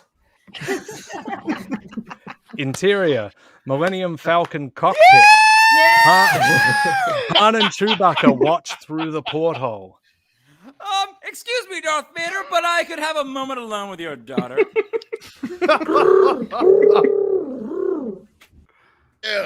What? Exterior, space around the Death Star. The Millennium Falcon heads right at the two TIE fighters. Exterior, Death Star trench. Vader's last wingman panics at the sight of the oncoming pirate starship and veers radically to one side, colliding with Vader's TIE fighter in the process. My ship! My beautiful ship! Oh man, oh man, oh man. Vader tries to regain control of his stricken ship, but it spins out of the trench with a damaged wing. Interior, Millennium Falcon cockpit. Solo's ship moves in toward the Death Star trench. Solo, smiling, speaks to Luke over his headset. You're still supple, kid. I've told you you'll be fine. This is Han, by the way. Your friend. We met at a bar. Interior, Rebel base. Leia and the others listen to Solo's transmission. We've come this far, so now let's blow. Now let's do it. No. We've come this far, now let's do the blow like rebels. Interior, Luke's X-Wing fighter, cockpit. Luke concentrates on the exhaust port, then fires his proton torpedoes. Exterior, surface of the Death Star. Luke's torpedoes shoot toward the port and explode, blowing open the door to the Death Star exhaust port. Inside, a surprise party is happening. The party clown makes a sad face as the torpedoes hit the cake. Interior, Death Star control room. Imperial soldiers run to the control panel. Oh, poop. Exterior, space around the Death Star. The rebel ships race away from the Death Star as it opens like Pac-Man behind them. Before it can take a bite, it explodes, sending a shockwave through space. Interior, Millennium Falcon cockpit. Great shot, kid. That's all she wrote. 1 Death Star down, 4 to go. Interior, Luke's X-Wing fighter cockpit. Luke is at ease and his eyes are closed. The Emperor would have you believe you're a nursemaid. That is a lie. Luke feels calmness wash over him.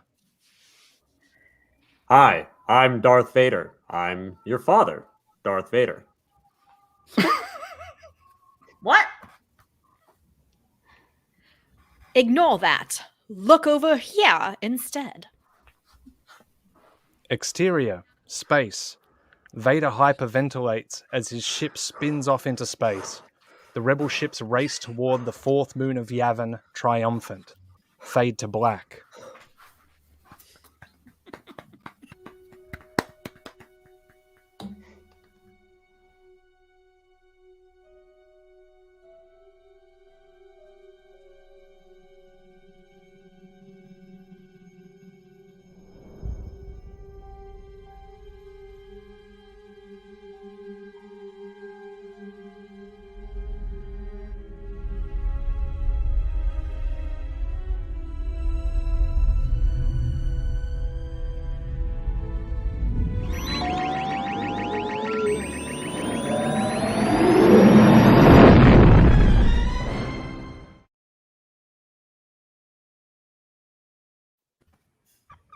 That's brilliant.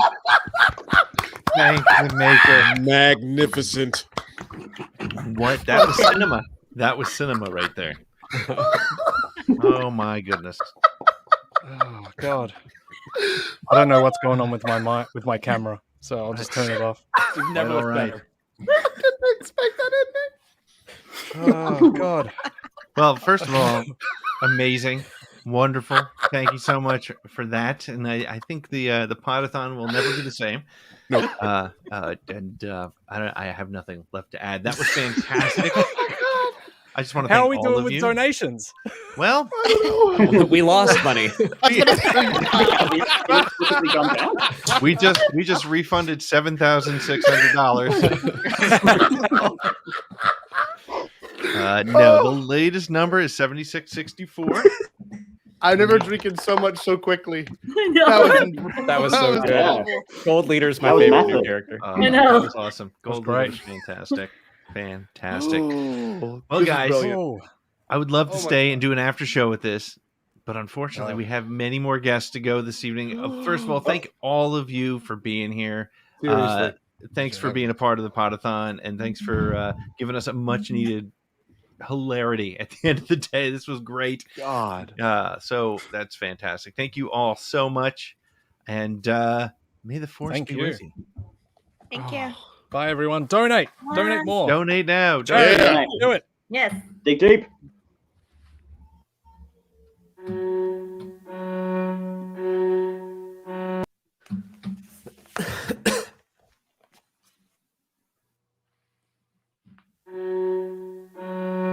You have a video, Pete? When I grow up, I want to be an entomologist. Music's always been an outlet. Mike has wanted to dance forever. We knew in utero that Kingsley was going to have issues. Getting sick quite a bit, having low-grade fevers. I was playing with 3 other people, and just out of nowhere, my arm dropped. And that was the start of a long conversation with many doctors. He had a seizure about 9 hours after birth. He has been in treatment for almost 3.5 years. 4 times he's been on life support. One was pneumonia. There's a 50% chance of saving your arm, and you have a 40% chance of survival. Well, basically our world collapsed. It was devastating. I was in the hospital, one of my many rounds of chemo, and they came in talking about a wish. Kind of knocked around, asked some questions, what would you like to go do? I've never actually had somebody ask me what I wanted to do and then go forward and take care of it all. It's giving us something to get him excited about. It gave me an opportunity to forget. It's 1 week closer. It gave me the opportunity to be a kid. I would never think this possible or even happening to me. She is so happy. She is so alive again. We are the best we've ever been health-wise. Here's this little boy, so determined. That helped more than you can ever imagine. I think more than anything, it reminded me what I was fighting for. It's not a physical object. It's not a vacation. It's hope. And it's motivation. That's what it is. My wish is with me every single day. It's that place that I can always return to.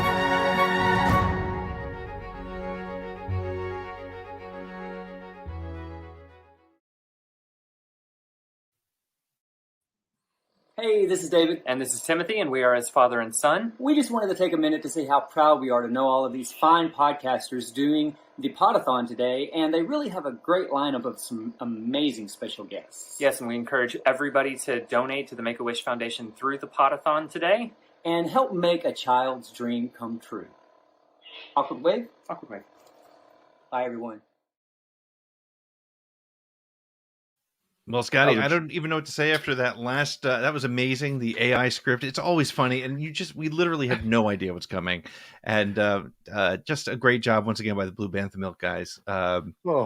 They deliver every single time. So I shaved for that. As you can tell, the mustache is now gone entirely. You look like you're 14 years old now. I feel like I'm 14. Anyway, that being said, I am so excited for this next guest.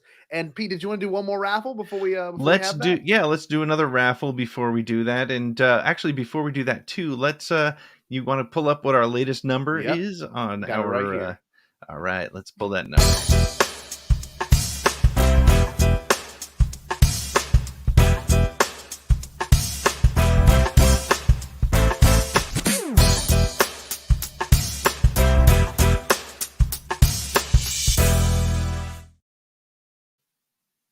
Look at that.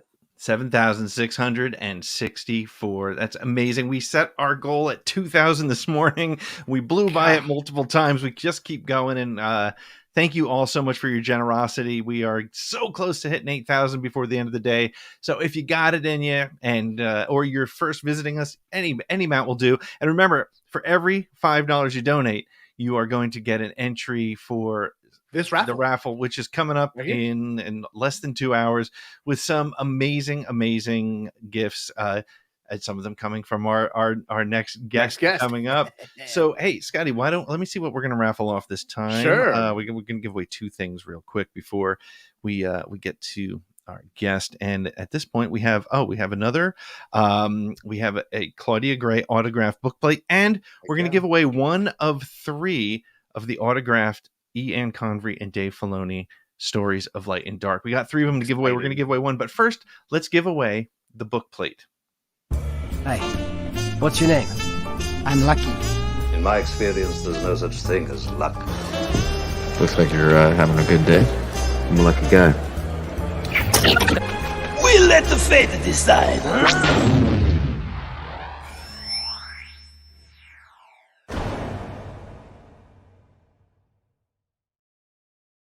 Go. This is for one of the Claudia Gray book plates. Here we go.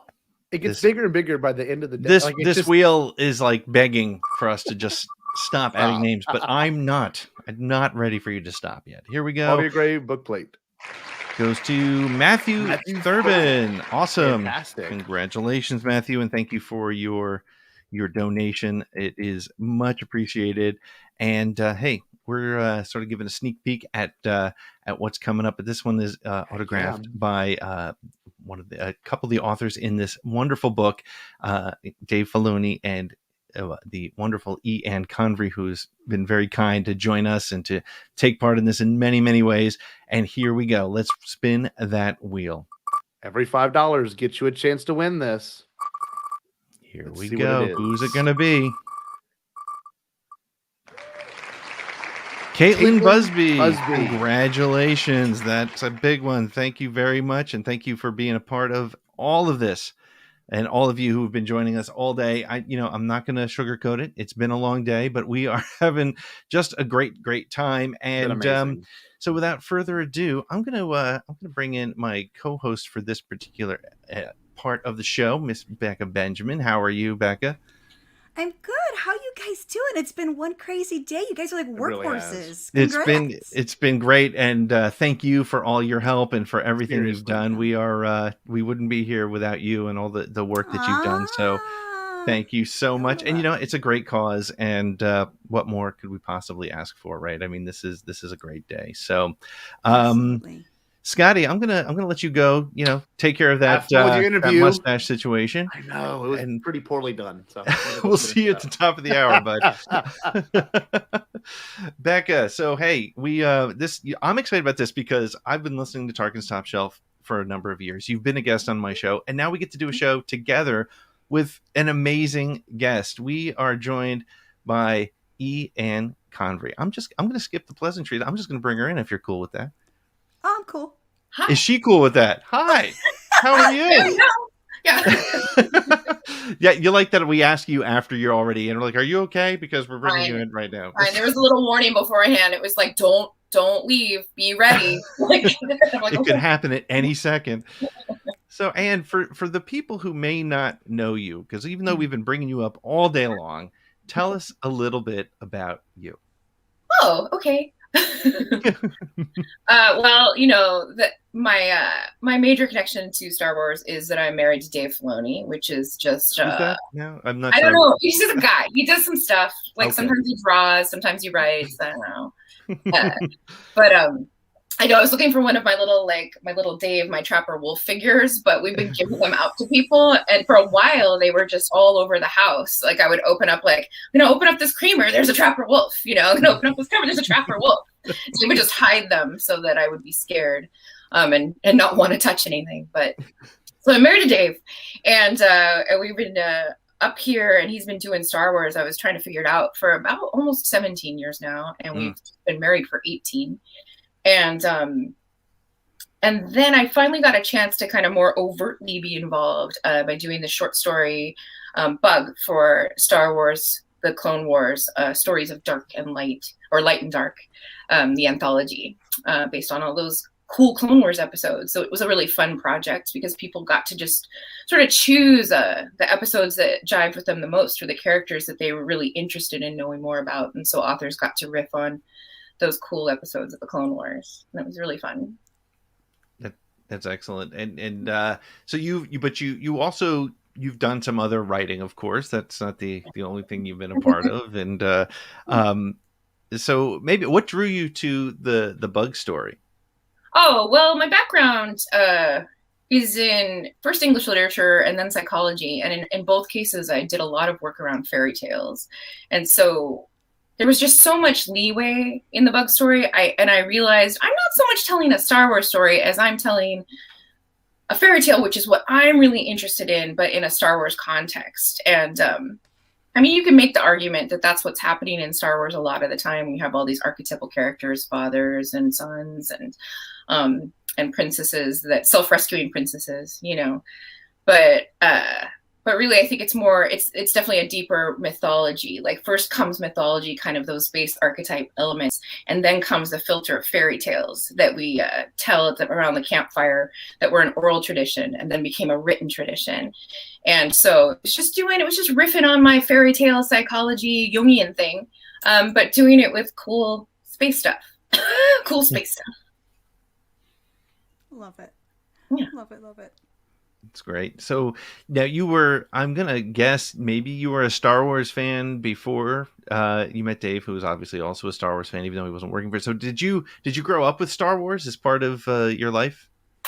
What's funny is I'd say that I grew up more with like the re-releases of the classic Disney films in theaters is what I remember. And then I was definitely an Indiana Jones fan during that.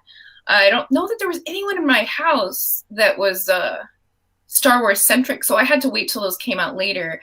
And so when they were re-released in theaters, I remember dragging my mom along. I was like, Mom, this is culturally important, so we have to go.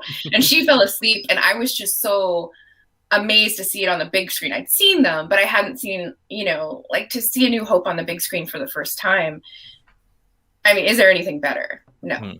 No. I agree with you there. Yeah. So A New Hope. Yeah, that's still my. See, I don't rank Star Wars films. I don't like that because I feel like it's one complete story. They're just kind of like chapters. So for me, it's like my go-to, which would always be A New Hope, because it's the one movie for me that has a start, a middle, and an end. It's a complete story. So I totally get you with the A New Hope, but Pete's got all these good questions here. So I'm sorry. I'm like, So, because I want to know this, what is your go-to, if you prefer to call it that, or favorite non-Star Wars film? Non-Star Wars film? Oof. Yeah. It's funny. I was just talking with a friend about. It's really hard to pick a favorite because you pull them from so many genres, and you think about it. I actually really love Joe Wright's Hannah. There's a series I think now on Netflix, which I haven't touched just because I love Hannah so much, with like Saoirse Ronan, Eric Bana. That's one of my favorite films of all time. I don't know. Have you seen it? I think I have, but it might have been a while. That's like, you're going back into, would it be like, am I thinking like late 80s, 90s? No, it's more like 2010. 2010. Oh gosh, nope, then it's not what I'm thinking. I'm old, but I think of lots of things. I saw the movie, Baz Luhrmann, who everyone knows because like Romeo and Juliet, and I loved his first feature film, Strictly Ballroom, which came out probably in like 1993. And I saw it in the theater 11 times. So that was like my Star Wars. This weird Australian ballroom movie. That's my version of Star Wars. And that's okay. 93 though, they had some pretty, do you want to call them blockbuster films at that time? What we have to be a Jurassic Park. That came out in 93, if I'm not mistaken. Me, because I'm a real big nerd. I happen to absolutely love Hocus Pocus. So that came out in 93. I remember my kids all watch it at midnight. I think that was the first movie I ever lined up to go and see at midnight. And I remember the dinosaurs when Sam Neill does that great thing where he sees them before you see them and preps your heart for it. I just remember bursting out crying when the dinosaurs come on, though. It was so incredible. It was just the most magical film moment.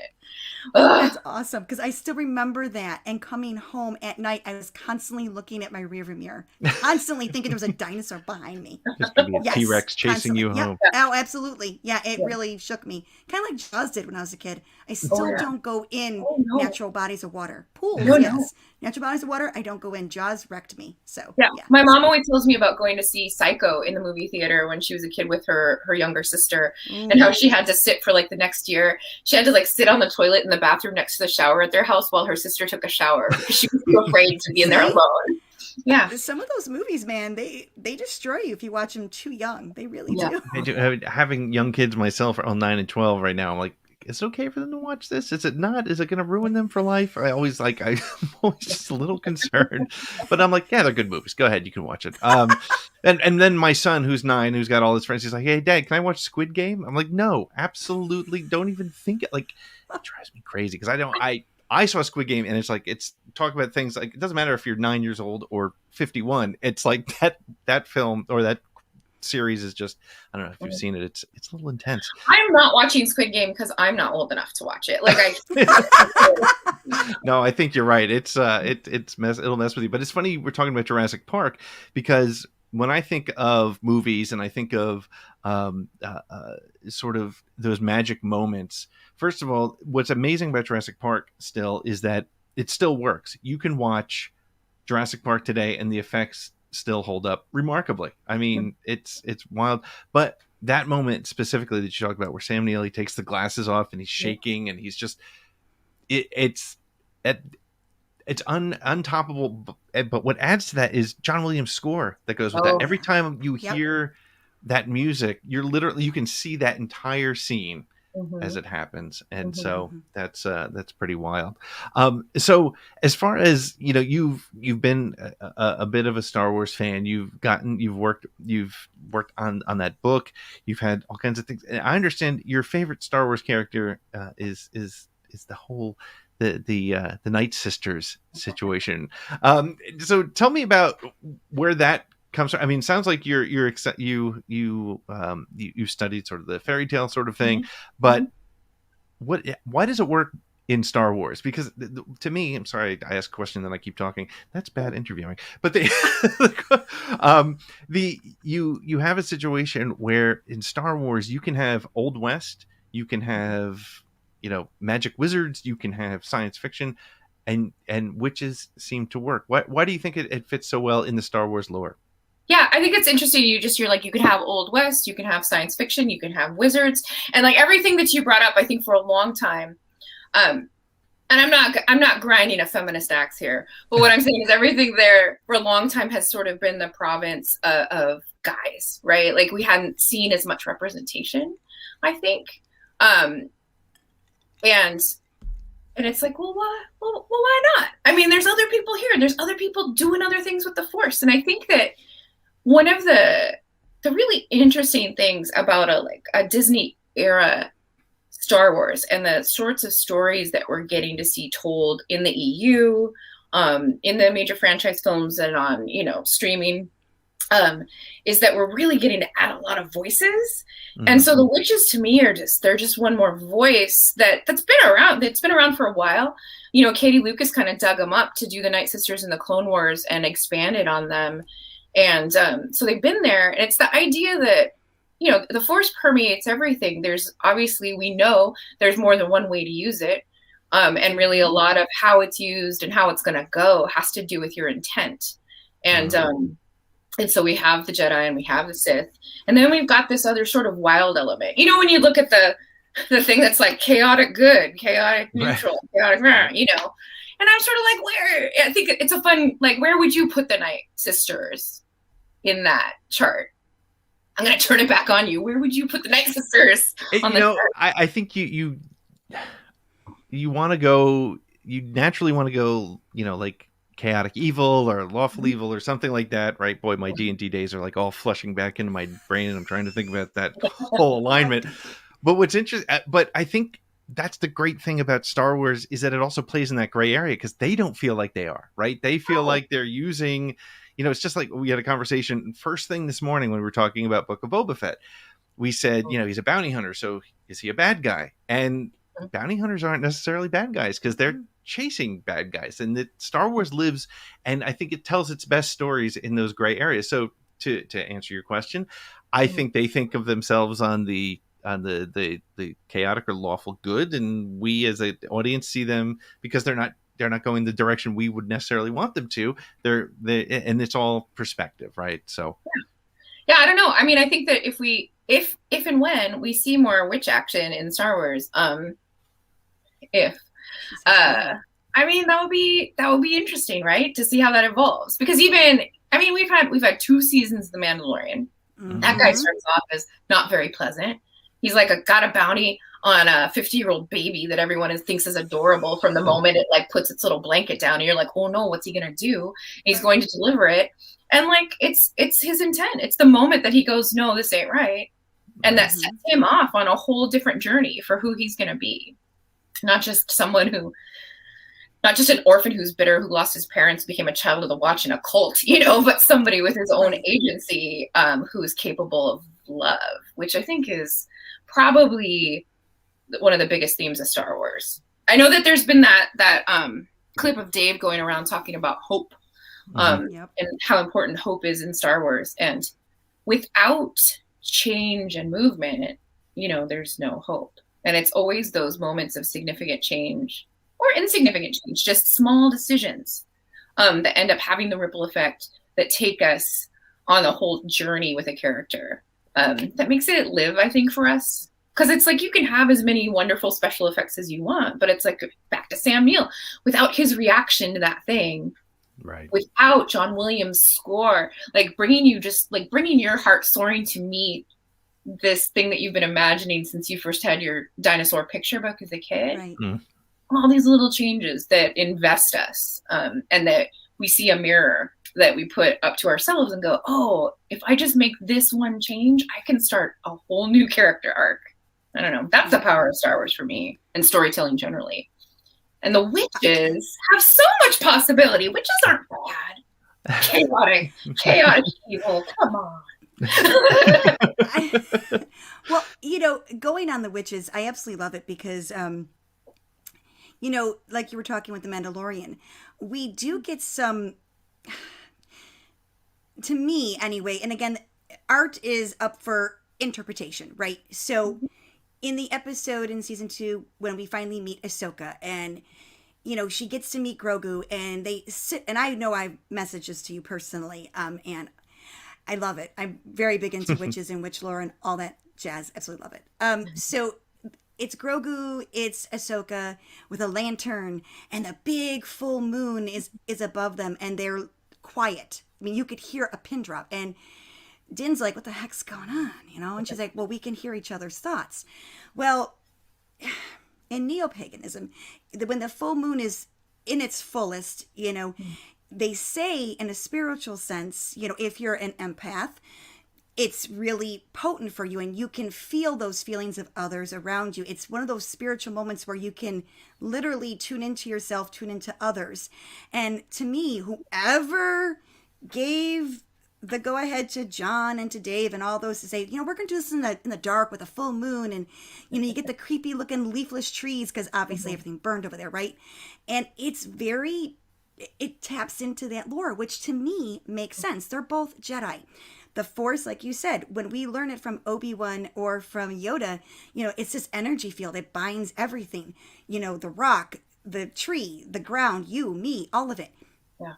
Doesn't that just fit in with what we have learned throughout, pagan, for pagan, for witches, for Wicca? It's all the same thing. It's this energy and it binds it all. So to me, it makes sense to get this lore, to tap into more, if not even Night Sisters, maybe another branch off of that. Like you did so well with your bug story with Falta. I mean, she's the opposite, the inverse of Mother Talzin, where Mother Talzin and her clan destroy, she creates, she nurtures, she encourages light and growth. And I think there's a beauty in that we need to see more of. And, I absolutely love it. Sorry, I went on a tangent there. No, I love it. Hey. I mean, Falta's whole deal is that she's kind of like a potter. That's what she does. Yeah. She's like, I like making ceramics, and there's only so much you can tell a story about a ceramicist living quietly in the woods with her cat.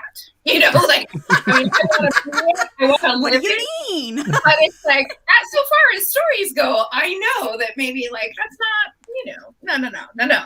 But at the same time, if the entire planet and the Night Sisters is just like warring ladies, domineering women doing sabbats and dancing in the woods and using laser bows on each other or whatever, which is all cool. But if that's all that's happening, you don't have a culture, you just have this kind of cliche idea of like warrior witch women.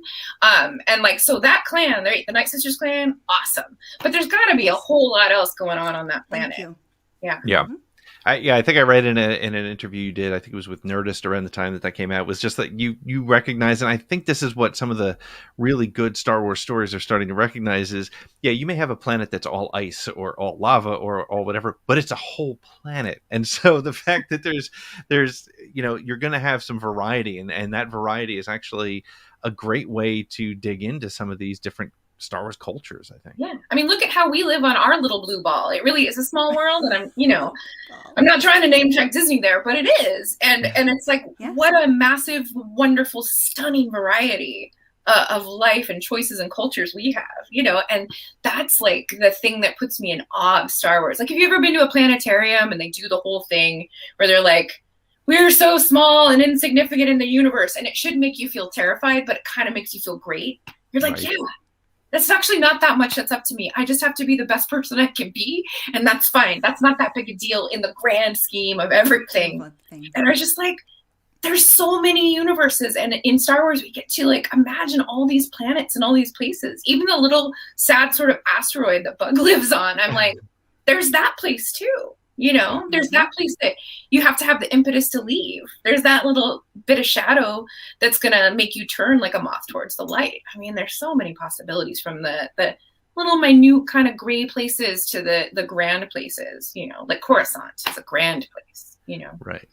So how much as you know, living with one of the story creators for Star Wars right now, how often I'm going to dig in a little bit. How often do you just have conversations where you just like this, where you're like, you know what, well, what if you explored this? And I'm not asking you to take credit for Dave's work, although, you know, I'm happy to. I'm happy to. Yeah, we're going to say it right here, right now. It all comes like it, from I'm happy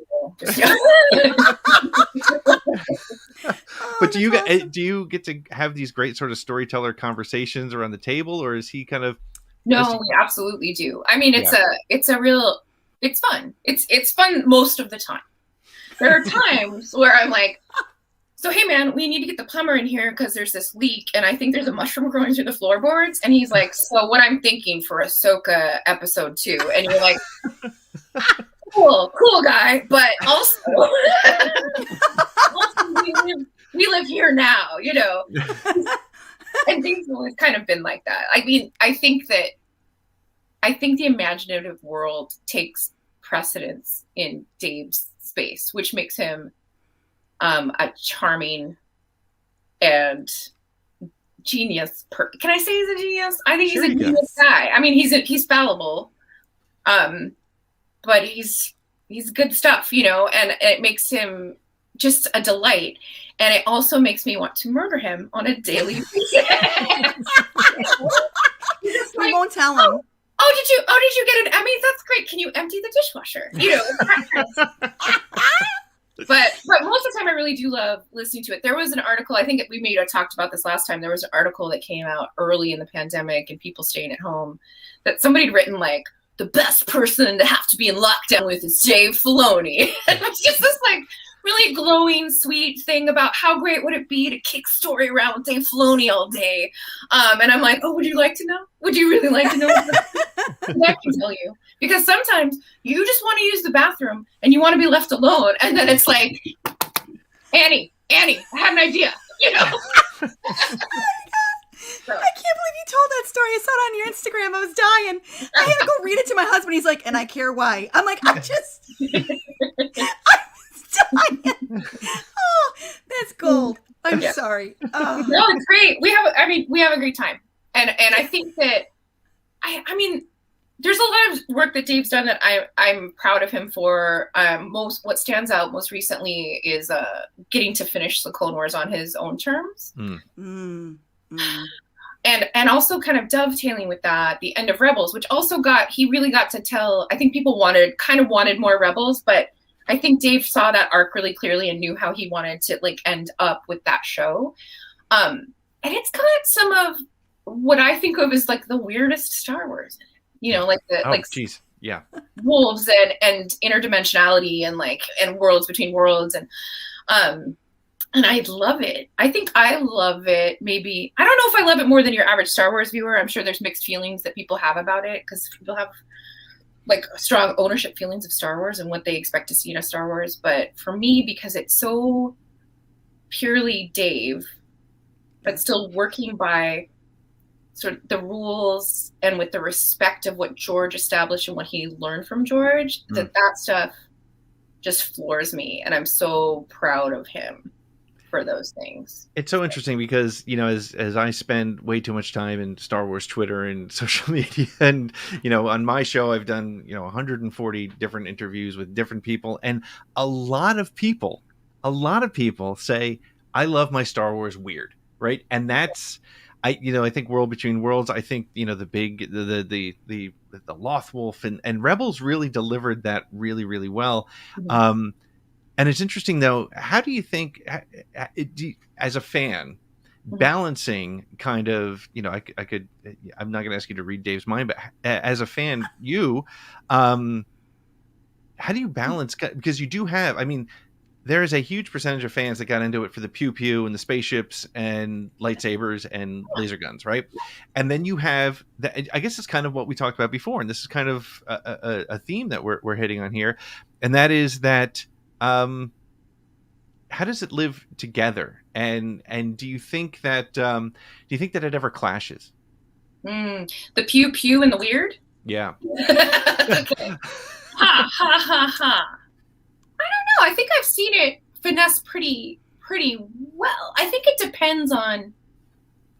It almost goes back to that old, kind of the old argument we were having a while back of like, who is Star Wars for? Star Wars is for everybody. Mm-hmm. And I think that our longtime friend Ashley Eckstein, when she started her universe, she really started trying to make it so that Star Wars was for everybody as well as everybody. Mm-hmm. And I think we see the shift in the culture, and I'm like, you're never going to get rid of pew pew. It's right. The best of Star Wars. Laser swords, we love it. It's Knights of the Round Table. It's samurai. It's all of the warriors of old, but in this new context that George created. And those are all people. It's like you can look at someone holding a lightsaber and, oh, there's this person and this is what they do. And you can have this one like sort of angle on them. And then you turn it and it's like, but who is their father? And are they someone's father? And are they someone's son? You know, like suddenly it's much more dimensional. And so if people don't like the weird, that's fine. Just watch the things or imbibe the things that you love about Star Wars. But I do think that there's like something for everybody in it. And for me, the weirder it gets, the more Star Wars there is for everybody, you know? I mean, I guess there's a place you could go off the rails and be like, this isn't Star Wars anymore. But you've got like some pretty good guardians in there, people who are really like aware of what the DNA is. And I think that's the key. You know, we have an interview with Matt Martin coming up, and there's this whole kind of, you know, this. I think when you look at some of the EU books back in the 90s, and I had the great opportunity to speak to Kevin J. Anderson, and he was talking about back then they sort of like picked up the phone and called each other and was like, hey, I'm going to do this with this character, I'm going to do that with this character, and yet it still stayed sort of within those bounds. But I think maybe if I get you to respond to this phrase, that Star Wars is its own genre now. Would you think that? Would you agree with that as a concept? Oh, I almost feel like it has been from the beginning. I don't think anything else was doing it, even though, you know, George is riffing on those old space serials that he loved so much. Mm-hmm. I think by marrying the mythology and getting deep with that, and, you know, going down the Joseph Campbell rabbit hole, that they created something new. And I think that that's partially something new that is actually very old, like tapped into something greater, and that's why it has such legs. You know, and I think that that's true of Marvel too, because superheroes are just those archetypes as well. So when we look at comic book movies, so when we have superhero and we have Star Wars, it's just like bringing up the Disney Plus screen and it has all the categories. And it's like, those are kind of their own genres. Yeah. I think that's a good observation. Yeah, I agree with that. Yeah, it's interesting because I think that was one of the best things that George could have done for Star Wars was to make it feel used, right? Because if you Star Trek, as much as I respect Star Trek, I'm not a big fan, but I don't have a problem with it at all. But you can definitely feel the different sort of ledges of technology and modernity that happened as they built their story. Yeah. Whereas you can put, you know, Dave's Mandalorian stories with George's prequel stories and the original trilogy and the sequels, and it all fits. It doesn't matter if the first ones came out 44 years ago. Mm-hmm. They all kind of still work together, which is absolutely critical. And I think it goes to that point that you were just saying. No. Well, I think that the key difference always, and Dave and I have talked about this, is that Star Trek was has a real social, not that Star Wars doesn't, but Star Trek has a real social conscience, sort of a sociological storytelling experiment that really directly dealt with, like when it came out, the things that were going on in the culture, particularly American culture, but within the world. And Star Wars as myth making, just in space, with the pew pew, has kind of deeper deeper roots. And you got to remember, Star Trek, that's in the future. That's some kind of imagined future that we want to get to, where things are operating in a different fashion. And Star Wars is a long time ago in a galaxy far, far away, you know? Yeah. No, I love the talk of multi-layers and the change and the weirder as time goes on, because let's be honest, where we are now in modern day, things are weirder. So it makes sense to make Star Wars match that, right? So there's more relatability. And that's something that I think even George said in the beginning. He wanted to create these stories for kids so they can embrace mythology in a way that they can relate to. So to me, that makes sense. Every generation, as they say with Star Wars, has a story. So it makes sense that it fits that era of where we're going. And the multifaceted of layers, which you did so well in your own story with Bug, I love the fact that it's a story within a story.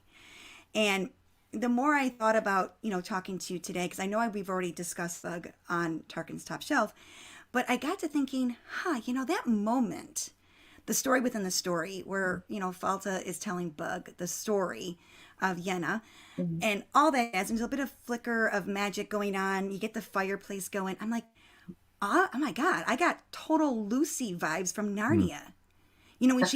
When she goes into Narnia and, she meets I can't think of his name. But Mr. Tumnus. Thank you. Yeah. Thank you. That's right. And he brings her back to his home because he knows he wants to turn her in, but he's dealing with his own internal guilt. But as he's telling his story and she's eating her treats and drinking her hot tea or whatever it is, he's kind of in a sense drugging her. I hate to say that, but the fire is flickering, she's seen a bit of magic and there's images in the fire. I'm thinking, oh my God, Bug is having a very similar moment with Falta, only Falta's really not trying to do anything or any harm to Bug. She wants the information that Bug has. Yeah. But it's kind of like that story within the story, and it adds these multifaceted layers to not just Falta and the Night Sisters and all that, but it also adds more layers to who Bug is and who Bug wants to be, and that whole journey of discovery of who am I? You know? And I love that because the way your story ends as the only original short story is that we don't know what happens next. It's unlimited possibilities of where Falta and Bug are right now, right? Yeah. And I have been saying for a while now, I want to know what is Bug up to? Like, where is Bug? I should work on that, huh? Can I just nudge you a bit? I should work on that. I mean, your whole story within the story and adding layers to not just the story itself, but to character. And that's just, it's beautiful. Thank you. That's really kind of you. I mean, I really was I'm wordy in case you haven't noticed during our time here together. So much. It's all good. And that also works when I'm writing. So that's kind of partially why you get story and story. But I wanted her to be a storyteller, and then I wanted, Bug was just such a gray little character, and I needed her to be like a moth on the wall, blending in, who only existed when she was of use for the people who were her parents or guardians, and that no one else really took notice of. And I love Falta and her having this regard for one another. Suddenly, it's skeptical, and it starts as a I'm going to use this little thing, and Bug just being like, I'm so interested in this lady. I've never seen anyone like this lady. Right. Never seen anyone like move through the world like this lady. And we all need that at some point in our young lives, like seeing how someone moves through the world and wanting that for ourselves, role models. But then, it's hard. Short stories are hard. I don't do short. And so I did short.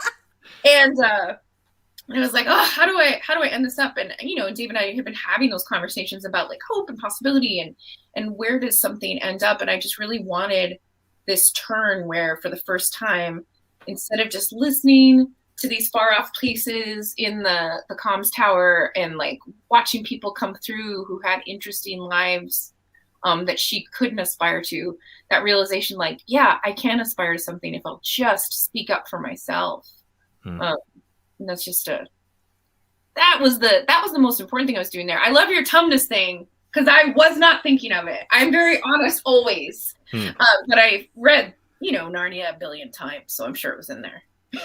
Totally good stuff. It's great, and I think that's one of the really interesting things. Again, Star Wars connects with you in different ways, and it drives. Some people associate with one thing or another, but I love that's one of the great things about that story, as you were just talking about, is because we all have, and it's Star Wars sometimes makes you think about those moments, like who was that person that inspired you to do something. You sometimes you don't even know who it was, right, until you really stop and think about it, and sort of impacted the way you went, whatever direction you took. And I think that's such a cool concept, and I'm totally with Becca. I want to know more about Bug. I want to see more. And art.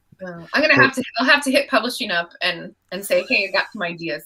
There you go. Yes. Exactly. Yes, because it opens the door for more of the witchy lore too. I know. We need more witches. Yes. Thank you. Yes. I like that nervous laugh. We do though.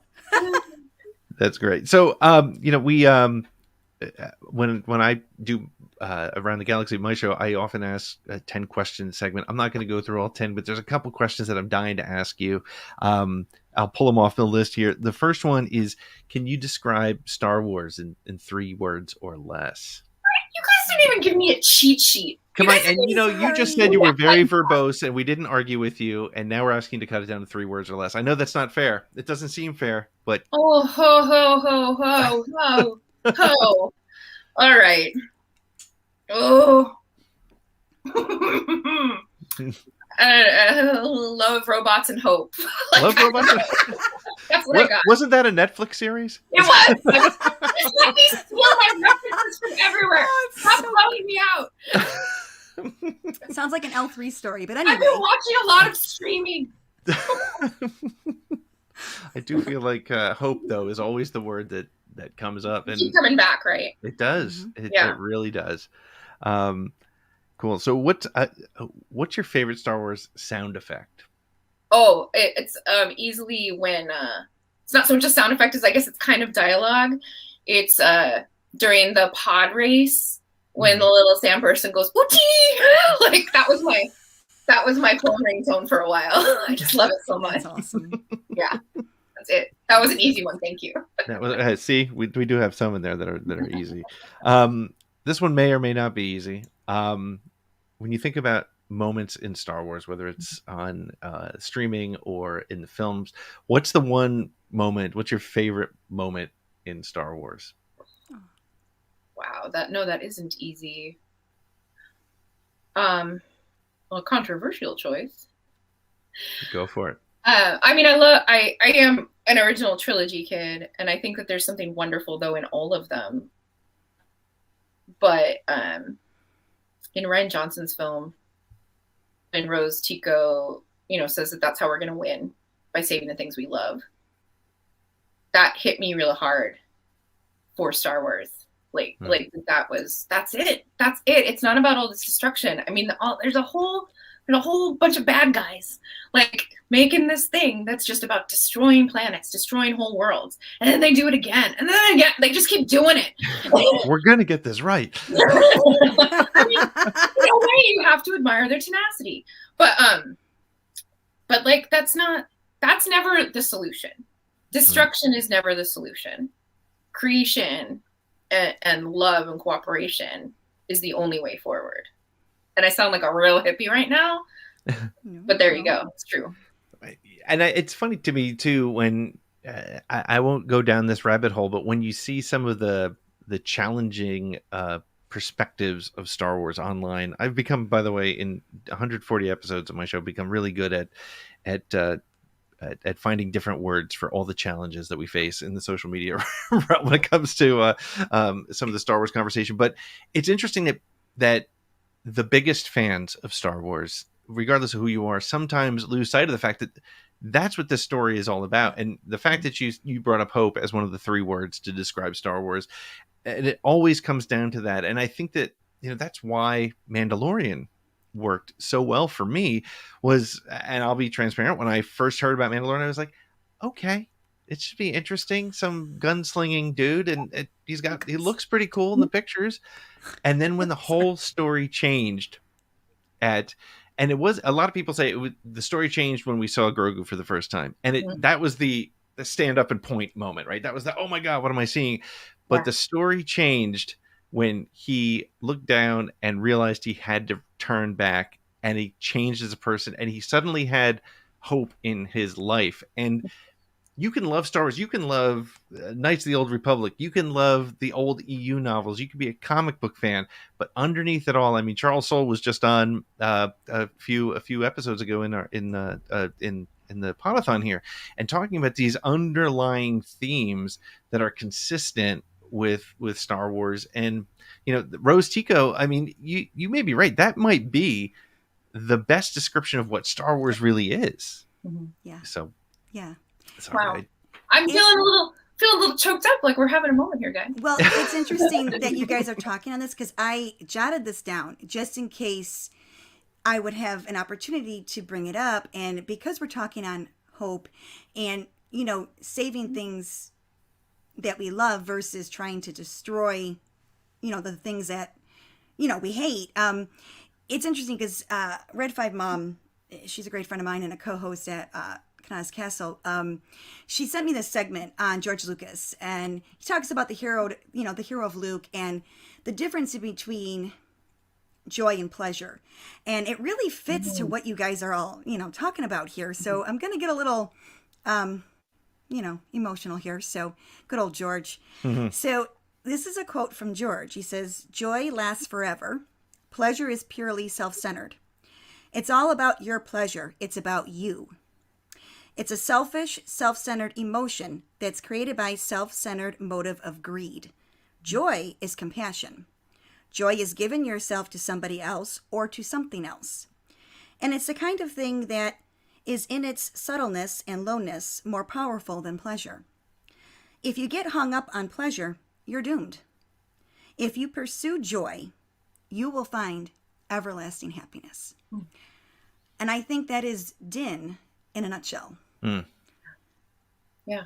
And I want to cry now. And it fits with everything we're doing today. Because it's not about the pleasure aspect. It's that everlasting happiness of giving joy to somebody other than us. Yeah. So, yeah. I think George, he always comes through. That guy knew some stuff. That guy's deserved everything he was doing. Yeah.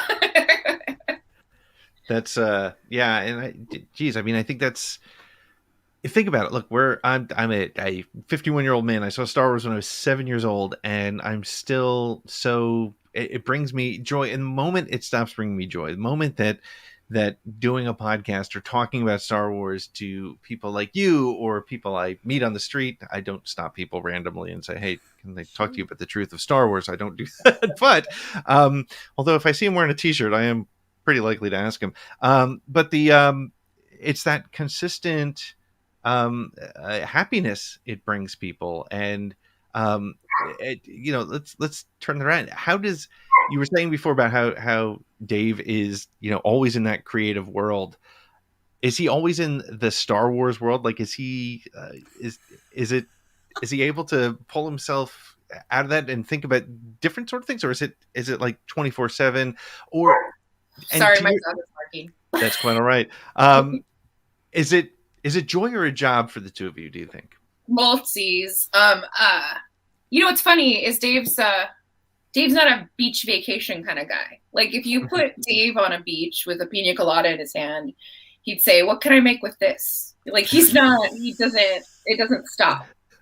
So, his way of kind of decompressing and making sure that he still has something to give to Star Wars is that he makes other things, so he's obsessed with Godzilla. That's like one of his, it's probably right up there with Star Wars for him. He loves everything Godzilla. And he makes model trains. And sometimes he'll do like less niche things. He'll just be like, "I'm going to just carve some animals that we could maybe put on the house." And I was like, "Okay, that sounds great, honey." But he's always making, or he's like painting his goalie mask for when he still gets to play hockey. Like, there's just always something going on. Very rarely is Dave not doing. So he's like a what's a difference engine? He's like an engine that just keeps going. It's self-sustaining. But Self-energize, or the Energizer Rabbit. Yeah, he's just yes. like, Okay, good. That's a creative penny. That's what I'm gonna see now. Yeah. Yeah. So like things are pretty crazy with the schedule right now with all the things that they're making, and he's spending a lot more time in Los Angeles. And I'm sort of like, when's he gonna recharge? When's he gonna come up here and make his little trains and like, you know, be ready to make more of the Star Wars? So I have to. It's part of. I feel very much like it's part of my job to sort of like be the guardian of the marches of Dave Filoni's creativity and making sure he gets, you know, some sleep and some food, and, you know, because otherwise he just goes. Yeah. Yeah. So what you're saying is that Anne is the driving force behind Star Wars. It's people Yeah, think obviously yeah. that's what I meant to say. Is Yeah. that, No, that's the quote I'm taking me, from none this. of this. You're welcome. Now, can you imagine? Do not quote me out of context. No. But I mean, it's what it's. I think what's really cool too is, and I found this just through getting the opportunity to speak to various people, but it's, you know, it's the humanity that brings from the humanity of the people who create Star Wars, John and Dave and the story group and JJ and it's their humanity that, when Star Wars is at its best, is when that's coming out. And honestly, you know, we said it in jest, but it's kind of true. Without that, if he doesn't have that place to come home and recharge and get ready to, you're not. It doesn't matter what you do. If you work at a gas station, if you're not going to be a great gas. I mean, it's a really bad connection. But if you're, you know, if you have a job that's not writing Star Wars, you need that, right? Everybody with your life. You need to have I don't know what your job is. You need that, you know, right. because even, you know, still writing Star Wars can be a real grind sometimes, you know, and there's a lot of, I mean, neither Dave nor myself takes lightly the responsibility. I mean, it can keep him up at night sometimes, you know. Like I've seen him navigate that too. You know, the night before Mandalorian premiered, we weren't like, oh, but we've got this, we've knocked it out of the park. We were sitting there like, how are they going to take it? You know? Yeah. And maybe now, hindsight is 2020. It's like, how could people not enjoy it? The night before, you have no idea, you know, and you're just hoping that your creative vision matches up with what people are wanting, and what people are going to respond to, what's in the zeitgeist, you know. It's a real ride, but you know, any job that anybody does with integrity, I don't care if it is working at the gas station, you know, bless everybody who does their job with integrity and brings their all to any endeavor, you know, and we all deserve a place or need a place to come home to. And I think that is something maybe we're seeing a little bit in Star Wars. There's this you see it with Luke. I mean, he tries to go home and it's all burnt out, you know, and then he's got to find his place in the world. And like in my story, Bug's home is no good. She's got to find her place in the world. And you know, in the sequel era films, you know, people are looking for their place in the world, and we all are. That place where we can rest and we feel like at home in the heart. And you know, and not to be too gross about it, guys, but I have been married as of the first 18 years. And so, you know, that place in the heart is often your partner, you know, and it's just, now this is the place where I can rest. So it's important to be that for our loved ones when everything is a little bit shakier, when everything is like, oh no, they're building a new Death Star. Like, you know, if you just have someone or something, that you can come home to and rest in the heart of, you're all right. I love that, because everything you're saying is that moment in Rogue One where Cassian looks at Jyn right before they go to Scarif. He goes, welcome home. Yeah. I mean, that's good job. Got all warm and mushy, and it's great. Yeah. Home and hope, they all go together, right? So yes. That's great. And congratulations, Lillian says right there, you know, happy anniversary, 18 years. 18 years. Yay. That's amazing. Especially, you I know, made it. You made Especially when there's no privacy using the bathroom, you know. He seems really Someone's difficult, man. So It's all right. oh man. So we've been having a lot of fun. I just got a text from my buddy Scott, who's been hosting with me. They have a little clip that they play on their show, and I want to bring him in because he wants to share it with you, because I think we'll all find it a little bit amusing. I'm going to bring in Scotty. Scotty, are you there, sir? How are you? Nothing's better than when you can joke on your significant other and it's like completely understandable and okay. Okay, and I'm going to be honest with you. I've played this clip on my show hundreds of times. Okay. Now, I had no idea your husband was such a good singer. Had no idea. What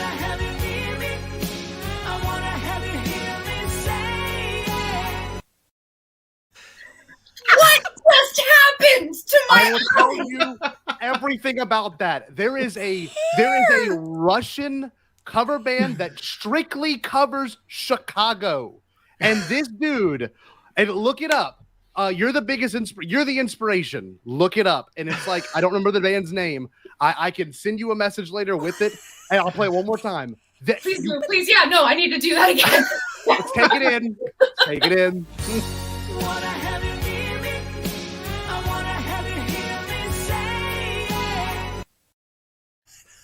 Oh my gosh. So good. Oh my God, I'm so happy right now. Just more ammunition for me to take Dave down. Now you know what he's really doing when he's not at home. That's right. Yeah. You're making Star Wars, but you're killing it in Russia with a Chicago company. Again, it's amazing. And the guy that just said Singing Dave, that was my co-host. That's Jerry. And this was his idea a little bit. We had talked about playing it at some point. And can I do it one more time? Just so everyone let's check it out. Let's see it.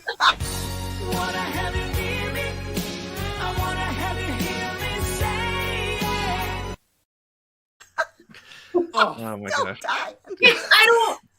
I can't wait to tell Dave. Not deep fake. I'm not sorry. deep fake. I okay? legitimately thought it was for a second. The first time you played it, I was like, it was a deep fake of Dave.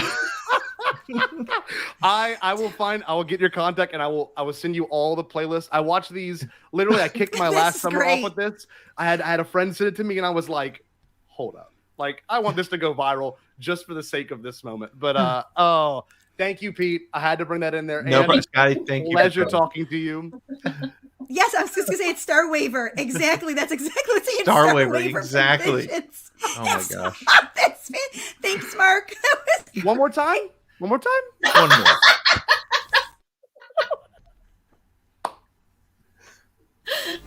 To the play.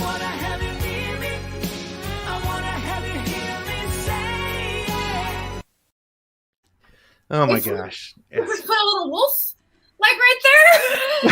Right? I mean, he's got the hair and everything for the wolf. It's great. If there's a Penguins jersey in there somewhere, we know it's well, and thank you so much for hanging. First of all, not just for hanging out with us, and not just for the amazing donation you gave earlier, but for giving us some inspiration to help also get others to get involved in this. Your generosity with the raffle giveaways have certainly helped lead us to blowing away the number we expected to get this week at or today at the Podathon. And so thank you so much. And it's just been a real pleasure to speak to you and get to know you a little bit and know that there's some really great people behind the great people. Oh, thank you so much. This was a pleasure and super easy for me, except for that one question. I didn't ask it, so it's all him. It's all me. It's all me. So, well, thank you so much, and thank you, Becca, for getting this set up. And give Dave our best. And, I will. And our best to you. Thank you so much. This was great. Thank you for your hard work, and thanks for doing this for this great cause, because I know it's a real Podathon. Yeah, it's been a blast, and thank you so much for being a part of it. Yeah. Thanks, Anne. Thank you.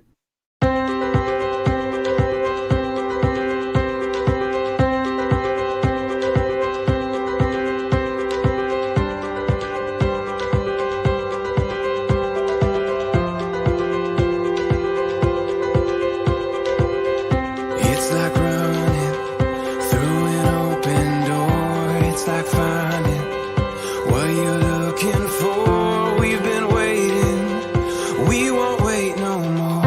Every season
Well, that was a special interview. That was fantastic, Becca. That was Thank you so amazing. much. And wow, just so interesting to hear. You know, it's these sort of insights into this world of the people, the real people, right? I mean, Yeah. it's so interesting because, like, I always remind all my friends, it doesn't matter who you are, everybody's just a person, right? And some of them just have a cooler job than you have, or you know, And actually get paid for it. and to get paid for it, right?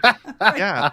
Yeah, so we have another interview coming up before the raffle. I just want to make sure everybody knows we are going to cut off the raffle at 9:30 Eastern, 6:30 Western. I'm saying Western. What am I, like an old TV guy? 6:30 Pacific. So if you're going to donate, now would be the time, because we're going to have an interview with Matt Martin from the Lucasfilm Story Group. Before we get to that, Scotty, do you want to let's get a look at our latest number? Here we go.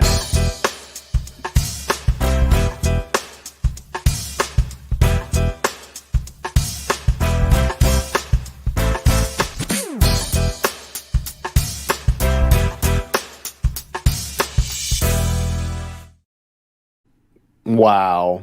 Holy cow. $7,909. $91. That's it. It's all we need. We are so close. If we could get to look, you want to get your donation in, because for every $5 you donate, let me just share with you a couple of the things that you could possibly win, and they're all amazing. We got a set of 4 Mandalorian posters. We have this amazing thing that Becca was able to get for us from Steve Anderson. Hey, Becca, real quick, who named those posters? Becca named those posters.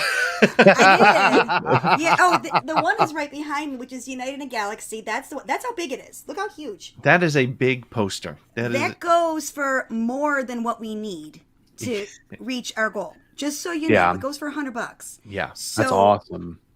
Get in and donate. Get in there and donate. What else are we giving away? We're going to give away some pops. From my own collection. Lucasfilm has been very generous to donate to the cause with a really just like perfect for the time of year. Of course, the autographed Dave Filoni Bo-Katan limited sketch that I now that we've spoken to Anne, I believe that she didn't even tell him yet. She's probably like, I'm just going to take this and we're going to give it away. We're also giving away The Secrets of the Sith, a couple copies of that. We have one more copy of the Life Day Cookbook to go. Scotty's got a Sphero droid that we're going to give away. Regal Robot, Tom Spina, who was super gracious. I contacted him and he was like, yep, I'll send something right over. That is an excellent thing. We also have the complete set of War of the Bounty Hunters variant covers. After hearing Charles, I'm really excited to hear about that. And of course, we have 2 more copies of Clone Wars Stories of Light and Dark. If you haven't read that, now, not only are you getting the copies, and you're going to want to read that bug story if you haven't, it's signed. It's signed. By 2 of the authors. One we just spoke to, and the other one lives in the same house there. But we have a lot going on, and we are coming down the home stretch. After we speak to Mr. Matt Martin, we are going to do our big raffle again. Get your donations in before 9:30 East, 6:30 Pacific, so you have a shot. And then after that, hey, we're going to be hanging out with the Holochronicles guys. They are going to bring us their bounty hunting game, which we kicked off last year, which was just it's crazy fun. And then, of course, the Force Connect after party, anything goes. I distance myself from anything that could happen there, and yet connect myself directly to it. So that's going to be fun. That's always a fun time. But Scotty, we probably have a couple things we can give away before. Sure, but I want to say, Matt Martin, yes, Becca. Again, thank you so much. These giveaways you help supply, and then the guests you've helped us get it. I mean, today was amazing. It couldn't have been as amazing without you. You rock. Thank you so much. That means a lot. Seriously. Thank you. Thank you. Thank you. Yeah. I mean, it's been a joy. Mark will tell you over at Tarkin that, I am the behind the scenes person. I do all the PRing. That's me. I mean, basically, I'm the beggar. I'm the nagger. That's me. But I get it done. So gotta do what you gotta do. And Heck people, as soon as you said as soon as you tell them make a wish, they're like in. Yeah, of course. It was great. So they were all awesome people. All of them. Everyone I spoke to were just so generous. Obviously Ann and Dave. I do want to say Ann did tell me off air that their prizes, the Filoni duo, if you want to call them that. Yeah. You do have to wait a little bit until he comes back so he can sign. The print is signed, but the books aren't signed yet. He needs to get home before he can sign people them. are going to be willing to wait, I think. I'll wait forever. However long. Right? Because it's going to be in the mail at some point. Yeah, that's right. Yeah, it's gonna be, you got to. But first, you got to go let Dave finish the cool stories that we're waiting to see. Right? Heck yeah. So, and so we're at 7,944. You got 25 minutes to get us over 8,000, and then we're not done. I mean, the charity donation will still be. It's just that the raffle prizes will be gone. So I'll tell you what, Scotty, we got 2 more things before we bring in Matt Martin. We have another Claudia Gray book plate, and I'm going to give away something that I have with me, which I'll show you just before we do it. But let's bring in the Wheel of Madness. Hey, what's your name? I'm Lucky. In my experience, there's no such thing as luck. Looks like you're having a good day. I'm a lucky guy. We'll let the fate decide, huh?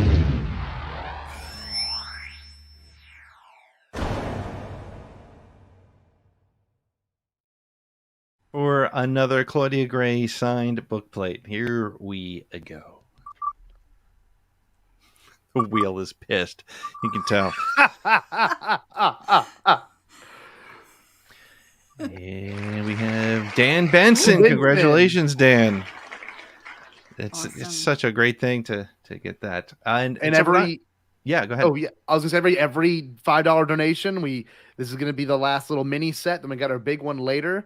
But every $5 donation, every increment of 5 gets you a chance to be a part of this. So Pete, what you got for us, bud? So I figured the holiday season is coming, so I want to give away. This is for those if you have kids, even if you don't have kids. Look, if I didn't have kids, I'd still be playing with this.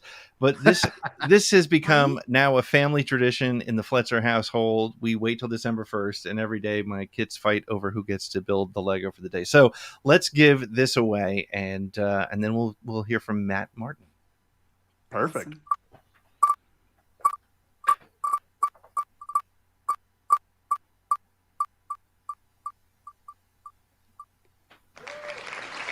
Jody Pico, who's won all day long. I don't know. Did that name come up twice earlier? She's come up twice. Yes, congrats. She's having a good day. She donated like $250. So yeah, that's kind of the point, I guess. The more you donate, the more chances for a raffle you get. I think that the 2 big winners today were Jody Pico and Make a Wish. Yeah, that's the way. There you go. Have gone today. Awesome. So remember to donate. You have 22 minutes to get in your final donation. Scotty, do we have any update on the number? I'm looking right now. I click refresh on my screen, and we are still at 7,944. Okay, we need $56 during Matt Martin to get us over. We're gonna get it. It'll happen. It's gonna happen. It's gotta happen, right? It's gotta happen. You All want right. Joy, not pleasure. Remember what I said. What exactly. George right. Yes. Because it'll bring you everlasting happiness. Right? 100%. 100%. All right. So, guys, thank you so much. I'll see you on the other side of Matt Martin.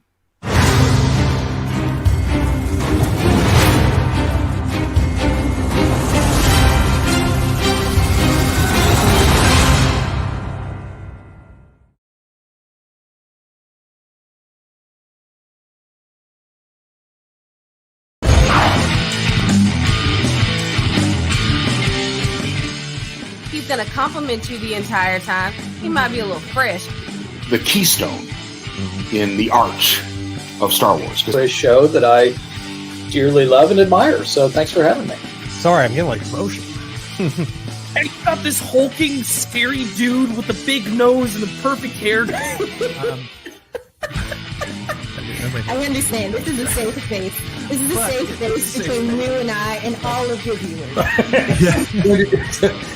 Cassie and Jim and teacher, people are like, no. I can literally hear people go, no. Rogue One was awesome. I love the Han Solo movie, and then of course I love the Mandalorian. And like getting to talk to fans face to face and learn their names and just, get to hear their stories. And in the world of Star Wars, there's a bunch of people who look different and are different species. There's lizard men, there's psychic baby swamp monsters. I joke that the best thing about writing Princess Leia is everybody knows who she is, and the worst thing about writing Princess Leia is everyone knows who she is. And also you get Ewoks, and I am definitely a lover of Ewoks. You're listening to Around the Galaxy. Yes, it's a good thing. It's a great thing.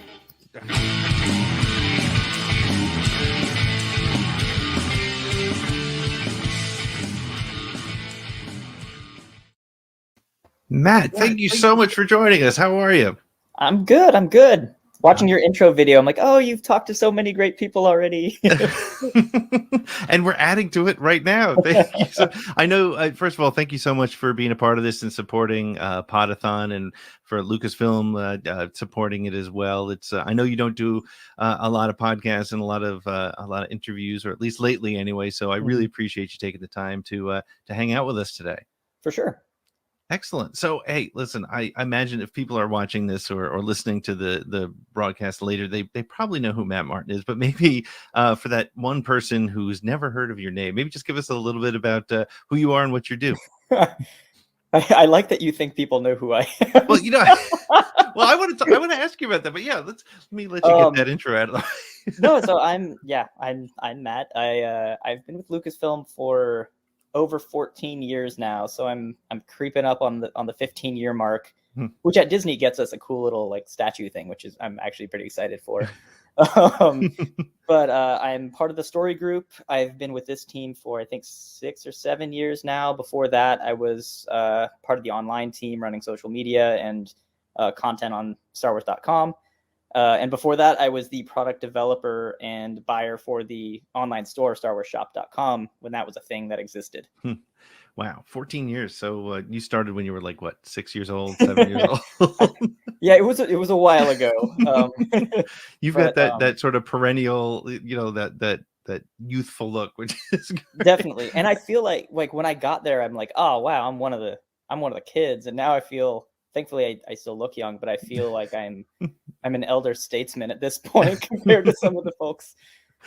So you've been there for quite some. So maybe, like, how does I was going to say let's start with how you got there, but let's go even further back. And I imagine you were a Star Wars fan first. Tell me about your earliest Star Wars experiences. Sure. Yeah. So I've been a giant Star Wars fan for most of my life that I remember. But I'm one of those kind of rare people that got into Star Wars during that time where Star Wars wasn't popular. And I feel like a lot of people probably don't even remember that was a time that ever existed. But between Return of the Jedi and like the Thrawn trilogy, no one cared about Star Wars but seemingly me. And I got into it actually because I went to a friend's. I mean, I knew about Star Wars. Obviously, it was part of the zeitgeist. But I got into it because I went to a friend's sleepover one night, like down the street from my house, and randomly we decided to put on a bootleg VHS of Return of the Jedi. Pretty late at night, everyone fell asleep, and I was just enthralled. Like, I don't think it was the first time I'd ever seen the film, but it was the first time that I was at an age where it really connected with me. And I was so into it that I actually left the sleepover, walked home, and proceeded to watch A New Hope and Empire that same night from my dad's VHS copies of them. And then I actually continued to watch one of those movies every single night until I think I was like 16 or something. Yeah. You bring up an interesting thing. It's funny because there's sort of this time gap, and it's funny, as I've been doing the show for a while, we always kind of talk about the dark times, right? When there was no Star Wars between a Jedi, and of course the return to the Phantom Menace. But in that gap, there was like a very dark time, because the more we've been talking about it lately, the more we've been sort of realizing, yeah, well, the EU stuff started to happen, so it wasn't really completely empty, though, for those that really want to do it. But there was like probably a good 6 years where like virtually nothing before Kevin J. Anderson's books started to come out, and Zahn's books. So that was an interesting time, and I think people forget. Yeah, there was a time when it was almost uncool to be a Star Wars fan, and that doesn't even seem possible now. Yep, it was a really difficult time to get into it because I was that type of person, and I still am, that wants to like swallow up every piece of content and everything I can get my hands on. And there wasn't anything. So like I got the West End Games source books, and I've never played an RPG, still haven't really played an RPG in my life, but I just read them just like they were like novels to me, because they were just cool information on Star Wars. Or like my mom, bless her heart, went to garage sales every weekend trying to find Star Wars toys that I could play with. And, thanks to that, I have a pretty decent, Kenner collection, which is mostly secondhand, but it was during that time where secondhand, no one wanted them, unlike now. Yeah, I look back at this stuff that I sold at garage sales for like $3, and I'm like, oh my gosh, why did I get rid of that stuff? But it was, and there was no indication that anything was going to be coming down the pike. So yeah, it was quite a different time. And so you said you were around 16 at that point, and then so where did you? I was 16 I think I was 8 when that sleepover. I was 7 or 8 or something like that, and then it was from that time until I was like 16 that I literally watched them every single night. At that point, I guess I was still pretty into Star Wars, but I had other interests and other things to watch, so I didn't need to only watch 3 movies every night. Right. Yeah, time to expand those horizons. And when you're 16, you're getting interested in other things that are happening. But so you did you read a lot of the EU books when they came out? Were you a big EU fan? Yeah. I read basically all of them as they came out. Starting with the Thrawn trilogy, and I was pretty young at the time, so those were tough books to read. So I did read them, but I was a kid, and I don't think I got them quite as much until I reread them, a few years later. Yeah. And I think the ones that I connected with the most at that time, which I connect with the least now, are the Jedi Prince series, like the like Glove of Darth Vader and all of those, which upon reflection are pretty terrible. But at the time, they were the one thing that was actually aimed at kind of people my age. Yeah. It's interesting to watch how the fandom has kind of like, there's sort of 3 categories. I think there's the people who are just angry, and I get it. They gave a lot of years to these stories. And then there's the people who are kind of in the middle, like I kind of put myself in. I'm disappointed that some of those stories aren't happening, but the reality is, if you're paying attention to the content that's coming out now, it's happening in different ways, I think. And then there's people who just were like, yep, I didn't read those, so I get to start over and I get to start fresh, which is cool. And it's really neat that we have that opportunity in Star Wars. Maybe before I ask you some more questions about that, maybe tell me a little bit about how do you describe the story group? It's this mythical thing that people love to throw around in social media. The story group did this and the story group did that. And sometimes even the authors I've spoken to reference the story group, but what is it? How would you describe it? It's a difficult thing to describe, and I don't want to get too deep into it, but there's sort of 2 parts, which is one is sort of helping manage the franchise strategically, which is a whole thing in and of itself. And then there's also a group within the story group that are kind of like, the real continuity and lore nerds of the group that are there to kind of act as, in a way, consultants on various projects to help ensure all of the Star Wars things are buttoned up, connecting to things that we know are coming, but other creators are not aware of, or helping storytellers avoid doing the same thing twice, because there's so many different stories going on at one time that, there has to be kind of a centralized group that sort of has eyes on everything. And so what part of that story group do you play? So I'm in kind of an interesting place because it's sort of a hybrid, where from kind of the franchise side of things, on the franchise story group, I'm lead for, let's see, Disney Parks, Publishing, ILM X Lab, and Online. Mhm. So all of those, I work with our various partners, either internally or externally, to manage kind of the slates for those various things and the strategies for those various things, partnered with 1,000 other people that are working really hard on all of this stuff. And then I also do kind of just story development and continuity / lore for all of those things, plus animation and video games. Wow. So do you find that your EU knowledge is help or a hindrance to managing some of the lore? Usually a help, because usually it's good. The EU did so many things right, and there's a lot of things that just aren't worth reinventing. Mhm. Like the details of a planet or something like that. There's no reason to make it different. So it's nice having the EU knowledge from that point of view. But there are the rare occasions where I'm like, I feel like we can't do that thing because of this story, but I don't remember which story it was, and maybe it was EU, so it's fine to do it. That's gonna be rough.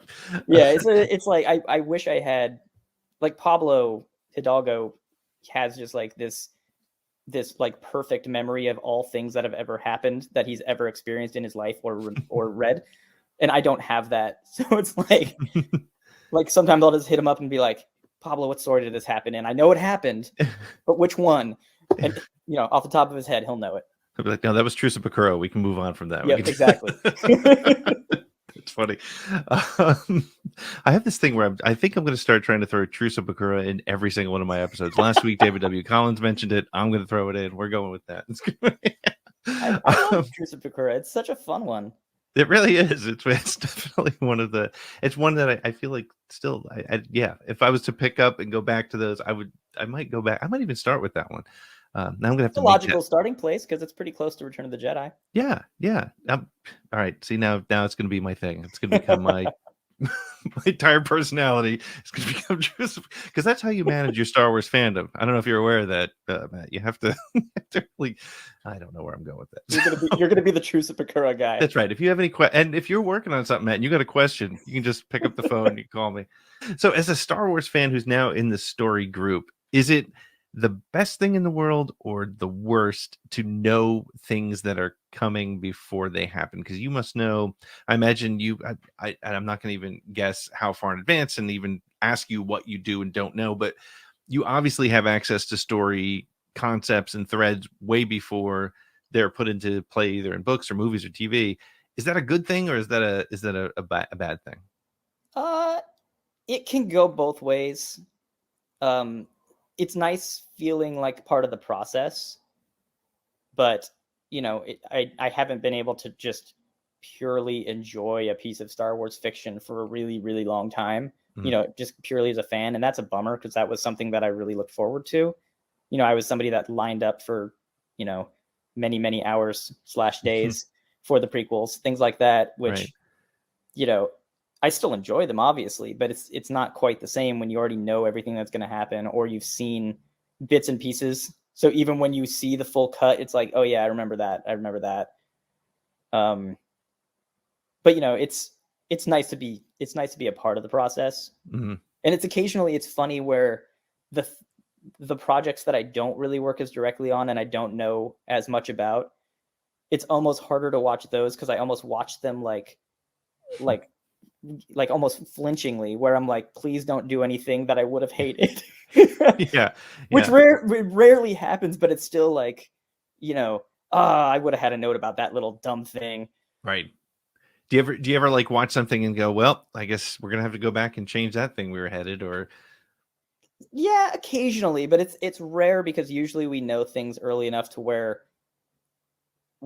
that happens a lot, where we're like, oh, we probably should change that thing because of this thing. But it usually happens earlier in the process. It's rare that it's like, I'm seeing something at the same time that fans are seeing it and then have to go back and change something. Yeah. Do your friends who are Star Wars fans, do they like ply you looking for information, or have they just given up on trying to to get stuff from you. Most people don't. Yeah. Like I don't. Most of them are either respectful, knowing that I can't talk, or care more about telling me what they think things should be. Oh, like Twitter. Yes. Your And friends are so Twitter. then I just sit there and be like, yeah, okay, sure. That's a good idea, or that doesn't work because this. Yeah.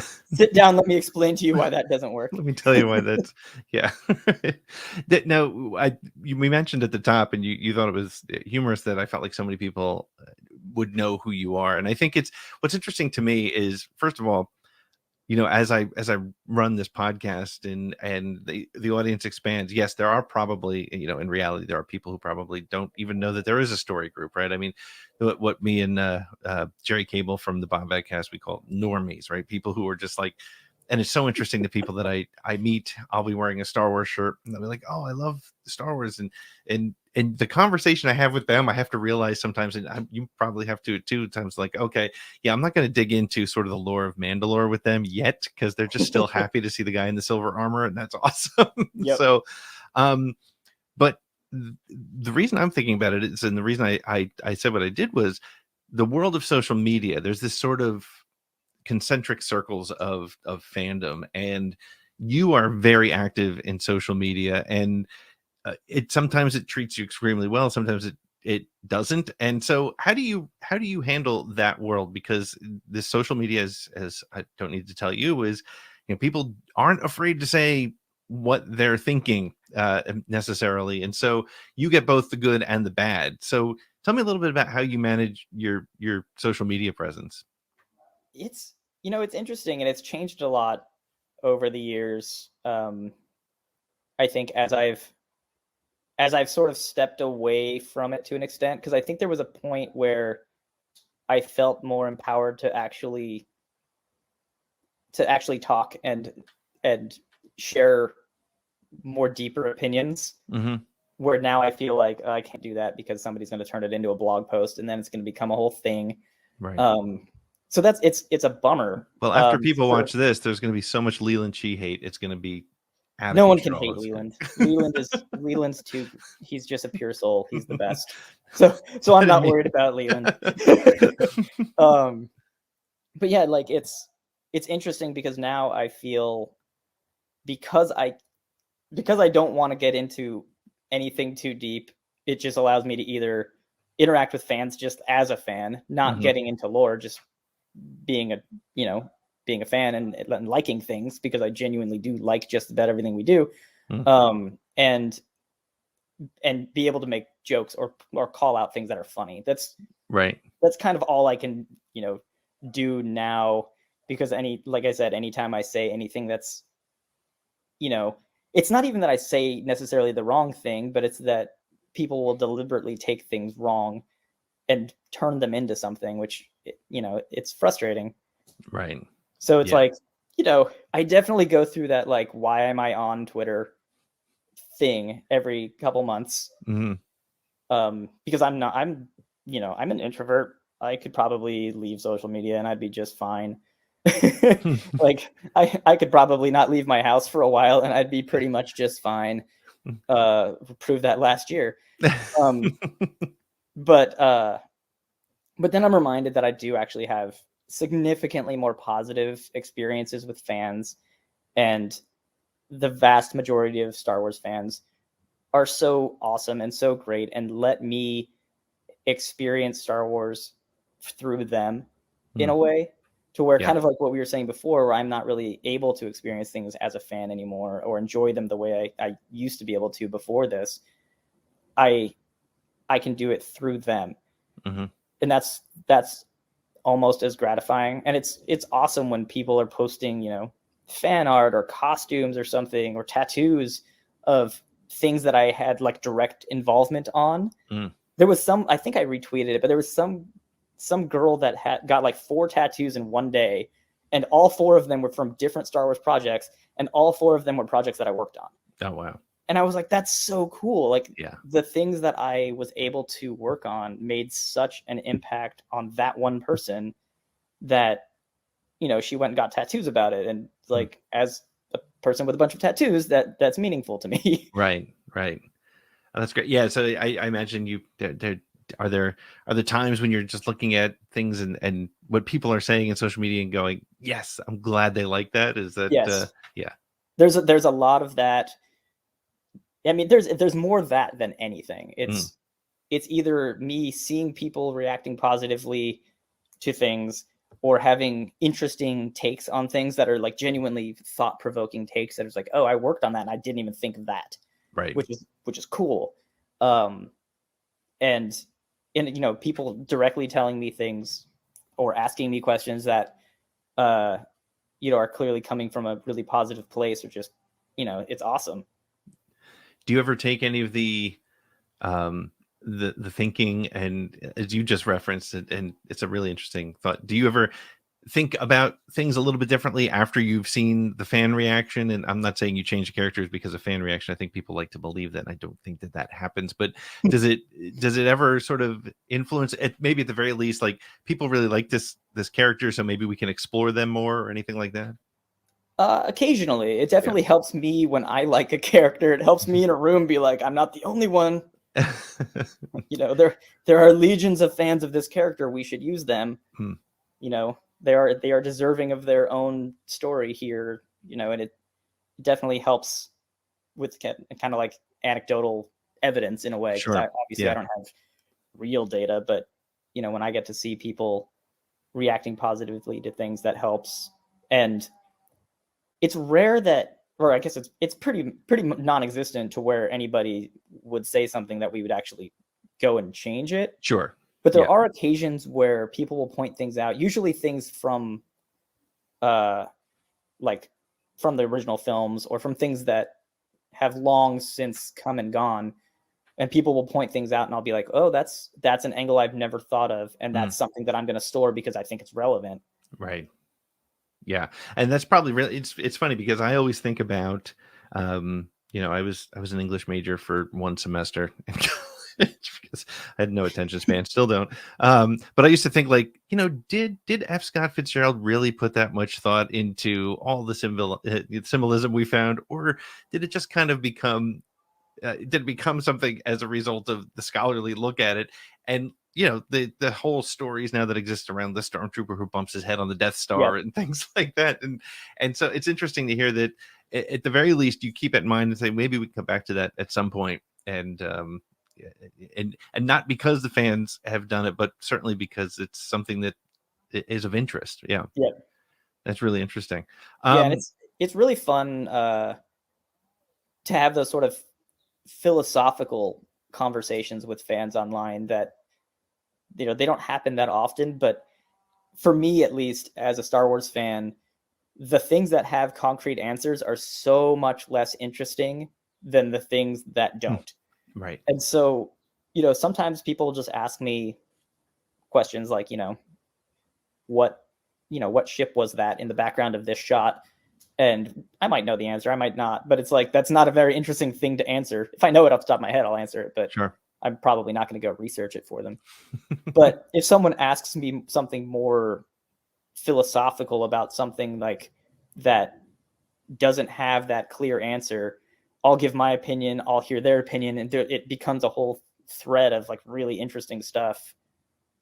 I think actually it reminds me, there was a moment where we had a very long and incredibly engaging conversation with a bunch of people on Twitter about whether or not Luke Skywalker force choked those Gamorreans in the beginning of Jedi. Because I'm a staunch believer that he does not. But there are a lot of people that believe he 100% does. And there's evidence to both directions, I think. And it was just so fascinating to see everybody chiming in with their thoughts in such a like positive and constructive way. Never changed my opinion. I still say he doesn't. But like, I completely understand why people believe that he does. And it's the fact that it doesn't have a clear answer. That you go back and look at the script and it does not say one way or the other. And I love that. And that's just one of those things that those are the types of things that keep me on social. Well, I'm glad to hear that that's the kind of stuff that you're also interested in, because I think that takes away some of the magic and some of the excitement. I think that's why we love stories like Star Wars or Lord of the Rings or whatever story. As long as there's something to talk about and to put yourself into it, right? If there's definitive rules for everything, then it's math, right? Yep. This is not math. This is great storytelling with great opportunities to explore. And I also think, especially in today's world, it's really important that people can still have their own identity. Like Mark Hamill said about Luke Skywalker, if you think he's gay, then he's gay. That's awesome. And if not, that's awesome too. And so you don't necessarily need answers for everything. And I think that's where fan disappointment comes as well, right? Where there's this build up and this expectation, and then they don't get the answer in black and white, and sometimes that's better. And I think that's important to remember. Yeah, and it's definitely, I think it's better for the future of the franchise, because the more explicit answers that we give, the more restrictive future storytelling becomes. Yeah. Not saying that we will never answer questions, like that is in itself pretty unsatisfying, but right, leaving the audience not questioning in a bad way, but just wondering, right, giving them room to think about it themselves and come up with what they think happened or what they think it should be, is just as powerful, more powerful than us just being like, yeah, this is what happened. Yeah. And I think that's, I know you can't give a lot of detail as to what Story Group does, but I think it's important to me to recognize that it's not a group. It's not like this chamber of like 5 of you sitting in a circle and Jason Fry has to come in and say, can I do this? And you say yes or no. It's not that at all. It's more to make sure that it's a fun and easy to operate in playground, I think. Yeah, it definitely is. I mean, Star Wars, probably more than it's really ever been, is so creator driven. And we're really there to help those creators, tell their best Star Wars story. That's and as a fan, what better job could you possibly ask for than to make that happen? So we have this 10 question segment that we throw at our guests every week, or almost every week. But who better than a member of the Story Group than to take part in our 10 question segment? So if you're up to it, I'm gonna throw them at you. Sure. I hope it's not trivia. It's not trivia. There's, as I always say, there's no wrong answers, and I won't judge you, but somebody probably will. So, well, that's what the internet is for. Exactly. So, judging others. Exactly. It's never me. Nobody goes on there and judges themselves, except against others, and then they have the bigger problem. So, okay. So the first question is, what's your favorite Star Wars movie, TV show, or book? I mean, I guess it's still Empire Strikes Back. It's almost cliche to say it, but that movie just it kind of is successful in every way it could possibly be successful as a film. Yeah. So it's got to be that. Yeah, it's one I always say, because not surprisingly, a lot of people say that, and it's first choice for a reason, right? So absolutely, and it happens to be mine as well. What's your favorite non-Star Wars movie? Ooh, that's so hard. I'm a big movie person. Like I'm a person that's in a movie theater probably 3 times a week at least.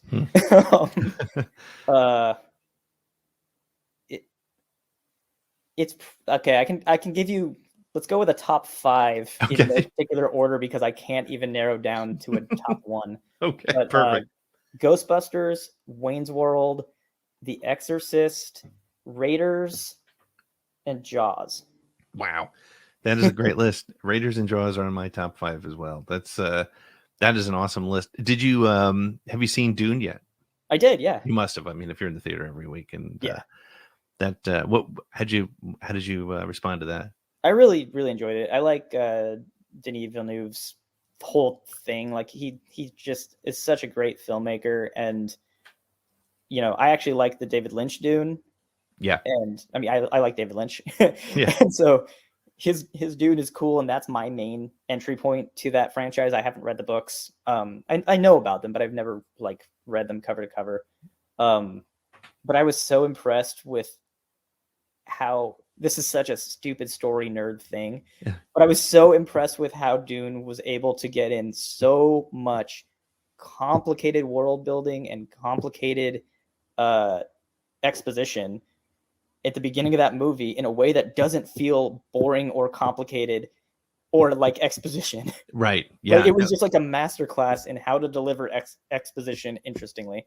Yeah, and and at the same time, it looked great and it sounded great. Now, I'm not one of those people who says you have to go to see a movie in a theater to enjoy it, but I would say it's a very different experience in the theater versus at home. I've done both, and they're two different movies, and it's great. And it's funny. My most successful tweet of all time just happened because I posted that some people are saying it would be great to give Denny a Star Wars film. What do you think? And I mean, the answers were all over the board, from Sure. yes, do it tomorrow, to I don't think he would know how to handle that, to I don't want him playing in Star Wars. And so, but it's interesting. I honestly don't know. I mean, I don't know that it's the right place for him because of the style of movie he does. What he does is Arrival, I think, is still one of the best untalked about movies that has come out in a while. So yeah.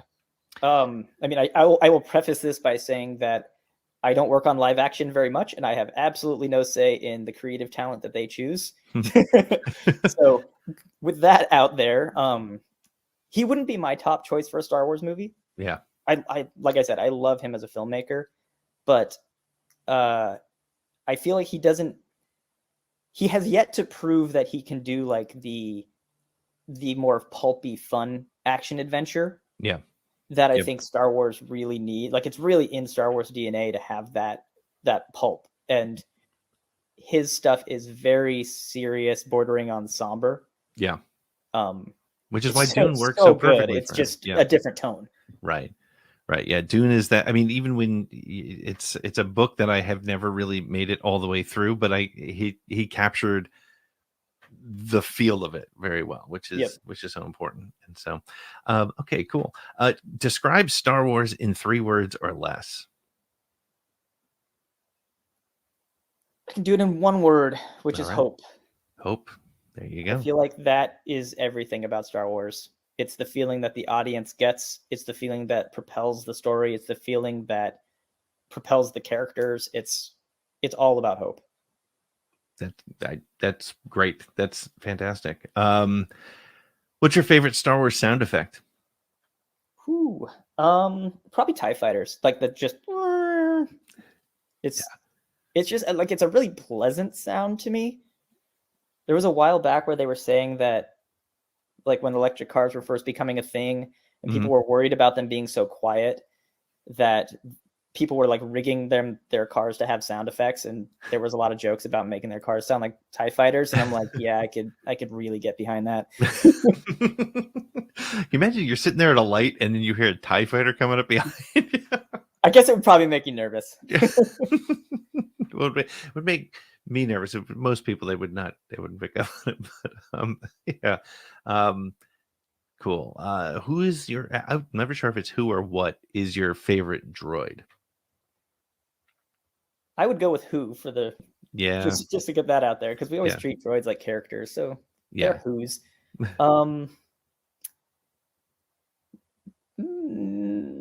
Probably BD1, actually. Oh, who really? I actually have behind me. He's right there. I need one of those. Where do I get one of those? That's yeah. I actually don't know. My girlfriend got it for me for Christmas. That's awesome. Probably Etsy. The answer to right now, I'm looking for a battle droid head, because there's a little character that's at the beginning of every one of my episodes, and he's a battle droid, and I just we got to add it to this menagerie behind me. That would be great. But Etsy is probably the best place, or a 3D printer, which I don't have which is probably all the people on right. I'll pay somebody else to 3D print it, right? Which Star Wars character would you most like to be, and why? Most like to be? Yeah, if you can be any character. I mean, probably Leia. She's the epitome of everything I wish I could be. Yeah. So I guess if I could transform myself into a character, it would be her. Yeah. That's yeah. I mean, if hope is how you describe Star Wars, then you almost have to say Leia, right? Yep. She's yeah, just and it's interesting to me, right? So one of the very first episodes I did, I interviewed a friend of mine who's an author, and we talked about how Leia affected him as a kid when he saw her in 1977 in the theaters, and she was such a kick-ass character. And if you think about it, back in 1977, you have one woman with two men. Normally she would have been like bikini clad and like, oh, save me, but she was like, no way, Yep. give me the gun, I'm taking over. And that was so transformative, not just for Star Wars, but for storytelling. I mean, I always say without her, you don't get Ripley, you don't get you don't get some of the great women characters of the early 80s that Yep. now, of Definitely. course, today luckily we have so many more choices of our characters, but yeah, she's and at the same time super tender and super gentle, and somebody that you felt like. I always think, when I think of Leia, I think of two different Leias. I think of General Leia from the sequels, which I just felt it was so cool to see Carrie Fisher that way, and the evolved, while still in that separate. But then I always think of Leia on Endor when she's talking to Luke and she's got the long hair and they're going through they're rediscovering each other, because I felt like that was a strong but very gentle character, and I thought that was amazing work by Carrie Fisher, of course. Yeah, that's probably the most vulnerable we ever see her, because she's a relatively guarded character, because she has to be, growing up as basically a politician. Yeah, but that she's got such a heart deep down, and in that scene is it's really where it comes to the forefront. Yeah, it's so great, good call. What's your favorite Star Wars collectible? I'm looking at a wall behind you of things. What's it's funny, I don't have that much Star Wars here. Mhm. Most of my Star Wars collection is actually at my mom's house, because I have an entire room there and a lot of boxes in the garage that I don't have room for here. But I guess my favorite collectible is let's see. I've got the Master Replica's Luke Empire Saber. Oh, okay. Wow. Which was like the thing I always wanted as a kid. Mm-hmm. That specific saber. And eventually when Master Replicas came out with it, I got it for Christmas. And that has kind of been I don't think it's almost certainly not the most valuable thing I have. Mm-hmm. But it's the thing I wanted the most. And eventually when I got it, it was, it meant a lot and still means a lot. And it's actually, it probably has the best location in my house of all of the little bit of Star Wars that I do have around. What do you think it is? And I this is a question I ponder a lot, don't have an answer for, but what do you think it is about Star Wars that makes people want to own a piece of it, right? Like Star Trek fans, they have their whatever they collect, and I don't feel like they're known for being collectors, but there's something about I mean, it inspired me to spend way more money than I should on Black Series helmets. What do you think it is? What is about Star Wars? I think it's because it was part of the Star Wars DNA. Like it was the first movie that was really merchandised in that way. And like what other film could possibly have sold an empty box for Christmas? Right. But Star Wars did, and I think it just starts with that, where it's like there was a generation of kids, like the generation before mine, that grew up with access to Star Wars toys, and then there's just always been those toys. And so there are, at this point, there's toys and merchandise and various products and collectibles for pretty much everything, every halfway large movie that comes out. I mean, Funko Pops make it for movies that are dead on arrival. Right. Yeah. Right. But Star Wars, it's just always like it's a part of it. There's a part of Star Wars fan culture that is collecting, and I think it's probably hard to find anyone that considers themselves a Star Wars fan that doesn't own at least one Star Wars related tchotchke. If it's a t-shirt or a little Grogu keychain or whatever. Yeah. Excellent. Couple more here. If you could own any spaceship or vehicle from the Star Wars universe, what would it be? Ooh, that's a good one. Generally, I say my favorite is an X-wing, but I don't think I would if I was gonna own one. I don't know if I'd want to own one because they're probably not that comfortable. I mean, I guess Lando's Falcon. Okay. That looks like a place that I could live in. It's a great ship, but it's also like, nicely kept up. Right. Yeah. As opposed to Han's Falcon, which is less that. Right. Yeah. What was it like for you as somebody who was working in theme parks when you saw the Falcon for the first time at Disney? Oh, it was mind blowing. I mean, it was actually, I vividly remember it because I saw it. Obviously, I worked on Galaxy's Edge almost from the beginning of the project. So I knew it was coming. I'd been seeing these pictures of this crazy Falcon in China getting built. But I was on site while it was still under construction, and we were shooting something. I can't even remember what it was, but we were shooting something. I was there, just to be like the rep on set for the shot or for the shoot. And we were shooting it in the queue of Smuggler's Run because it was just like a nice environment that was more or less done. While most everything else, you still had to have a hard hat and everything on. And I don't know if you've been through that queue, but yeah, it's kind of confusing if you're not just going from where you leave the attraction to the exit. If you have the ability to walk freely through it, it's easy to get lost. And I did. And I walked out of an exit where I didn't know there was an exit and like just stepped out and there was the Falcon. And I was just like, whoa. Yeah. And I'd seen the Falcon, like on set, like I was on set for Solo. So I saw that version of the Falcon, which was not the full thing, but it was still full size, which was impressive. But when I saw it there, it was just like, that is the Falcon in every way, shape, and form. That is it. And it was really mind blowing. I definitely shed a tear. I'm glad I wandered down that aisle myself. So no one could see like the one Lucasfilm representative on site tearing up at their Falcon. was it Doug Chang that said like that is the definitive Falcon? Like they've taken all the pieces and that's the one, right? Yeah, and it's the only time it's ever been built full scale, full size. Right. Like it's been built in pieces in the past, full scale, but it's never been the entire ship full scale.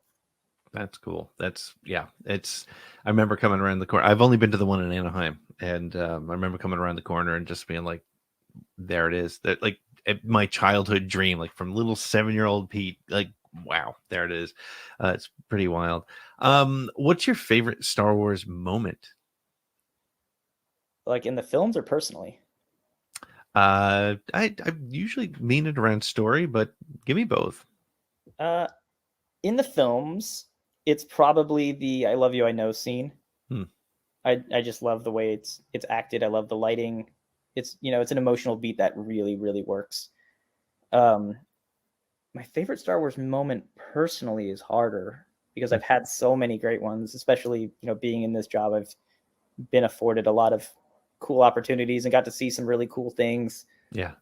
I actually think it was when I was on the online team at Celebration, whichever the 2015 one was. And it was actually, I was running social at the time, and we had a really great volunteer with us, fan volunteer who was going over and above at our booth, at the big cantina booth that we had. And because they were going so over and above as a volunteer, they missed the reveal of the Rebels trailer and they weren't able to see it. And I found out that night, like while we were backstage shortly after the con had closed. And he was like, "Oh, I missed the Rebels trailer. That was the thing I was most excited for of everything here. And I missed the Rebels trailer because I was working for you guys." Yeah. And it worked out because I had the trailer on my computer because I was the one that also had to put it online. So, we turned off all the lights in our little back room and sat him in front of my little laptop and pressed play on that trailer. And I got to watch him react to like Rex coming back. Yeah. And things like this. And he's freaking out. And like, that was probably my favorite moment that I've had. And it was just completely watching him, enjoy Star Wars. Wow, that's an awesome moment. That's great. That's can't top that. And it's about people enjoying it. So that's what's awesome. Yeah. Sorry, I got like weird Jesus rays over here. It's the power of it's actually it's some industrial light and magic going on right Yeah, there. exactly. What is your go-to Star Wars quote? I have a bad feeling about this. Definitely. I actually own that URL. Yeah. So like badfeelingaboutthis.com is a thing that I own, that I've owned since, I don't know, the early 2000s. That's funny. Well, I love that quote so much that I'm buying the URL. That's yeah. amazing. It was actually when I was in college. It was we had to make a portfolio website, and that was my portfolio website. Mm-hmm. And they're all like, "This isn't a good URL for a portfolio website because it's like got a negative connotation." And I'm like, "Yeah, but that's the joke, though." But it does. It's kind of a positive. Yeah, that's great. Well, Matt, thank you so much for spending some time with us. Thank you for giving your time for Podathon and for Make-A-Wish, and I really appreciate it. My son's so excited he popped in the door. Hi. Matt, thank you so much. I really appreciate it, and I hope to talk to you again soon. For sure. Awesome. Thanks.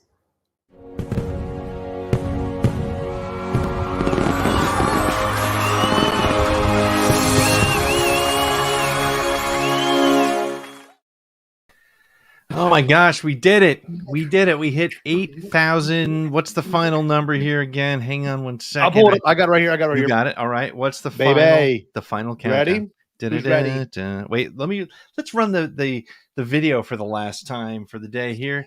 Here is the where is it? Here we go.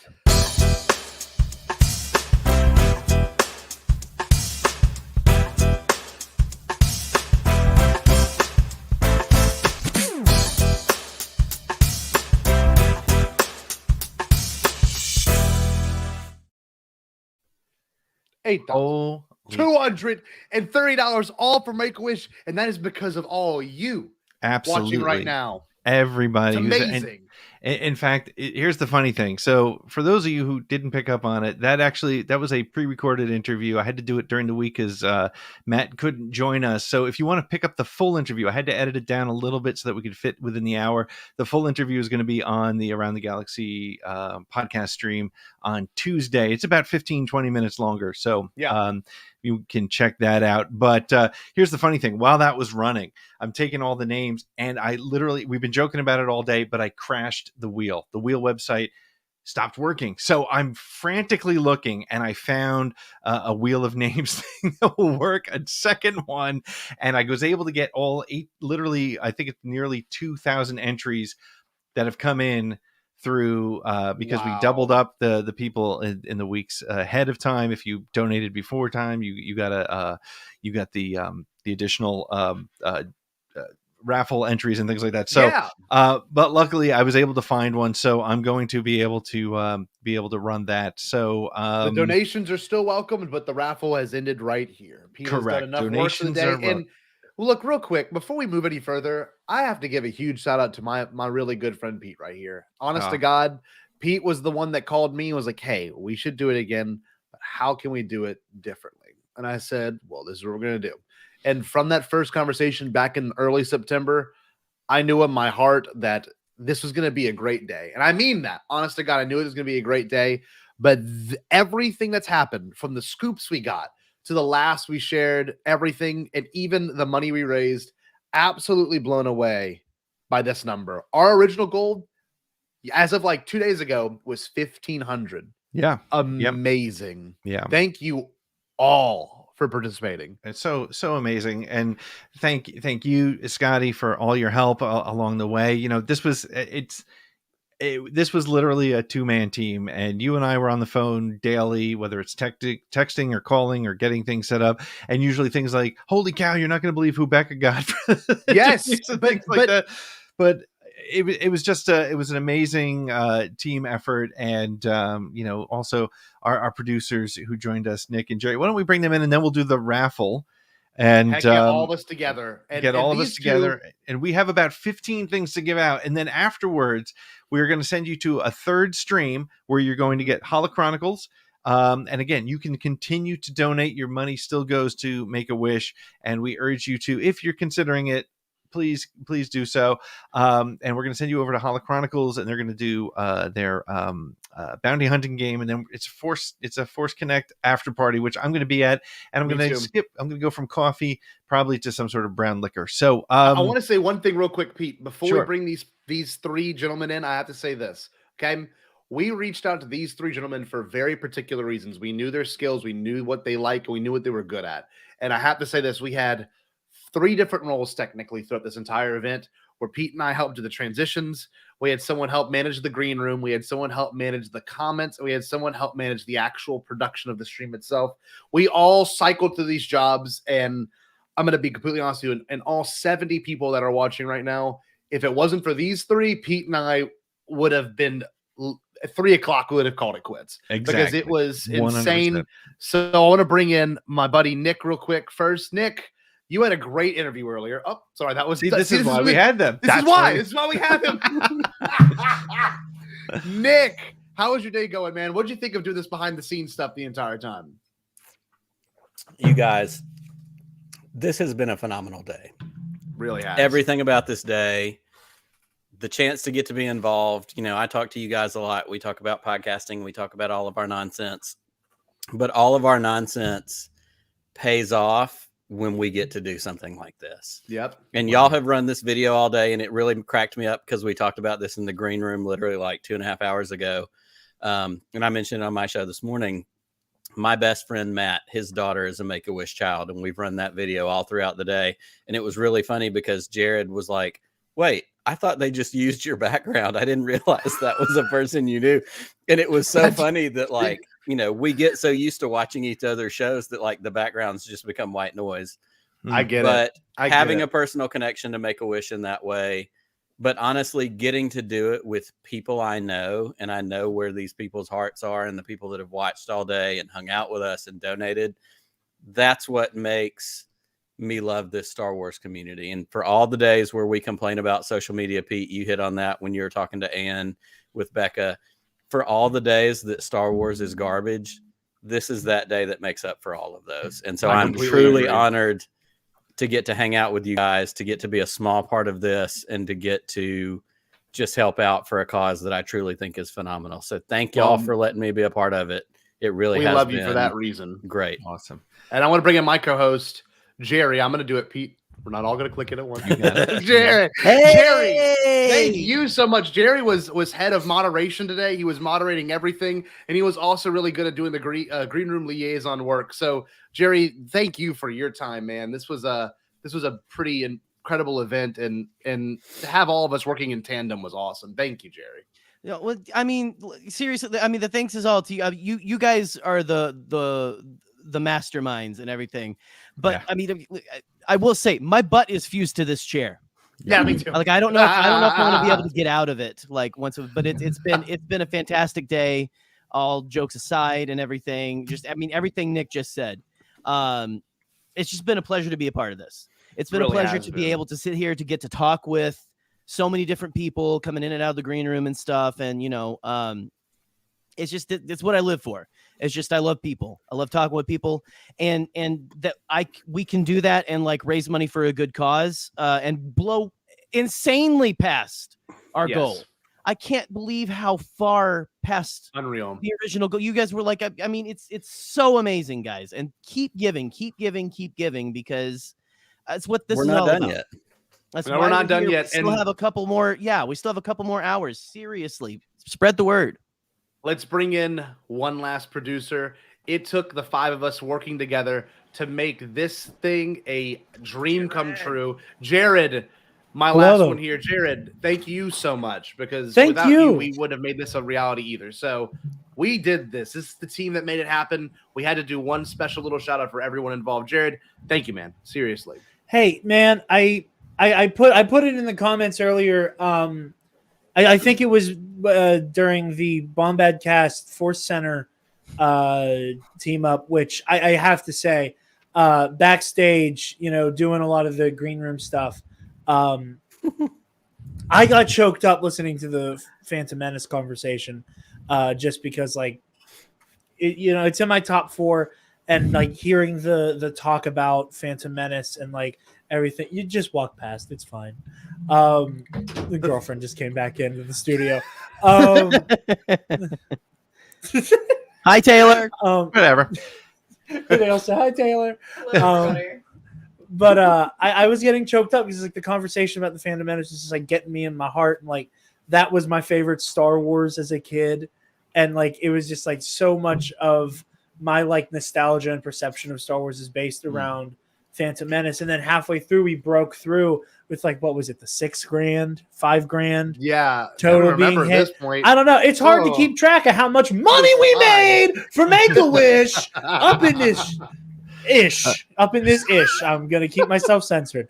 All the money made is. I started crying. No, I get it, dude, and we're thankful for that, and your contribution in Nerd Academy, donating, everyone in this chat and this stream donated, and remember, every so cursed. Oh my god! Are we gonna summon Cthulhu by spinning the wheel? As I was saying before, I literally had to go find another wheel because we broke the other one. So hey, because there's still 2 shows left, I'm going to just jump ahead and I'm going to get us to give away some amazing things. Let's have a little bit of fun here. Okay, so the first thing we are going to give away on this list is Star Wars Secrets of the Sith book from Insight Editions. That is like the book everybody's talking about right now. So here we go. Hopefully. All right, this one is not broken yet. To quote Darth Vader, we'll fix that right away. Come here, bitch. Come here, Ryan bitch. Menner. Ryan Menner is the winner. Ryan Congratulations, Menner. Ryan. I have 2 computers open. I'm trying to figure stuff out. Ryan, congratulations. We have a Life Day cookbook now that we want to give away, and I'm going to spin this wheel. Let's see what happens there. Spin it. Thought it said Geode, where the we can pretend it says Geode. As far as we're concerned, it says Geode. The Google ad is my son's name. It is. This wheel takes a long time. Holy cow! Some legit spinning in this wheel. It's young. It's It's young and because excited. it's We'll break summoning him of that. Cthulhu. Yeah, really. This is. Is there a Is that stop? just a generic Google What ad? is Like, going what on? the hell is that? Like, Google is taking over the lake. Google. It doesn't say Geode. It says Google. Everybody. All right, now that and we've it's like seen it's it, not even the color. It's just like a black and white. It's just I'm like going to gray. change this from 5 seconds to 2 because I ain't got that kind of time. I like thing this. gonna stop. What? All right. Wheel is Wheel weighted. 2.0 Google and a won. looker. And the Wow. winner is Google. Yeah. Isn't it always though? The winner. I mean, is It has the friends we been. made I mean, along we the are way. using YouTube for this. Until the It's true. revolution starts, yes, it will be them. For yeah. What is happening, Pete Webster? It looks like looks like a redwood tree, like we're counting the rings or something. Like, Oh my god! Pete, do we need to get a refresh on that window? What's I'm going on? afraid that if I do that, I'm going to lose this list here. Pete's doing his own version of MK Ultra, hypnotizing. Oh, there it is. viewers. JD Sleesman. There we go. Again on a different wheel. Hey, On a Dickie! different. Wait, did he already win that? Luckiest Or no? man in the world. Jade. Well, hey, it's also a man who gave us Gave so quite a much. donation. So, That's right. Absolutely. so he wins the Let the man Life cook Day us some Jedi cookbook. food. He wins the Life You Day can see that? cookbook. It says total names 1,847 in Oh Unreal. my Yeah. lord. Yeah, I'm going to change this to A 1 lot of second. information. Because I think it spent a lot of time trying to make it look good. Okay, the next thing we are going to give away here on this list is a second copy of Star Wars Secrets of the Sith that we got from the wonderful people at Insight Editions. And let's see if this spins Thank for you, 6 guys. hours again. Well, it's hard to get the wheel around at least once for 1,800 people. So, Frank Mulder. There we Frank. go. Oh, nice. Frank wins. Well done. Okay, now Seth Parnell gave us this amazing set of 4 Mandalorian posters, and they're Really high beautiful. quality. It's they look great, and let's see They who's look going to great. get them. Pete, Here I'm we writing go. this down for you. I don't know if that helps, but No, I got them. But if you can do it as a backup, that's very helpful as well. Here we go. I'm just so entertained looking at this wheel. Like it just looks so curved. Big money, big money. Big money, no whammies. Jimmy Dengar. Jimmy feel like I'm Dengar. You think it's the staring into my Dengar? inevitability with this wheel. That's like Dengar's first name is Jimmy. We learned that very late in the saga that his first name is Jimmy. That's going to be in Book of Boba Fett. He's like, I'm thinking about replacing my body with a robot body. I think it's a good idea. By the way, my first name's Jimmy. Jimmy I just want to hear Dengar. Tamora Morrison go, Jim. Like, Jimmy Jenga. Look, this What guy else we made a got, donation, and we're mocking him. How do you like that? Okay, so Yeah, we love you, buddy. We love you. yeah, next- sorry. is my Enjoy your free stuff. my two Boba Thank you for Fett's donating. that coming straight from me. One is the gold one, and one is the new GameStop exclusive. So that's these two pops are coming out. Let's see what happens here with the magic wheel. I can't believe. Thank you to everybody who donated. Every This time we is turned around, we insane. got more stuff donated to raffle and more people William. donating. And who's the winner? It is Alden Diaz. Alden. Hey, Alden is getting Hey. my pops. Nice job, Another Alden. win. That's his second win of the day. Okay, 2979 Studios, or 2797 Studios has created a Black Series size painted Boba Fett throne. I showed it earlier today. It goes for about I want $130 that. on their site. If you love Black Series, you're going to love this. Even if you don't, it just looks really cool. And the person taking it home is Geode. Nope, it's not Geode. Oh. It is. Who is it? Jason Wentworth. That's Another repeat hilarious. winner. Look at that. Yeah, that's fantastic. All right. I have a He feeling said that- 877 cash now and got himself. Okay, so here comes one that's really exciting. They're all exciting. It's horrible for me to say that, but this is the full run of variant covers of comics from the Bounty Hunters, War of the Bounty Hunter series from Broaxium. This is an incredible gift. I don't even know how many comic books it is. You saw it when he held it up. It's a coveted remarkable. We're It is going a to say it's coveted like prize. 37. I have to get caught up, so I was I like, think using a really very technical slobbering. term, it is an ass load of comic books. It is, and it's going to Lauren Romo. Lauren Romo wins Lauren! Enjoy your ass load of comic books, the Lauren. ass load of comic books. Yes, she does. Fun fact, All right. Lauren Romo Again, won I'm the being podcast of the censored Wills Pack because earlier obvious today. charity stream reasons. I would have used Ah. a different word. All right. Well, so this next one is from Regal Robot. This is the restraining bolt, the magnetic restraining bolt. Thank you, Tom Spina, for man. just sending it our way. I appreciate that. It's so cool, and I can't wait to get it out the door to whoever this winner is. Let's see who it is. It is. The suspense is killing me. Catherine Keene. Whoa! Catherine Keene. It's a cool name. That's Good job. yeah, she is. Neato. She's our lucky winner. Okay, now we got a Sphero BB9E from Mr. Scotty J-Ro. Scotty is very nice to give this away. We really appreciate it, Scotty, giving your own personal stuff away. Heck yeah. Still sealed, hopefully. No. only gently played with. Yeah. No, it is sealed. It is brand new. Gently and- tossed down the hallway. Right. You can play baseball with it. Jason Yeah. Wentworth Jason again. Wentworth. Jason. Wow. All Hope right. you like Star Wars. Hope you like Star Wars. All right. Jason's going to be so It's my excited. BB9E. I want it now. All right. Now we have a signed version of Into the Dark by Claudia Gray. It looks like we're spinning the very first record ever made. I mean, just It's on an Edison wax cylinder. I wish we had Spin the Black Circle by Pearl Jam playing. yeah. Oh, yeah. Yes. There you go. That would have been perfect. But our winner is, if it's Jason Wentworth, we're doing it again. Michael Nip. Michael Nip. Michael! Way to go, Michael. Michael is Congratulations. Michael Or has the also Knicks. booked like 2 or 3 guests on my show by just saying, "Hey, you know who you should have on the show? This guy," and then it happened. Hey, So what did thank Michael you. just win? Michael just won the an autographed Into the sign Dark. of version of Into the Dark by Claudia Into the Dark. Gray. By Nice. Claudia Gray. Fantastic read. Fantastic read. All right, we got 2 copies of Clone Wars Stories of Light and Dark signed by E. Convery and Dave Filoni. I found out from Wow. Becca during the last stream that Anne wants the names of the people because they're going to be made out directly and personalized to the winners of these. So, Oh, that's kick ass. so that's a He nice still has to plus. sign them. He's working on his show. How Right. crazy is that? What show do you And think it it? is I mean, so obviously it has to be Dan! Mando, right? Dan Benson. Dan Benson takes home number 1, and number 2 is going to Ian Convery. To me. She can sell it to get that leaky toilet Let's fixed. make another mini cemetery. To me, love me. To me, love me. Self-care, everybody. Let's see. Who is it? Who is it?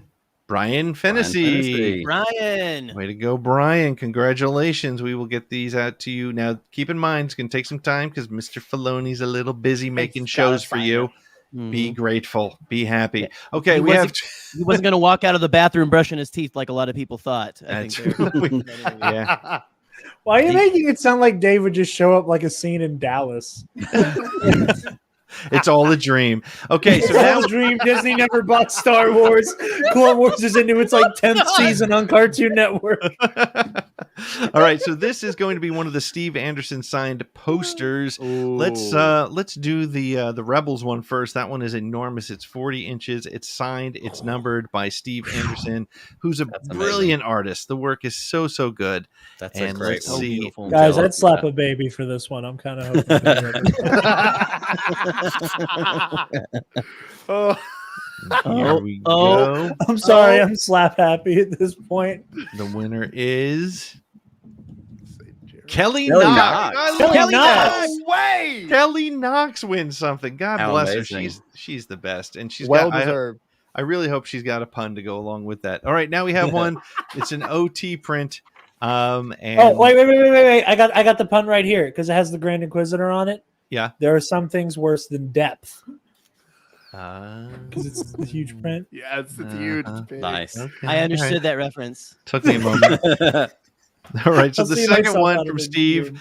The second one is going to who's it gonna be? What do we got? Is Chase Hauser. Hauser. Chase, congratulations. Chase It's is- beautiful. Chase has Congrats. been hanging out Right now. all day in the Congrats. chat. I have seen him pop up commenting on Yep. all the different streams. We have Congrats, Chase. we have 2 prizes left. This next one is the Lucasfilm prize pack, the Yes. coveted blanket, hat, and stainless steel cup. I would slap Here's- a baby. Who it's Can I going get? to. Yeah, I'm the same. Can I get joint custody with whoever wins this? Star Wars print is called Trust in the Force, by the way. That was my bad. I was calling it the OT It's a one great because it's print. the original stuff, but it's Trust in the Force. It's named Who is by it? Becca Benjamin. I'm And nervous. Who's the winner? Joey Krikorian. Corian. Joey, congratulations, man. You Is got that a species in Star Wars? He is. It's a Krikorian guard. It's Yeah. okay. Hey, listen, we got one more Have you thing met to my give friend away. Jimmy Dengar? Jimmy Denga. Okay. Anyway, so this is the final one. This is the signed Bo-Katan Dave Filoni sketch. This is what everyone and wants. Gives me goosebumps. man. This is the one. Here we go. This is It's the one Jason for all Whitworth the is Marvel pulling it. kids. I don't want to see it. I don't want to see it. Here we go. Let's see. Who's it gonna be? I'd slap everyone for this one. I'd slap every human being. Yes. The winner is I'm nervous. Laura LaPlante. Laura, congratulations. This is yours. That is fantastic. So Amazing. excited. Congrats, Thank you Laura. so much for donating and for being a part of Podathon. Thank you to everybody, all our winners. It's we're just super excited to get all these things out there and just excited that we got to hang out with all of you. Now, as I said before, we are going to ask you to switch over to another Yes. feed. We are going to be giving you a feed. Whoops, that's the wrong thing. What did I just pop in there? Holy cow! I just dropped 1,800 names into the chat. Holy cow! New comments. Which chat, Peter? Yeah. Wait, hold on. Does that help the algorithm? Let's It make does. sure It's we going know. to get us to 10,000 views. See, do I have it here? Here it is. It was on the Is other that how you computer. do it? There we go. Hey, Pete, We can I want say one you more to thing? head on over there. You're going to go and get. Sorry, Josh, I didn't let you know 5 minutes in advance because I did not know how long this was going to go. So we are all set. If you want to head on over, please do. You can still donate. Donations are still open. The prizes are closed, unfortunately, but hey, it still goes to a good Keep cause. This donating. is why we're doing it. This is 9,000. why Let's go. we are here. Yeah, we are. We look, guys. This was 9K such, encore. It's a 9K 9K encore. right. If we hit 9,000, we'll do it all over again right away. I hear someone various mustaches are getting shaved. I hear. I don't know. There's a joke in there Gone. somewhere. I just don't know what it is. So It's hey, mine, my lack of one. Ooh. Thank you everybody for You hanging put out some with milk us. on it for the cat to look at. Sorry. So hey, thank you everybody. Scotty, thank you to Jerry and to Jared and to Thank you, Nick and to guys. everybody, Becca, Benjamin, all the people who donated. All the people who donated their time, all our special guests, Charles Soule, Claudia Gray, Matt Martin, and Ian Convery, and Scott Trowbridge. And there was another one, wasn't there? Did I Paul forget Sun-Young somebody? Lee. Paul Sung Young Lee. See, it started the day. I couldn't remember. 6 great That was guests. a long time ago. 15 hours, That and was we're still 13. going. So, hey, head on over to go hang out. I'm going to go and be there too to be part of the Bounty Hunters game show, which is guaranteed to be a blast, and then Force Center, which is guaranteed to just see if you can still stand by Ooh. the time it's up. So thank you all so much, and we'll see you over on Holochronicles and the Bounty Hunting game. Take care. See ya. Bye, guys. We did it. Thank you all. Oh, I guess I gotta let myself out. Okay.